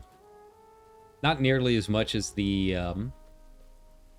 dark whelpling that we passed through in the Badlands, but I have farmed these. And of course, they do have the bag of slime too, if I remember right. Like, that's still an option of something that can drop. Right. Alright, so we're slowly making our way there, and at least my hearth is set to a decent place now. So I don't have to worry about anything happening. Yeah, Dragon's Mouth. Yeah, that's better. A little better. Still not great. But, you know, I can, once I get up to Light's Hope, I can take the flight path back. I've got So yeah, I have spent more gold than I thought. I don't know what I spent it on. Probably that transmog, since I had some actual gear to use it on, right? Hmm. Glad to see Spirit is back. The one, the one guy holding the flame for the Spirit stat. When do you unlock ancient patterns? So that's something you saw me doing the last time. Basically you have to turn in Scourge Stones or Argent Dawn tokens, and then you turn in 6 Argent Dawn tokens to a bag to the Argent Dawn Quartermaster, and out of those bag come random ancient patterns. You don't know which one you're gonna get. There's no way to select them. But it's basically a gotcha for ancient patterns. So yeah, you gotta get either 6 Corruptor Scourge Stones or 60 Invader Scourge Stones. You get those from the Invader Scourge Stones are from Charlemance and Stratholme bosses. And then the Corruptors are the rare ones or uncommon ones from Nax bosses that you can do once a week. They did update them in the hotfix today that they are bind on account, so you can do them on multiple characters and unlock a lot of bags every week if you have a lot of characters that can do Nax Ramas, right? Nax is probably the easiest time to number of bags you get. Doing a full run of Nax gets you 15 Corruptor Scourge Stones, which is 15 Argent Dawn tokens, which is 2 bags. And then you multiply that by however many alts you get, and it's very easy to start adding them up, right? Now, the Frost patterns, the Glacial patterns, that is a little bit different. In Nax, you will find a journal in the military wing. It is in a prison, in a little prison cage, right in the same area where you can get Valiance the horse. That is, that journal that you pick up will unlock a quest line that you turn in at Lights Hope Chapel. And sure enough, you have to find hidden pages. Now, you cannot find the hidden pages until you turn in that quest, okay? So yeah. Then as you unlock more of those hidden pages, as you find them located around Nax, it will unlock more patterns from the Frost and Glacial patterns for your leather workers. Now, the other important thing to note is that a lot of these pages, and I think I have found all of them. I don't recall seeing any others listed or anything like that. I think maybe I got the achievement for it. I don't know. But yeah, so the pages do require the grappling hook that you put together in Nax. It is very easy to put together. It is not something you're going to have to like sit there and grind for days on. It's just 3 items that are out and about. Look up a guide on how to unlock the T3 sets, and it will probably talk about the grappling hook. It's like the easiest thing in the world. It takes almost no time whatsoever. So yeah, you've got a few different options for that kind of thing, right? I mean, I guess I could go up to the Grove. I'm not going to worry about it. It's fine. I got one flight path here. It's not like I'm going to be really spending a whole lot of time in the wetlands on any of my characters anytime soon. I've done that enough times in my life. The only one that I'm really worried about is the Felgen Rock one down here. Just because I might go down there and farm some of the Oozlings at some point. But yeah, it's really not too bad. The pages I thought were a little bit easier. You know, you can watch my stream from yesterday, and I did all of that stuff farming yesterday in Nax, and I got most of the pages. I think there might still be a couple I'm missing if I go and look through the list, but I really don't think I'm missing any at this point. But yeah, some of the grappling hook stuff is it's kind of fun to figure out. They're really kind of hidden. And yeah, you get up there and it's like, oh man, there's a page. And yeah, I think I've got most of the glacial pieces. I don't really recall too many. Let's take a look and see how many slime-covered scrolls there are. I think I found 5 of them or something. There we go.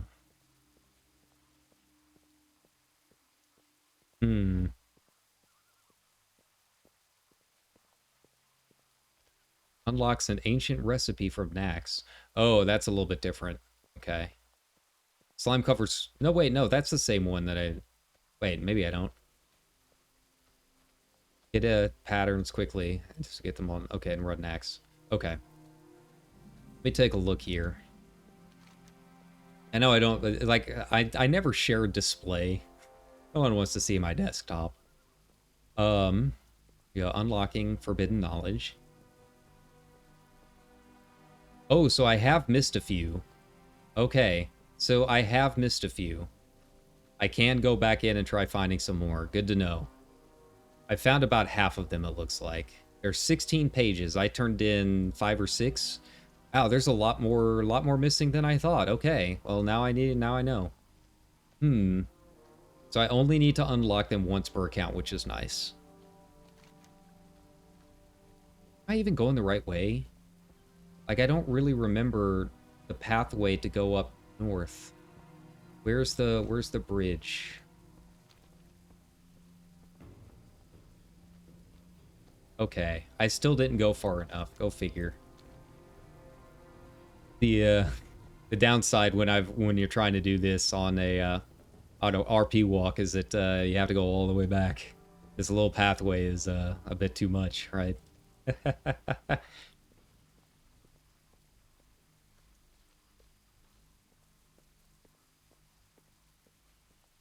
Okay, so there's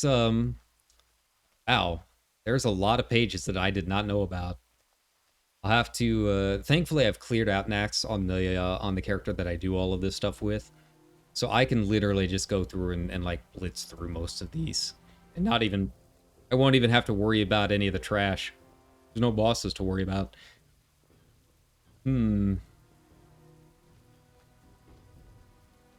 Okay. Wow, I was way off. Here I was trying to flex, being like, yeah, I got all the glacial pages. Yeah, I'm the Chad who's got all of this old stuff. I can craft it for you. I've got some work to do, I guess.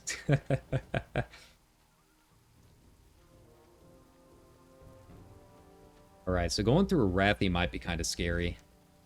Like there's a few parts there that I think there might be some guards or whatnot. It's been a while. I can't remember it entirely. But yeah, they might do some damage if I'm not careful. But I think, you know, by the time I get through most of that, I should be level 12 because I think the next couple of discoveries should put me up there, right? I've only got 1 bar left and I get quite a bit for discovery XP. Okay.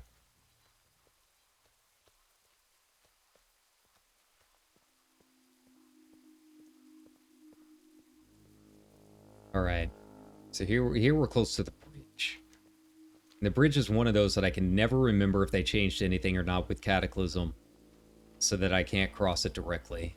I cannot remember. I really can't. I think you can. Endall span, yeah. So yeah, we're gonna try it. If not, we might be ending the stream. We'll see. Because we're still a long way from EP, man. We are still a long way from EP. This is gonna take some time, right? But you know, I'm having fun. Are you guys having fun? I'm having fun. Here we go. Okay, so what else we got here? What else we got?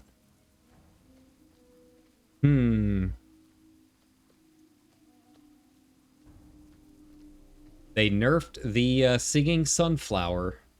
That's sad. I miss the singing sunflower. I should bring that out sometime.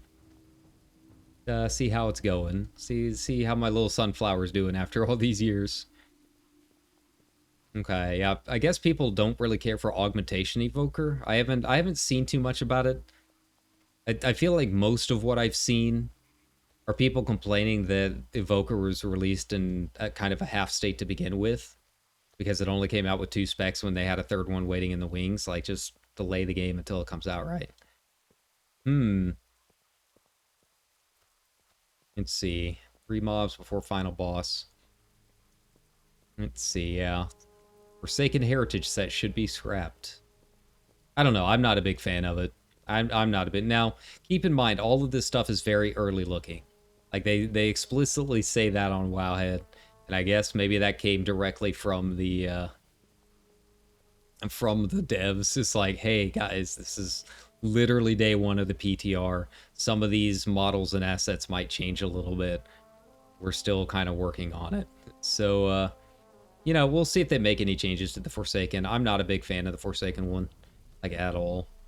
So, yeah, I wouldn't be opposed to a change. But to be honest, like, I can't really think of what do I think of when I think of, like, Forsaken armor? Like, Night Elf is pretty easy. And I think they did a good job giving tribute to the Night Elf heritage sets, right? But I can't really think of, like, hey, what would be the Forsaken armor, right?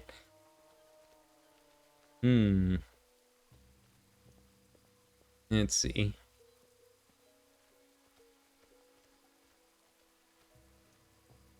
Oh, some people have they've started data mining some of the new, like, they said that some of the races would be getting some updates. Like, obviously everyone's talking about the Minari or Draenei, but I'm looking at some of these new assets with the Highland Tauren, High Mountain Tauren. They look pretty cool. I'm not gonna lie, that looks pretty sick.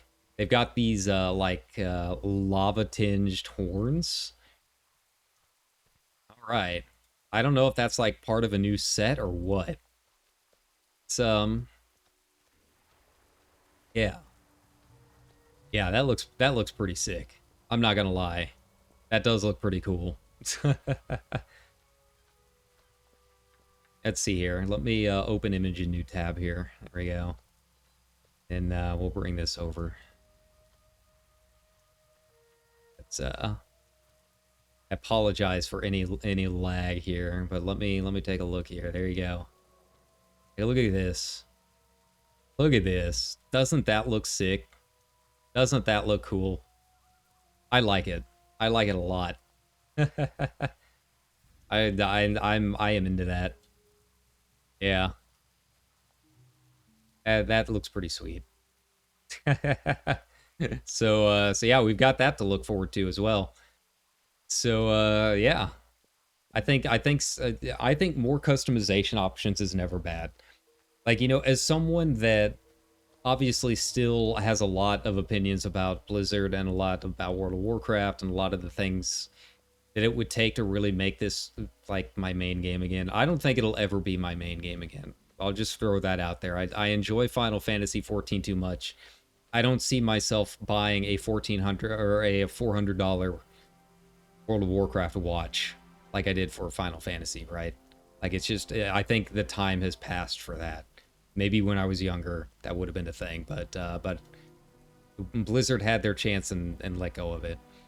But aside from just the Blizzard not being Blizzard anymore and not being greedy assholes the entire time, in terms of the actual gameplay to, like, make me do this kind of content on the regular again, customization like that is definitely a big step forward, right?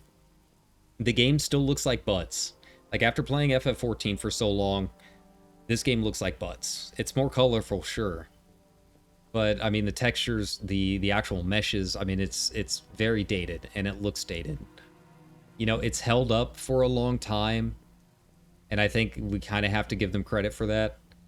But you can only have it hold up for so long before eventually even that starts looking old, right? Like, and I'm excited because FF14, they're doing a pretty huge graphical update in 7.0, and we're gonna be seeing that in the live letter and the FanFest. You know, they're gonna be giving us some updates, I would have to assume. So, you know, if WoW is going to try and compete, like, they've got to do some stuff with the graphics, like, hands down.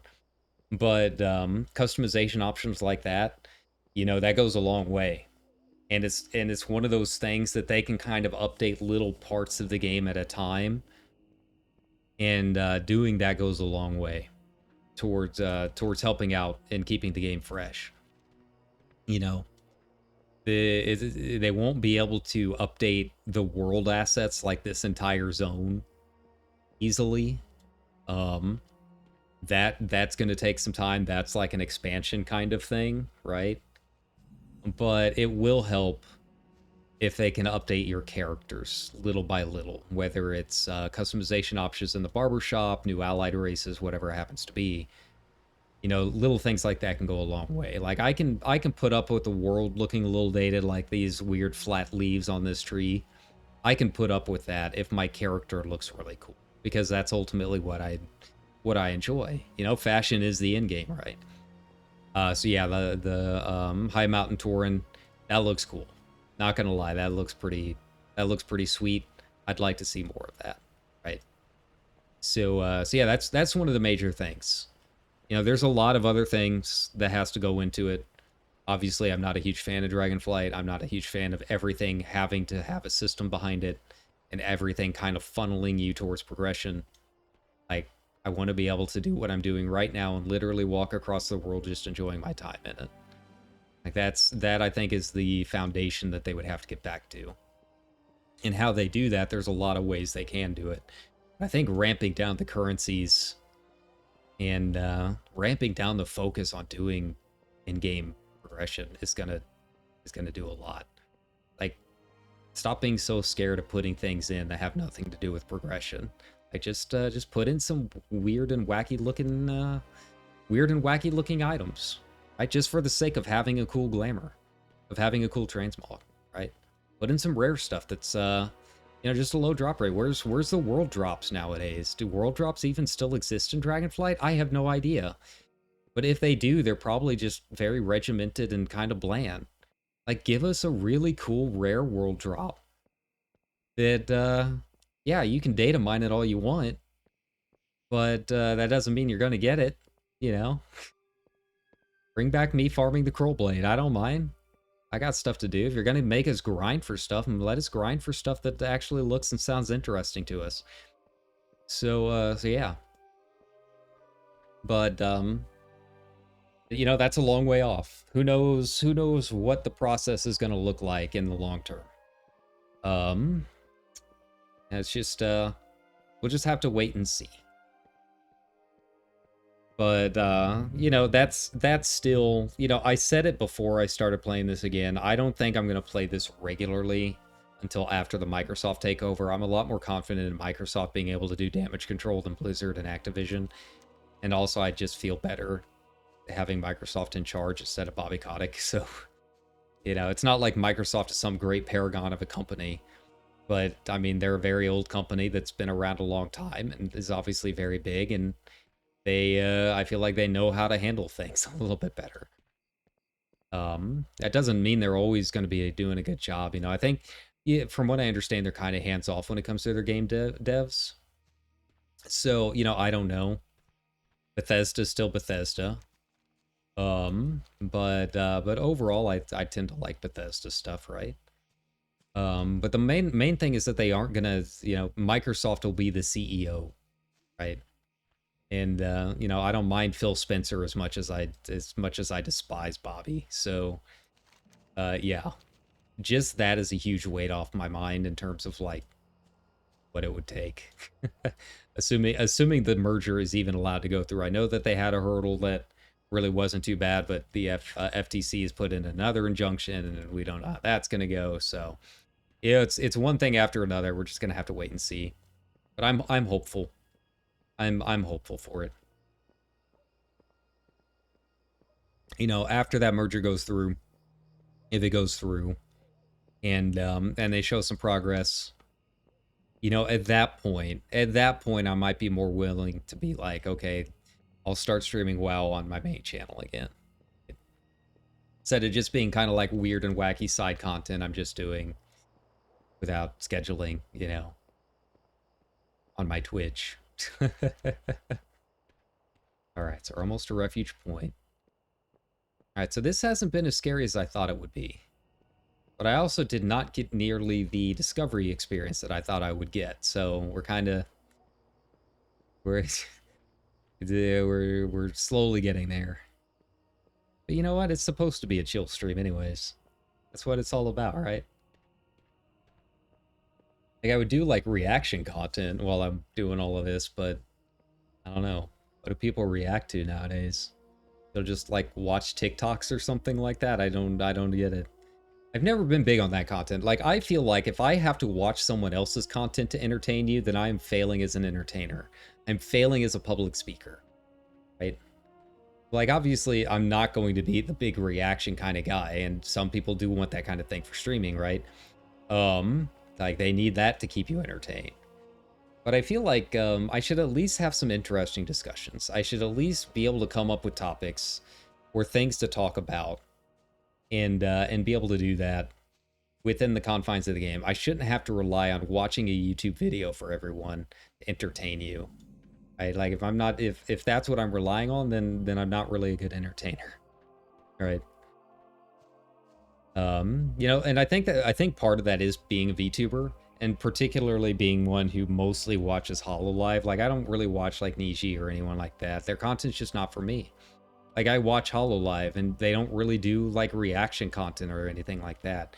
The entire point is that you're watching them for them, and it's supposed to feel like a show, right? Like, it's, instead of watching Netflix or something, you're putting them on in the background, and it's supposed to have that same feel. And that's kind of what I've always aspired to do as a VTuber, right? Like, you put me on because you want to hang out with me and have some discussions and ask questions and chat. You're not watching me to watch some YouTube video. If you want to watch a YouTube video, just watch the YouTube video, right? Now, I know that's not the same for all. Like, I know, like, Iron Mouse, everyone loves Iron Mouse, right? Who can't love Iron Mouse? But she does a lot of reaction content. You know, that's a little bit more up V Shoujo's alley. But that's not really my kind of content, right? Also, I got burned once because the one time I've ever reacted to something because someone asked. Someone was like, hey, did you watch the Spider-Man No Way Home trailer? So I watched it on stream, and YouTube immediately flagged it, right? Like, YouTube was like, nope, this is content owned by Sony. And Sony flagged it. So that kind of burned me on doing, you know, reaction content. Maybe it would be different now that I'm on Twitch, but like, what am I going to react to? Most of what I listen to and watch on YouTube is, I'd be watching it, right? Like, I'd be watching it because I want to watch it. I don't really do short form video viewing. Most of the kind of content that I do or watch on my own time is long form stuff, right? Like, I would watch that 2-hour Defunct Land video about the Disney Channel theme, and you can do react content to that, but it is a little bit harder. It is a lot. It's a process. You know, the only time I could really see myself doing that kind of content would be maybe doing like the FF14 documentary. You know the one, the No Clip documentary. That one is some good content, and that one's fairly long. I mean, that takes 40 minutes or so to watch all 3 parts. And I think a lot of that is mostly entertaining if it's coming from someone that has never played 14 and is just getting into it. Like, having them react to that documentary is always interesting because they don't know a lot of that stuff. But as an old hat like me, who has, you know, well over 2,000 hours in that game, if not more, you know, I already know most of that stuff, so I don't really have anything interesting to say about that kind of documentary. But, you know, something like Defunct Land is good. I watch a lot of, like, I don't know. I watch a lot of, like, internet historian kind of stuff. Not the internet historian. I know that's a channel. But just like weird internet culture things and weird pop culture things. Like Jenny Nicholson. Like she doesn't really do YouTube stuff anymore. Like, I think she's mostly moved on to her Patreon. But like, her kind of content was always really good. I like Izzy's and her wall of Garfields. Her content is always like right up my alley. Like, I love learning about like the weird things that happened to My Little Pony. I never even watched My Little Pony, but you know what? it was a big pop culture thing, and she's got a 45-minute video on it, so I'm gonna watch it. Right? Like that kind of content's kind of more my thing. Defunct Land obviously is a very good one. Yeah, I like that kind of thing. You know, the Netflix show Toys That Made Us. I loved that show, and I'm kind of sad that they haven't made any more seasons of it. Like that to me was fantastic. That was one of my favorite series that I think I've ever watched, just because you know, I like that kind of thing. I like the history behind a lot of these things that we all know, and like interviewing and discussing things with the creators and whatnot. I just find it very interesting. And just as someone that's been in media and entertainment for so long, like, you know, it's easy to look at that kind of thing and be like, well, these are just nerds. These are just nerds like living off of nostalgia. And I think that is part of it. Like, I think that's a big part of the audience. But for me personally, like I was in that industry for a while. Like, I worked for a big movie studio, and these studios have a big part in all of this. They, you know, the studio I used to work for has a movie coming out next week about a very famous doll, right? So for me, it was also a lot of work, and it was fun being able to make my interests into something that I was paid for, right? So yeah, I always like those kind of documentaries and long form kind of things. I don't really do the short form thing. I don't do TikTok. I'm not on TikTok. I don't even know like what the meta is on TikTok. I don't really know how it all works. I've done a couple YouTube shorts, and a large part of that is just because Twitch makes it a little bit easier to you can export directly. Like YouTube, like it just kind of sucks that like Twitch. I'm not a big fan of Twitch, right? Like I don't like their business practices. I don't really like a lot of the streamers on here because of the community involved. Like I've said it before, like on my stream, you're not really going to have the big text-to-speech commands pop up and big follower notices and everything. And just lots of loud noises and bells and whistles going off at all seconds. It's not my thing. I hate that kind of thing. So I'm not a big fan of Twitch. And it just really sucks that YouTube has such a good opportunity to try and take some of that market share away and become a really nice live streaming platform, because I do genuinely like live streaming on YouTube a lot more, but their systems are so far behind what they need to be. Like they've slowly gotten there now that you can do gifted subs, and that kind of thing, custom emotes, all of that. So that's really nice. But like if I want to make a short form video, I have to do it on the mobile app. There's no desktop app to make shorts. And I don't understand that. I don't understand why they would not have that available on the desktop. Like, I know the grand majority of short content is made on phones, so like I get that that should be the priority. But like I'm a game streamer. I am on my actual no shit big rig PC most of the time. So why can I not make shorts with the desktop app?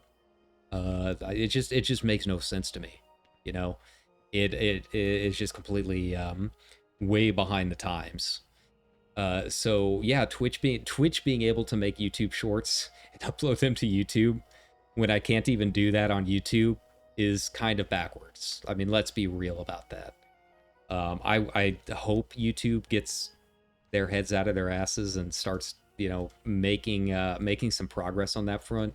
It really needs a new UI. Really needs to update stuff with their editor, and obviously being able to make shorts on the desktop app. Yeah, because I think they do have a lot of potential. I love live streaming over there, but you know, the reason I'm doing this on here on Twitch is because there just aren't as many viewers live streaming on YouTube. Like it's just harder to do it. My actual long form content that I do, my pre-made videos, you know, my guides and that kind of thing, you know, they do pretty well. They do pretty well. But then my live streams don't really do a whole lot. There's just not as many people watching live streams. And in a lot of cases with YouTube, people will subscribe to you because they watch your long form content, and then they unsubscribe when they see that you're mostly a live streamer. Like it's so weird. And you know, I don't pay too much attention to numbers. I mean, obviously I need to a certain point. because I really want to, you know, keep doing this and make this the job, so I have to a certain point. But I don't get necessarily stressed out about the numbers, right? I get stressed out more about like my real life money situations that come from numbers than I do about the numbers themselves. People unsub or whatever, that's fine. It happens. It's going to happen to any streamer, right? Um, but the point of all of it is that, you know, YouTube is so far behind on the live streaming stuff that that people just don't even understand that like it's a thing, it's an option. Like it's hard to find. It's hard to find new viewers. It's hard to really understand a lot of the culture around the live streaming over there, right? It's just not very good. So yeah. Okay. Nice. Nice. These guys, I guess, are not going to attack me. That's kind of cool. Soul Leech Absorption or spread out over 5 seconds. I can reduce damage. Okay. Cool. I think I'll take the maximum absorption. I think. So I guess as long as I'm not in war mode, they're not going to attack me. That's kind of good. Okay, I spoke too soon. That's fine. We'll survive. Now that I'm in my heirlooms, everything's gonna die, right? So yeah, it's kind of rough over there.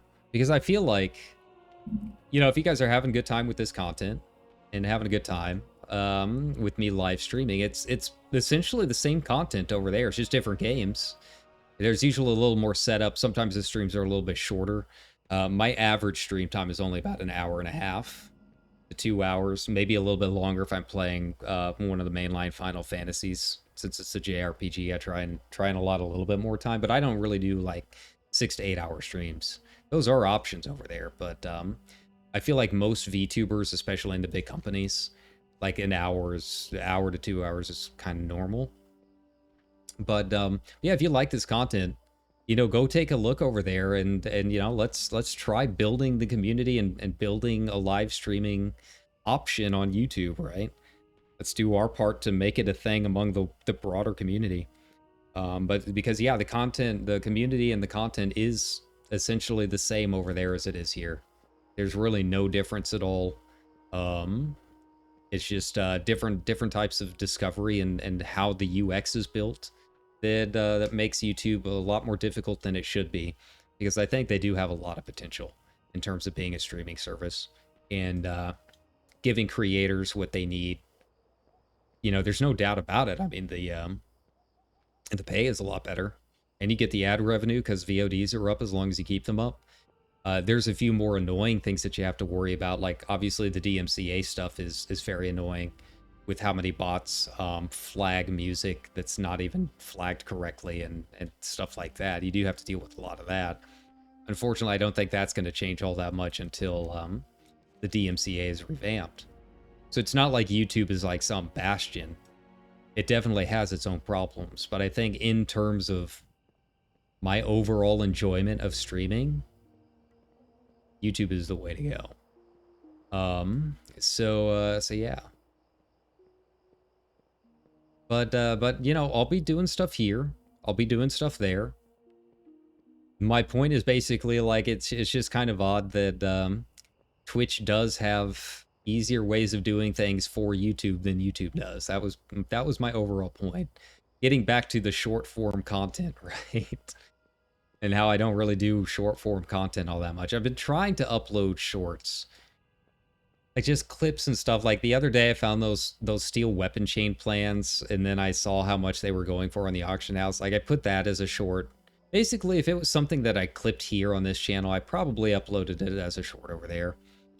But I don't really understand it all that much. Maybe it's just because I'm old and I'm not on it a ton. Like I understand making a short. I understand, like I loved Vine when that was around, right? Like, it's not like I don't understand how shorts work or why they can be funny. It's just I don't understand, like, I don't think my content, I don't know how I could fit that into the shorts atmosphere, right? A little bit out of my realm in terms of like what type of content I can do. I feel like if I did figure out a decent way to make shorts content as a VTuber, my shorts seem to do pretty well. Like they get a ton of numbers, like a ton of numbers compared to like a normal like average live stream. Now the pay is obviously not as good. There's you know, it's a much lower rate because they're short videos. It's all shared between each other, right? But it's like it's kind of weird like having a 2-hour JRPG live stream where I get maybe like 10 viewers, right? And then going to uploading a short and within an hour it's got like 94 views, right? It doesn't necessarily stay like that. First hour is really important because I guess the YouTube algorithm is it really puts an emphasis on how much people actually watch the short or if they immediately swiped away from it. So I don't have a great rate. Like mine's like around 25%, so definitely not great from what I understand. But yeah, it's definitely something I need to figure out at some point. Here we go. But I just feel like the discovery is a lot better on YouTube too. You know, as long as you know what you're doing on how to make thumbnails and have an interesting title and SEO and stuff, it is a lot easier over on YouTube to get discovered. I think anyways. I haven't really figured out a whole lot as far as how Twitch algorithm works, but just the fact that there's no thumbnails to me feels like it makes it a lot harder to get discovered if you are a smaller streamer.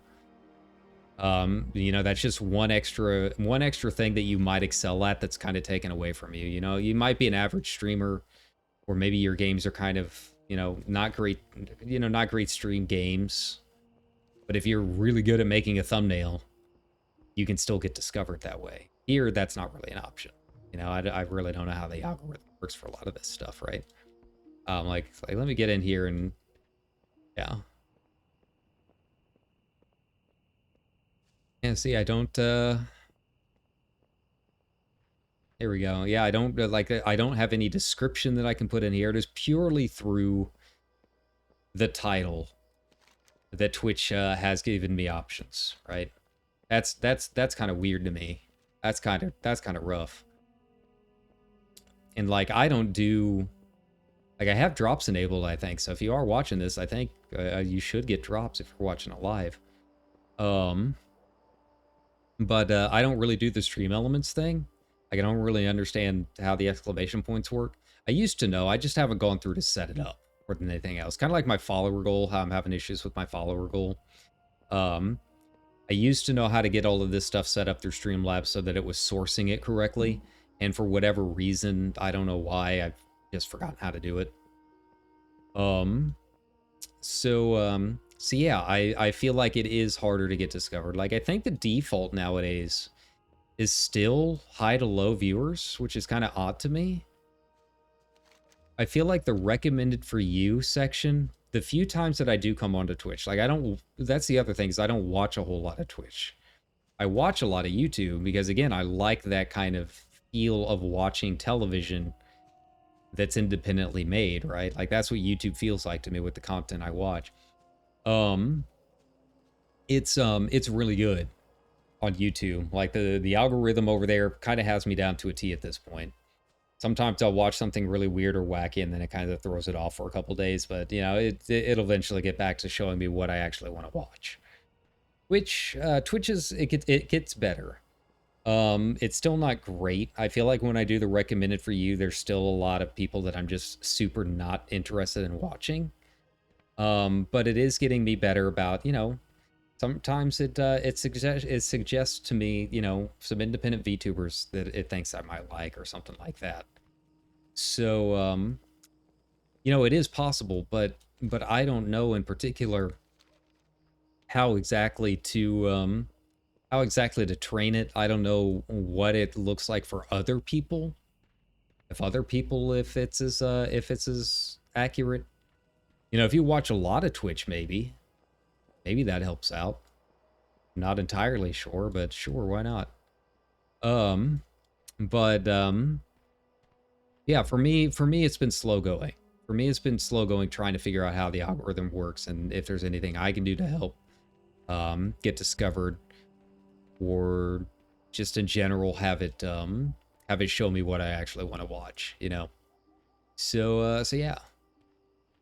But you know, the thing is, I'm not going to be able to do it if I'm not streaming. So yeah, I'm gonna pop over here now every now and then. Most of the time, it'll be stuff that it's just I don't want to put up a thumbnail and wait an hour. Now, if you're doing YouTube streaming, and the typical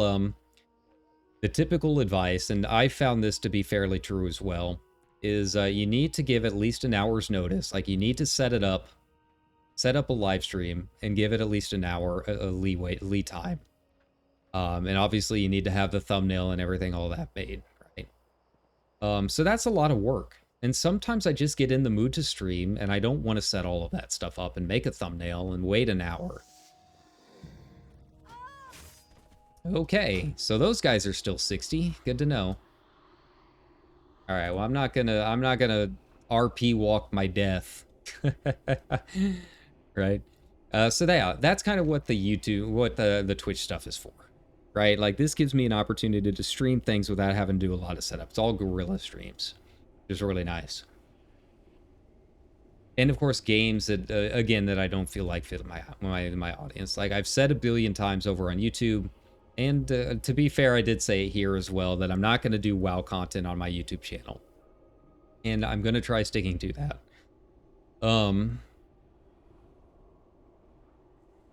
You know, I don't know about this one, because I don't know if I would really consider this WoW content. I mean, it's playing WoW, I guess. It gives Blizzard eyes, which to some people, I guess that's a bridge too far. So, you know, I get it, but I'm also like, I'm just walking the Eastern Kingdoms, I guess. It's not exactly like the most riveting of WoW content, right? So I might save this just in case. I don't know. We'll see. Alright, so I gotta avoid Terran Mill here. I didn't realize that those guards were still level 60. That's rough. That hurts. Alright, there we go. So yeah, it can be content for that, but because I promised my viewers over there, you know, certain things, I want to try and do it. I did upload a couple WoW shorts, which are just clips of this stream. I don't know if anyone on my channel even watches the shorts, so, you know, I don't consider that necessarily WoW content, I think. But yeah, you know, big large streams like this, I don't know.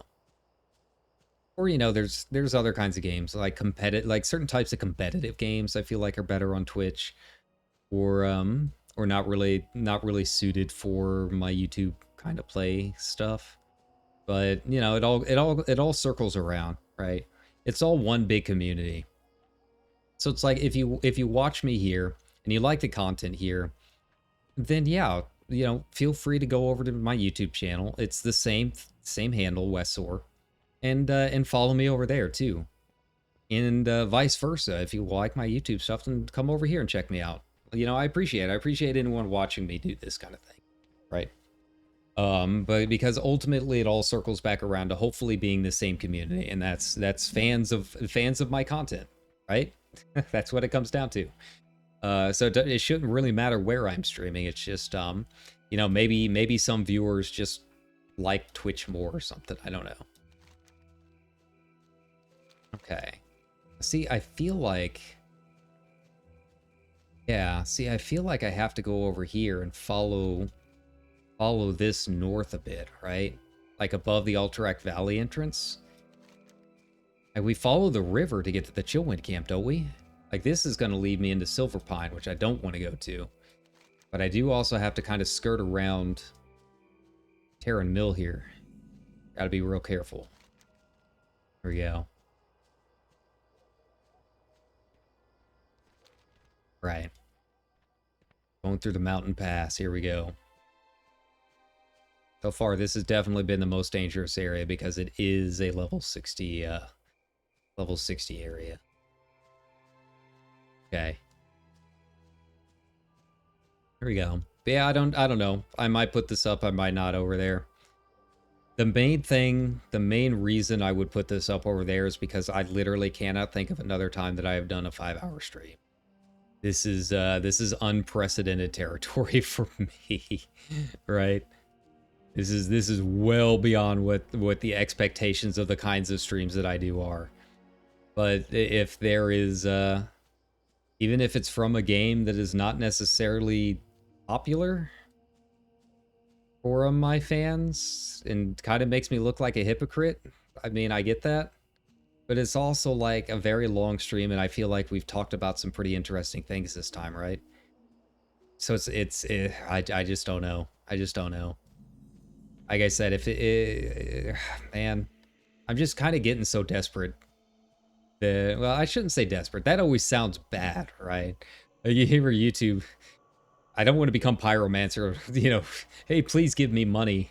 My wife has cancer and my dog has died and I'm being kicked out of my home. No, that's not me. Like I can definitely, like, I'm not going to be homeless or anything like that, right? I do desperately want to get out of retail, but it's not the end of the world if it's something I have to stick with for a while, right?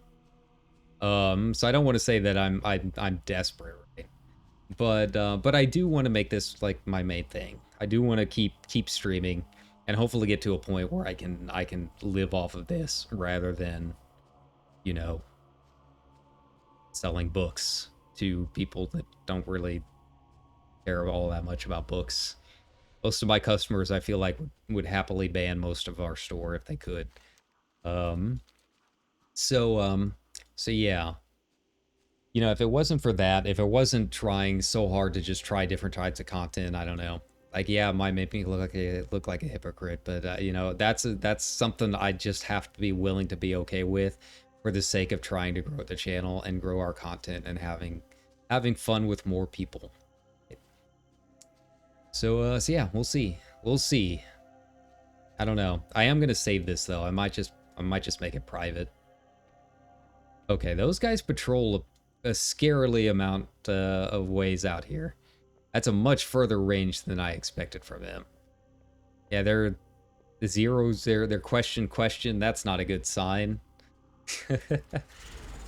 This spider's more my speed. That's what we're gonna go with.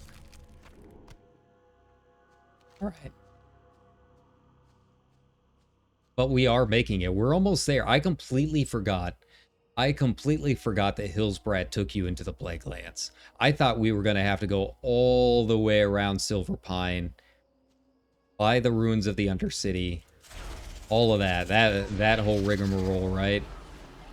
So like this is doable. This cut out probably an hour and a half of time that I thought we were going to have. Okay. I thought there was a rare around here too. I dropped the old tortoise shell. Guess not. That's fine. Yeah, I completely forgot about Hillsbrad Foothills. I 100% did not remember this. So yeah. I mean, I'm not gonna say no. We spent a long time walking. It's been a long journey. This has been 5 hours of walking the Eastern Kingdoms. Now, it hasn't been a straight walk. You know, it took us a little bit to get going. You know, we got into Stormwind. It took some time. You know, we had to do some things. We've backtracked a little bit. We've gotten some flight paths. It hasn't always been the easiest of journeys, but for the most part, 5 hours of walking. And, you know, if people have ever wondered how long it takes to walk from north to south in EK, I mean, this at least gives you a decent baseline, right? Like, this kind of gives you a somewhat reasonable expectation of how long it's going to take you to do this if you want to undertake this journey on your own, right? Oh man, is it starting to lightning again? I think that's what happened yesterday is, you know, I was trying to stream and that storm started and it got kind of wild. Yeah, I was hoping, I think I'm too far south. Like I'm in one of those flyover states, right? There ain't nothing around here. We're not that far north, we're not that far south. I was hoping we would get to see the aurora from out here, but I think it's gonna be, I think it was a little bit too far north. Yeah, I see like lightning or something out there. I don't know what's up. Let's take a look. Let's take a look at the old weather, just in case. But I think that's what happened yesterday is that, you know, that storm hit and it got super wild, super fast. And I don't know if it hit something, hit a line or something like that. And that maybe is what caused the bitrate to just go absolutely wild. All right, Cranky Benj. Here we go. Let's do it. Put Cranky Benji in his place. The bottom of the sea. There we go. He's not elite, but he's definitely a stronger mob. Give me anything? Ah, just some mollusk meat. Alright, so how do I get up to Chillwind Camp from here? I think I can just go up this way, right? Might have to fight some spiders along the way. Like, this is we're getting it back into uncharted territory. For how much I have been here lately doing shallow, I haven't done it from the ground, and I haven't really been on the Chillwind campsite, so I don't know how this is going to be trying to walk it. You know, go up through Anderhall and all of that. It might get kind of spicy. Nothing in here should be all that terribly difficult now that I'm level 12. But the mob density in some of these areas is what worries me. Because there are a lot of mobs in Anderhall and some of the surrounding areas. I also do not remember entirely if I'm going to run into any issues with more guards. Like, I completely forgot about Terran Mill. I'll be real with you. I forgot that existed.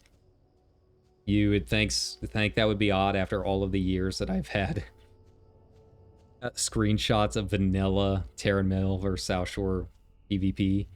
Some of the craziness that happened back in the day when we were all level like 40 or whatever. But I forgot it existed. I really did.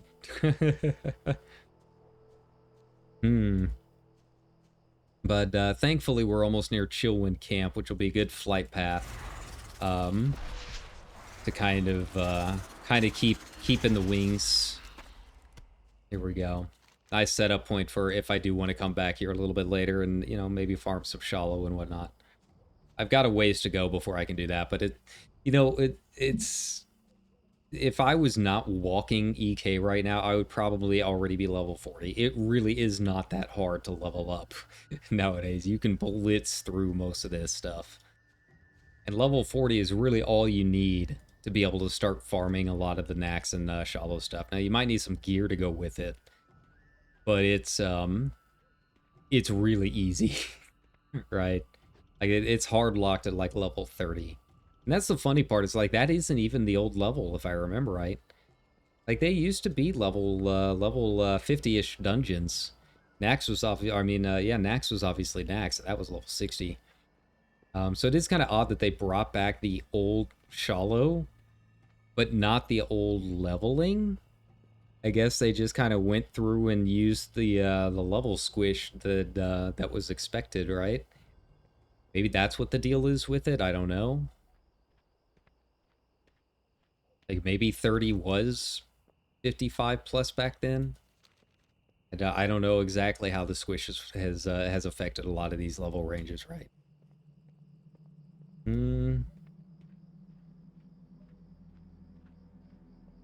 Alright, here we go.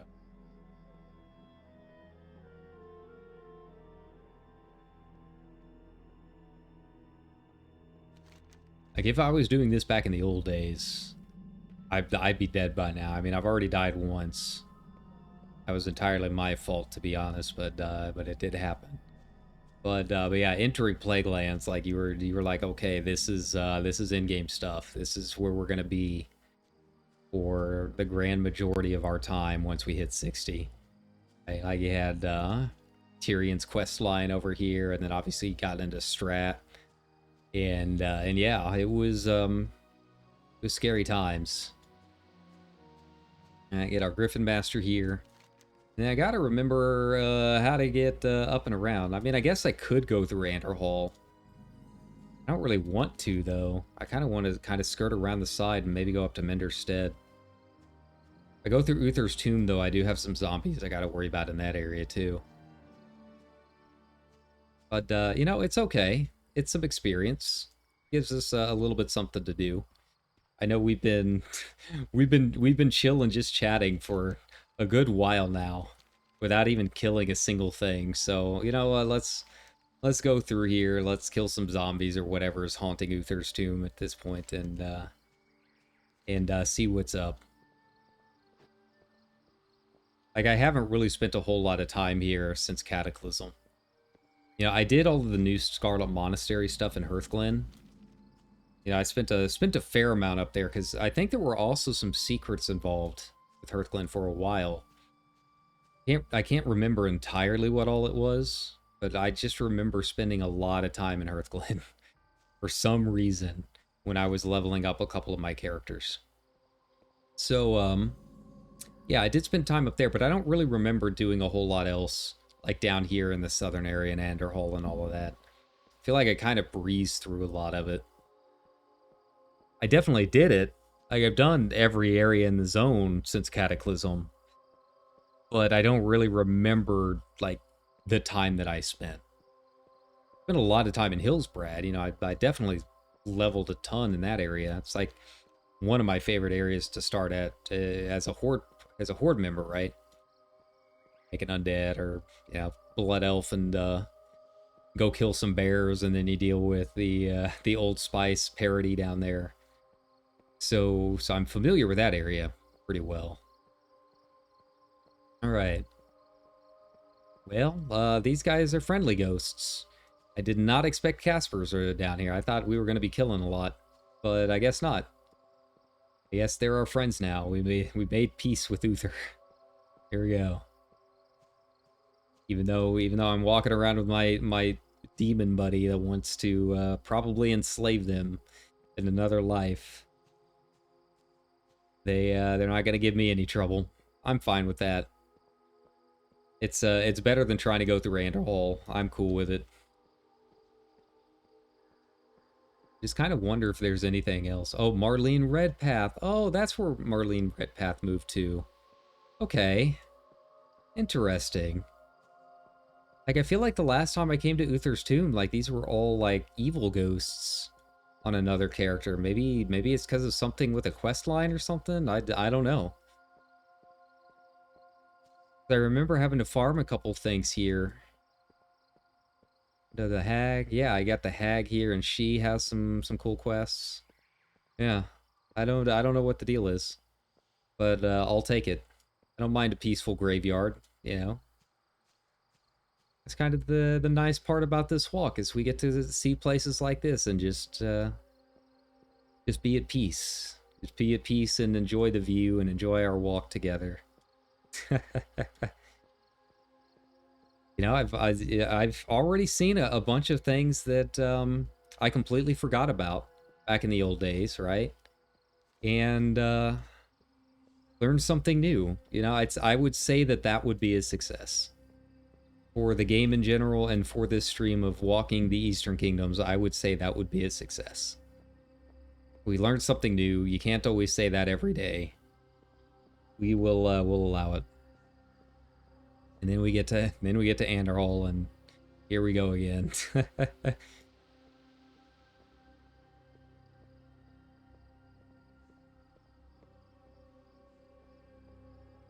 Thankfully, skirting around Anderhall shouldn't be too bad. I'll just take the mountain pathway here. I'm not gonna go through the center of town or anything. What the? Oh, it's phased.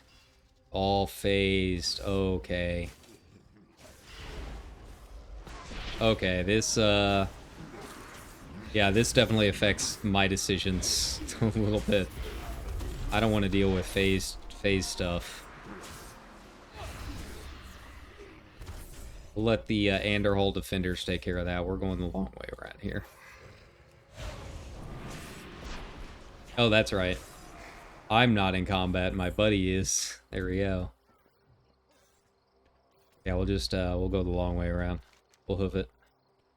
But then I can get over here to the Minderstead, and then we'll be on our way into EP. We're almost there. We're in the home stretch, everybody. I'm not gonna get all of the flight paths in EP because there's just too many. Like every tower has its own flight path. It's kind of odd that it's still like that. You know, it made sense back in the old days because it was a rough area, and like you kind of had to be careful where you were farming in certain parts. You know, Tier's Hand was obviously the big area for the gold farmers down there. Yeah, it was kind of wild. But nowadays, it just feels like too much. I know there's like story reasons for it. I think if you go through and do the EP like quest lines, you unlock them sequentially or something. I don't entirely remember. But it does feel like a lot of flight paths. You know, back in the day, it was also a very big zone is the other thing. EP was one of the largest zones in the game. That and Stranglethorn were kind of tied. So you kind of needed a lot of flight paths to kind of deal with how big the zone was before flying existed. Now that flying existed, it's kind of like whatever, right? Hey, Gory. Yeah, Fade Leaf. I forgot about that. Yeah. Now the Minderstead, the other thing is like I know each of these symbols. Like I know that like the different colored Eremi shoes mean different things in terms of flight path. I know one of them means it's like phased, right? Like you have to complete the quest line for it, but I forget which color of shoe is the phased one. So I'm making my way up there, not knowing if it's even something I even can unlock, or if I do have to unlock the quest line for it. It will kind of suck if it is one of those that you need a quest line for. Like, one of them is neutral. Blue is Alliance, obviously, right? Red is Horde. But, which one's phased? I don't know. I can look that kind of thing up, but I'm not going to do that right now. Back to the old general forums. It's new. Probably not a whole lot because it's early morning. Even the general forum posters have to sleep at some point. As frightening as that may sound, they are human. So yeah, they need sleep as well. And see, like, this is a nice little path. Like, yeah, you're in a plague land, but it's a nice little forest path. You get to kind of sit and enjoy the view for a little bit.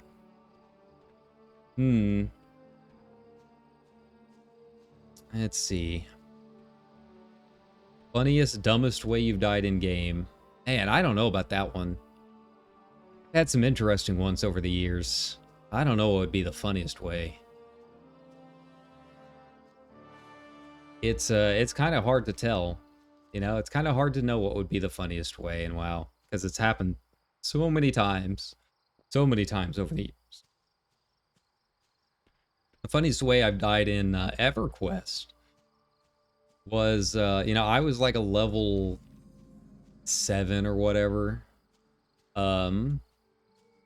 Druid, right? I was just like having fun with tree form or whatever. And my buddy was like hardcore to EverQuest, right? So, you know, he's taking me all around the world, and we're like kind of being careful about everything, and he can like get me to a city with a teleport because he's got like all the in-game shit that lets you teleport everywhere and all that stuff, which was really rare back in early day EverQuest, right? So he's like showing me the auction area. They didn't have an auction house, as far as I remember. It was like an auction area that was kind of made by players. It was in one of the desert areas. I don't know if that was one of the Koranoses. Can't remember the name of all of them. But it's basically like this cave that was in the middle of this desert, like built into the side of a mountain. It was just like where all of the high-end players would go, and they would bark out their wares to other players, and it kind of became the impromptu auction area, right? So he's showing me this place, and we're having fun. So he's like, yeah, man, you can go down to the ship down here too. There's some docks, and you can do some fishing or whatever we were gonna go do down there. I can't remember specifically. He's the one that knew about all the community aspects of it. So we're hanging out down there. We're hanging out with these other people, and just like killing these other mobs. And I'm just like completely in the zone, right? Like I'm just chatting with him in the game chat, and I'm just like not even looking around. I'm just like looking at the desert and killing some mobs, having the time of my life as like my little level 10 druid or whatever, right? And then I look up, and like there's no one else around me. And I look back, and they're all huddled on the dock. And I look at my chat just in time for him to say, Wes, over here, Wes, look out. And next thing I know is a sand giant just one-shots me, just absolutely obliterates my poor little druid. Like, they all could see it pathing. They knew this sand giant was around. And poor little old me, Freeform was not sprouted that day. I will tell you that much. It was fun back those days, though, because like I've said it, I've told this story a couple times on stream, but like if you never played EverQuest, in the early days of EverQuest, you know, druids had tree form. It was one of the first spells you could learn. Hey, there's the old bears. You know, tree form was one of the first things you could learn as a druid, right?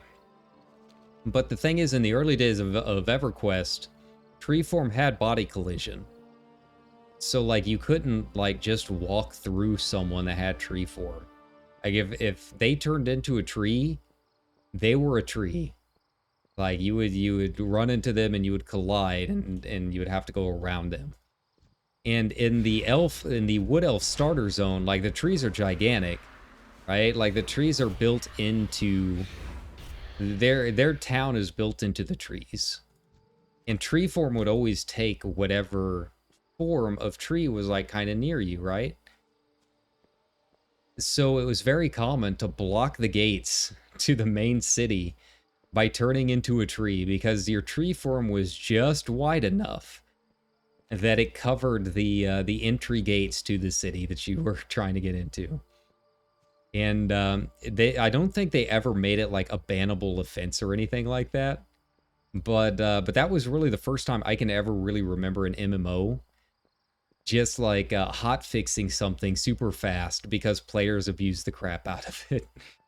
Like that was early to EverQuest, but that was really funny at the time to just see a little old druid run up to the gates of whatever the wood elf's big city was, turn into a tree, and then everyone else just kind of had to stand there and stare at it, right? Like you couldn't get into the city at that point. You're just going back and killing some more Black Crush, like Crushbone orcs or whatever they were called back in the day. All right, here we go. We're almost at the final stretch. We got to get to Light's Hope. It's it'll still be a little bit of a walk. You know, like I was saying, EP's a big area. It's a big zone. There's a lot of ground to cover, but I can't believe we made it this far. You know, I started off this stream thinking, you know, we'll just walk from Stormwind to Ironforge. And here we are in Eastern Plaguelands at this point, walking the whole way. And it's been a long... You know, I've done this a couple times. Maybe not quite this big of a path. But I've done the Stormwind to Ironforge walk a few times in roleplay events and whatnot. But I don't think I've ever done it this long.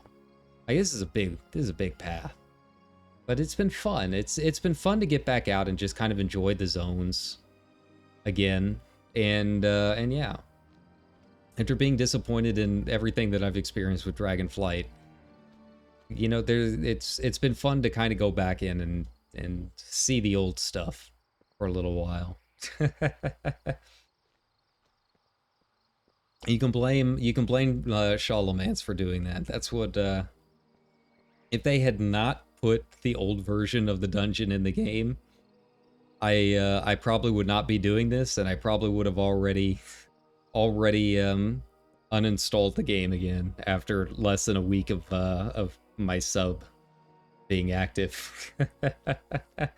So yeah, You can thank WoW Secrets Discord for discovering that and putting it back in. I won't complain. I'm happy about it. But there is another flight path over here we need to make sure and get. Honestly, more than anything, I'm surprised I've been able to talk this whole time. You know, usually I kind of run out of something to talk about and just kind of veg out for a little bit. But here we are, 5.5 hours in, it's still going.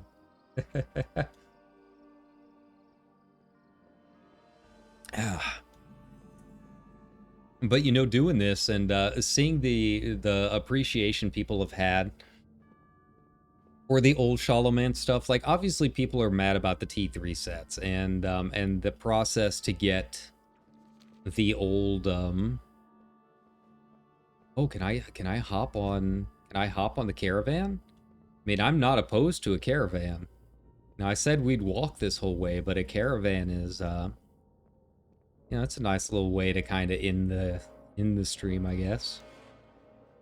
I don't know if it goes to Light's Hope. We'll see here.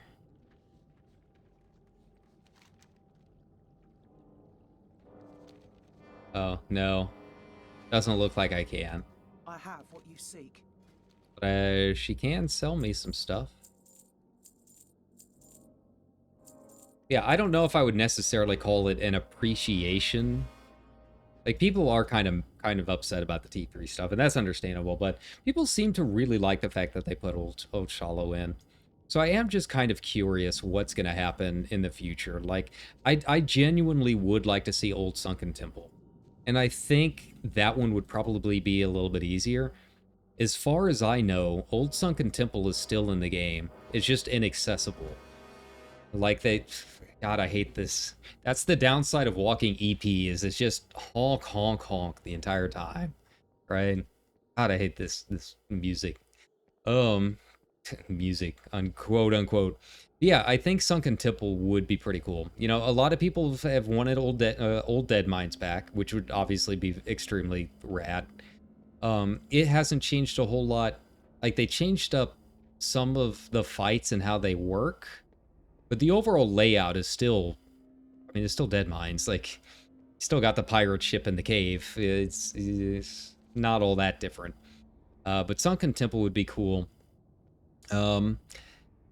You know, I don't know about old raids. We'll have to see. I don't really know any old versions of the raids that would just like really stand out to me. I think old ZG would probably be the coolest.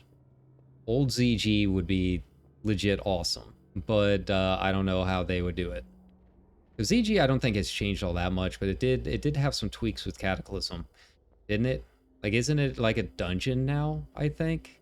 I'd have to go back and look, but yeah, an old ZG raid. I think that was probably the most fun that I've ever had in that game, was when I was main tank, or off tank for a pretty massive guild doing ZG when it was brand new. That was fun. Those fights were rad as a tank. It was a wild time. So I think old ZG would be a lot of fun to see back in the game. But you know, the assets are mostly the same, but I think it would take a little bit of work to revamp it in terms of the IDs and stuff. Like, that's mine. Like, I don't know a whole lot about game design. I don't know about the back end stuff. But my understanding is that's why they don't have old Nax, is like literally all of the mob IDs and everything are still the same as the original Nax, so there'd be some weird overlap. They'd have to like change all of the IDs again. Like, the new Nax is using old Nax IDs, so they have to basically make a copy and give everything new IDs, and that means redoing a whole lot of stuff that's tied to those IDs, whether it's spell names, you know, triggers, that kind of thing. So I mean, it's something they could do, but it's not something that is necessarily like easy to do, right? So yeah, there's that. But I think it would be fun. I think it'd be interesting. Yeah, ZG, I don't know if everything's still using the same IDs. If it's not using the same IDs, it might make it a little bit easier for them to do that. But I guess Ian said that they do want to eventually bring back as many pieces of old unobtainable gear as they can, which if that's what they're going to do, then yeah, they're going to have to probably add old Stratholme and stuff, you know? Here we go. I would like them to stealth add some stuff.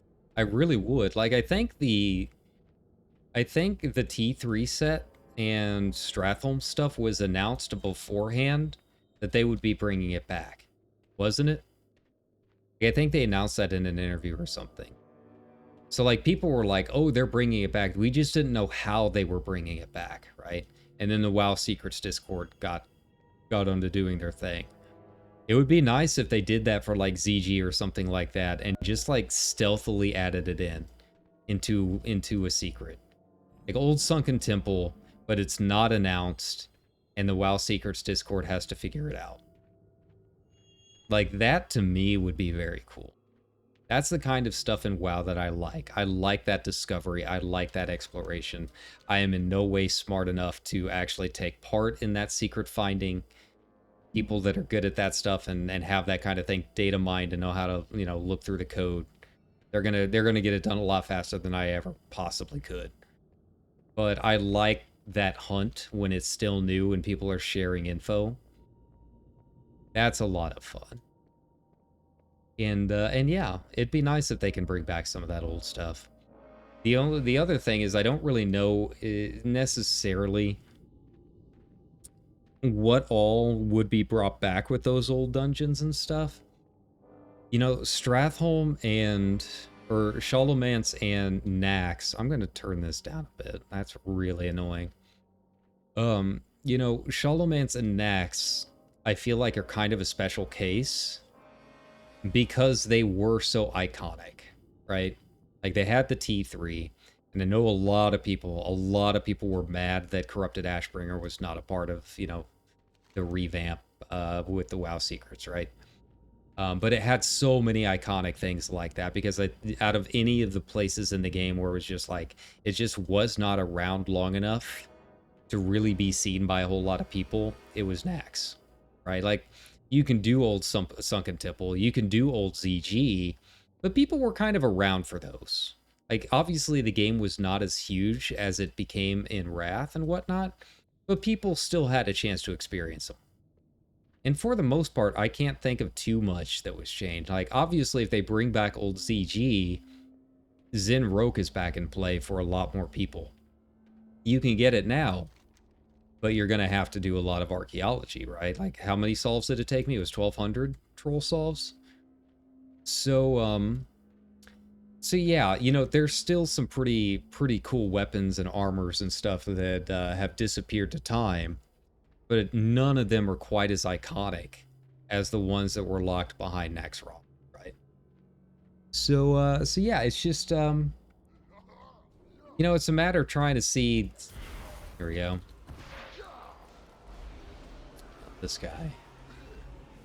So it's a matter of, like, what else would even have the demand, right? Like, what would have the demand that Nax had? I don't think anything would. But, oh, these guys are just, like, coming, right? There we go. This is like an event. We gotta, like, walk through here. There we go. That's fine. I can worry about killing all of this stuff afterwards. My pedal tank plenty of these guys. I'm not super concerned. Here we go. Yeah, even just my normal dots will take them down. That's good. Good to know. There we go.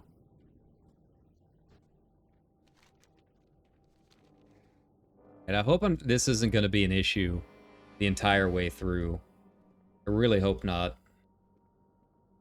I don't think there were too many other areas that had, like, big event stuff like this, but there might have been. I gotta get up, I gotta get over here. It's, we still got a ways to go. I forgot just how big this is. You know, I was hyping up, oh man, we're in the home stretch, but EP really is the size of a couple of other zones. Like, now that I'm really looking at it and experiencing it on foot. Yeah, you know, I can't think of anything else that I personally would really like to see them bring back. Um, Old ZG is probably the only thing that I can really think of. And I'm not going to be too mad if that's not, like, brought back anytime soon, because I like having Zenrock as an archaeology weapon. But, you know, there's a couple of other things. You know, I think the original Ubers would be a lot of fun. If you've never experienced original Ubers, oh man. You know, people on Classic are doing it, but I feel like the Classic mindset is a little bit different because it's a solved problem that they're not really doing just to explore and have fun with it. They're doing it to get gear, and they already know all of the ins and outs. It's a little different if it's like a thing you can go back and explore on your own and get old lost items and stuff, right? It just has a different feel on live. So yeah, I think Ubers, original Ubers would be a lot of fun. All right, so these things are kind of tricky, huh? They've got some HP on them.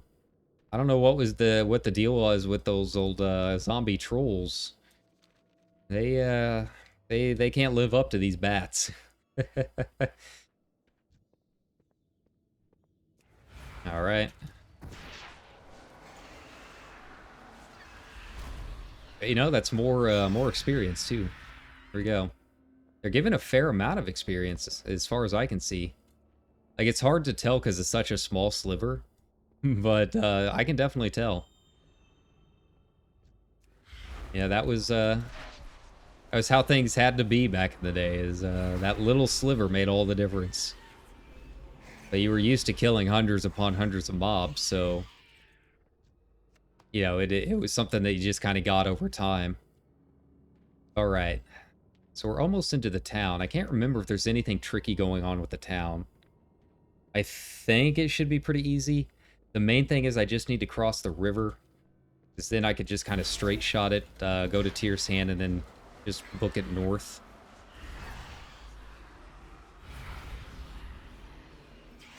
There we go. Yeah. I think that's the path that I can take. Tyr's Hand shouldn't be super crazy right now, because it's got the event, so the entrance isn't really all that crazy. It's just, that was always one of my favorite places to go back in the day. Partially because you could get some stuff that dropped there that was kind of hard to farm, right? There were some mats that you needed from some of the mobs that dropped in there. Righteous Orbs, I think, were one of them. But there was something else. I can't remember what it was that dropped that supposedly had a better chance there. I don't know if it was also the Crow Blade or another weapon. But it was also another big spot for the Chinese gold farmers back in the day. So you just go there and either it would be completely empty and you had the place to yourself, or you would have to fight like the one undead rogue who was very clearly farming because he was running on an automated path the entire time, right? And then you would attack, and they were very clearly like surprised and tried attacking you back, but were not very good at it because they were not wearing armor, right? It was like very basic armor, just enough that you could kill the mobs there to actually farm it. I was in a guild once that, you know, when we were doing our Ubers runs for the blood, right? To get the Onyxia keychain, we had actually recruited one of those gold farmers, and he turned out to be a really cool guy, right? I guess he was just stuck in the gold farming, the factory or whatever that they were in for that at that time, and you know, running Ubers with us, and you know, getting some of the gold and the loot from all of that. He was still technically doing his job, but yeah, we would just kind of hang around, and he eventually bought like an English dictionary to communicate with us and you know, it was very broken English, but yeah, he was a really cool little guy, and he was, you know, kind of our token hunter, because this guy was a he was farming as a beastmaster hunter, and he was solid.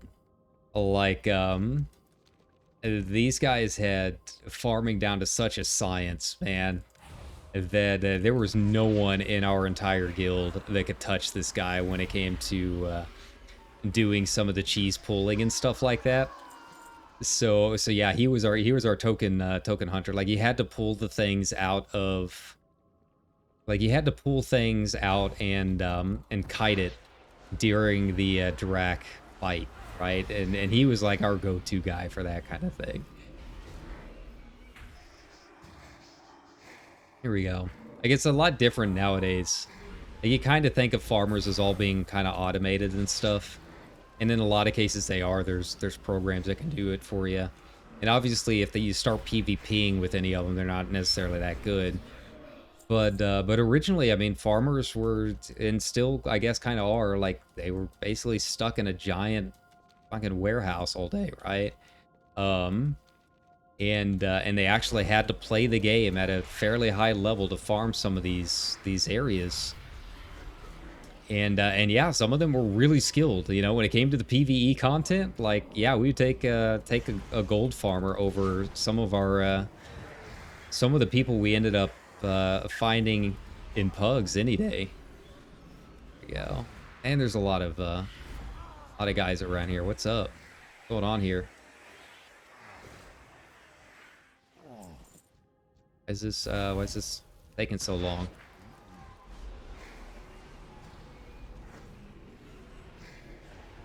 Okay. Like, I thought the summon stuff, like, disappeared after a time. Here we go, finally.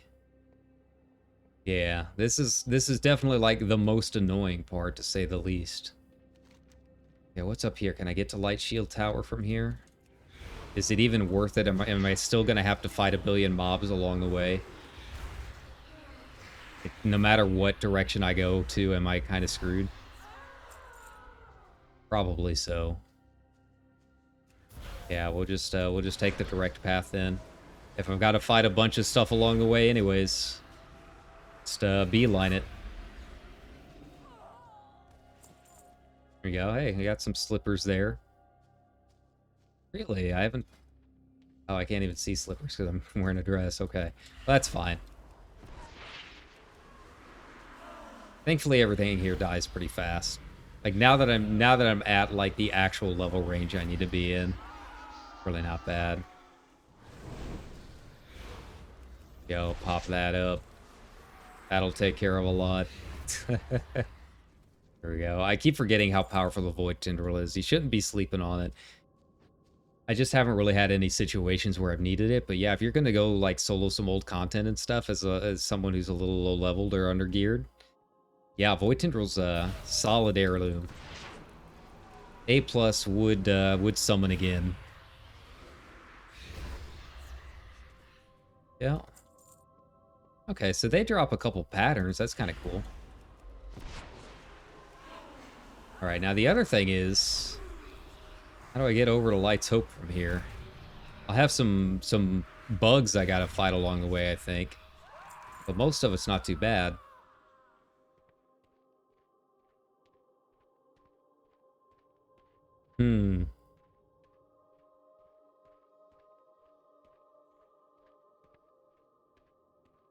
Oh, they increased my rep with the Argent Crusade, too.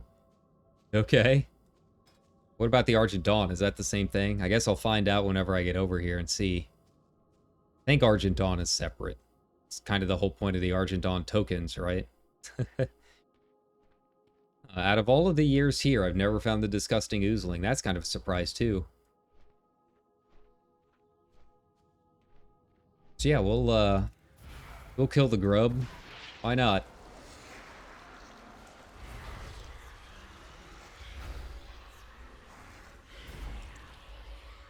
Nope. I imagine it'll have about the same amount of luck as I had with the dark whelpling and the ruby whelping. I would like to get those though eventually.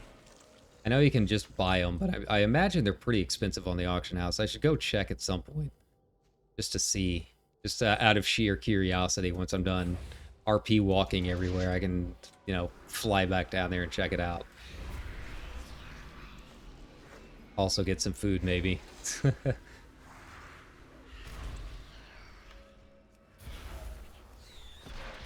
Okay, so we're almost there. We're almost in the home stretch. I'm dragging it out as much as I can, but mostly because I completely forgot that there was a pet that dropped on from the mobs around here. Here we go. That's fine. It's okay.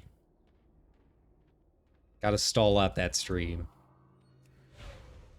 But, you know, whether or not you're checking this out live, or if you are coming into the VOD a little bit later, I appreciate you being with me on this journey. This really, truly is, I think, the longest stream I've ever done.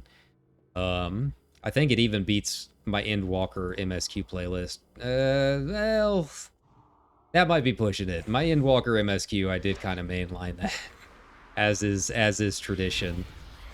But, you know, for just like a random gorilla stream, that, yeah, it's definitely up there on the longest content I've ever done. I really did not expect it to go this long, or expect me to survive this long trying to do it. And all on a work night too. You know, I've gotta go sleep at some point. I gotta be up and well, it is an afternoon shift, but it's not exactly like an easy shift for me to go to. I want to go on with more than, you know, 5 hours of sleep, right? Honk, honk, honk, honk.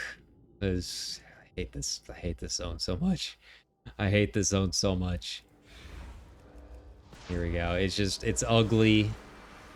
The music's bad. You know, they were saying something about the fog effects, right? Like, I saw the patch notes had fog effects. Like, some kind of graphical upgrade to a lot of this, but I haven't noticed anything different. I don't know if I'm just missing a setting in here or something, but I have not seen any of the new fog effects at all. Here we go. Like, it seems a little foggier, I guess. Is it active? Am I just dumb? I mean, I know I'm dumb. That's not even a question. But you know what I mean? Am I just not seeing something? Yeah.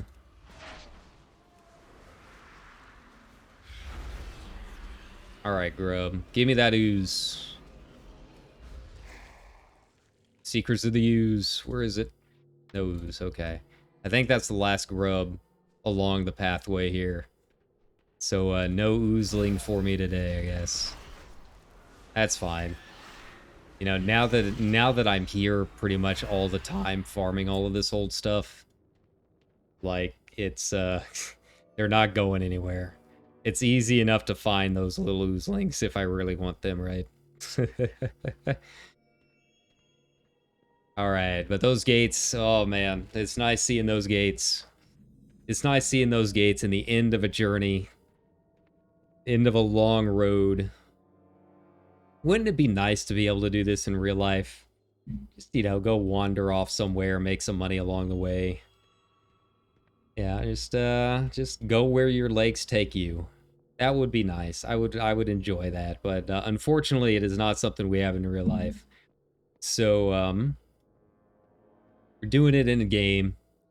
I figure if I can't do it in real life, I should at least stream doing it in game and have fun with y'all. But I do appreciate everyone that has kind of stuck around. You know, same as always, I don't do all that many calls to action or whatever, but if you like the content, like, subscribe, whatever the terminology is here on Twitch. You know, most importantly, go and do it over on YouTube, because that's where the majority of my streams are going to be. It is the same handle once again, but you know, if I can get to affiliate here on Twitch and open up some avenues for us to you know, do some more things, custom emotes and that kind of stuff, then, you know, I'm not going to say no to that. Because that will change. Obviously, if things are going well and we reach affiliate here, and then that might have a little bit to do with where I start streaming a lot more of. You know, it's kind of either or, right? So we'll you know, hit me up on both. And check the Twitter, because that's where I make the announcements as far as like where I'm going to be posting and whatnot. If I do decide to do a random gorilla stream, it'll be posted there. If I decide to put up a stream an hour ahead of time over on YouTube, it'll be posted there, so you can go hit the notification bell, all of that stuff. But yeah, just like, subscribe, follow on all channels, whatever it happens to be. But this was fun.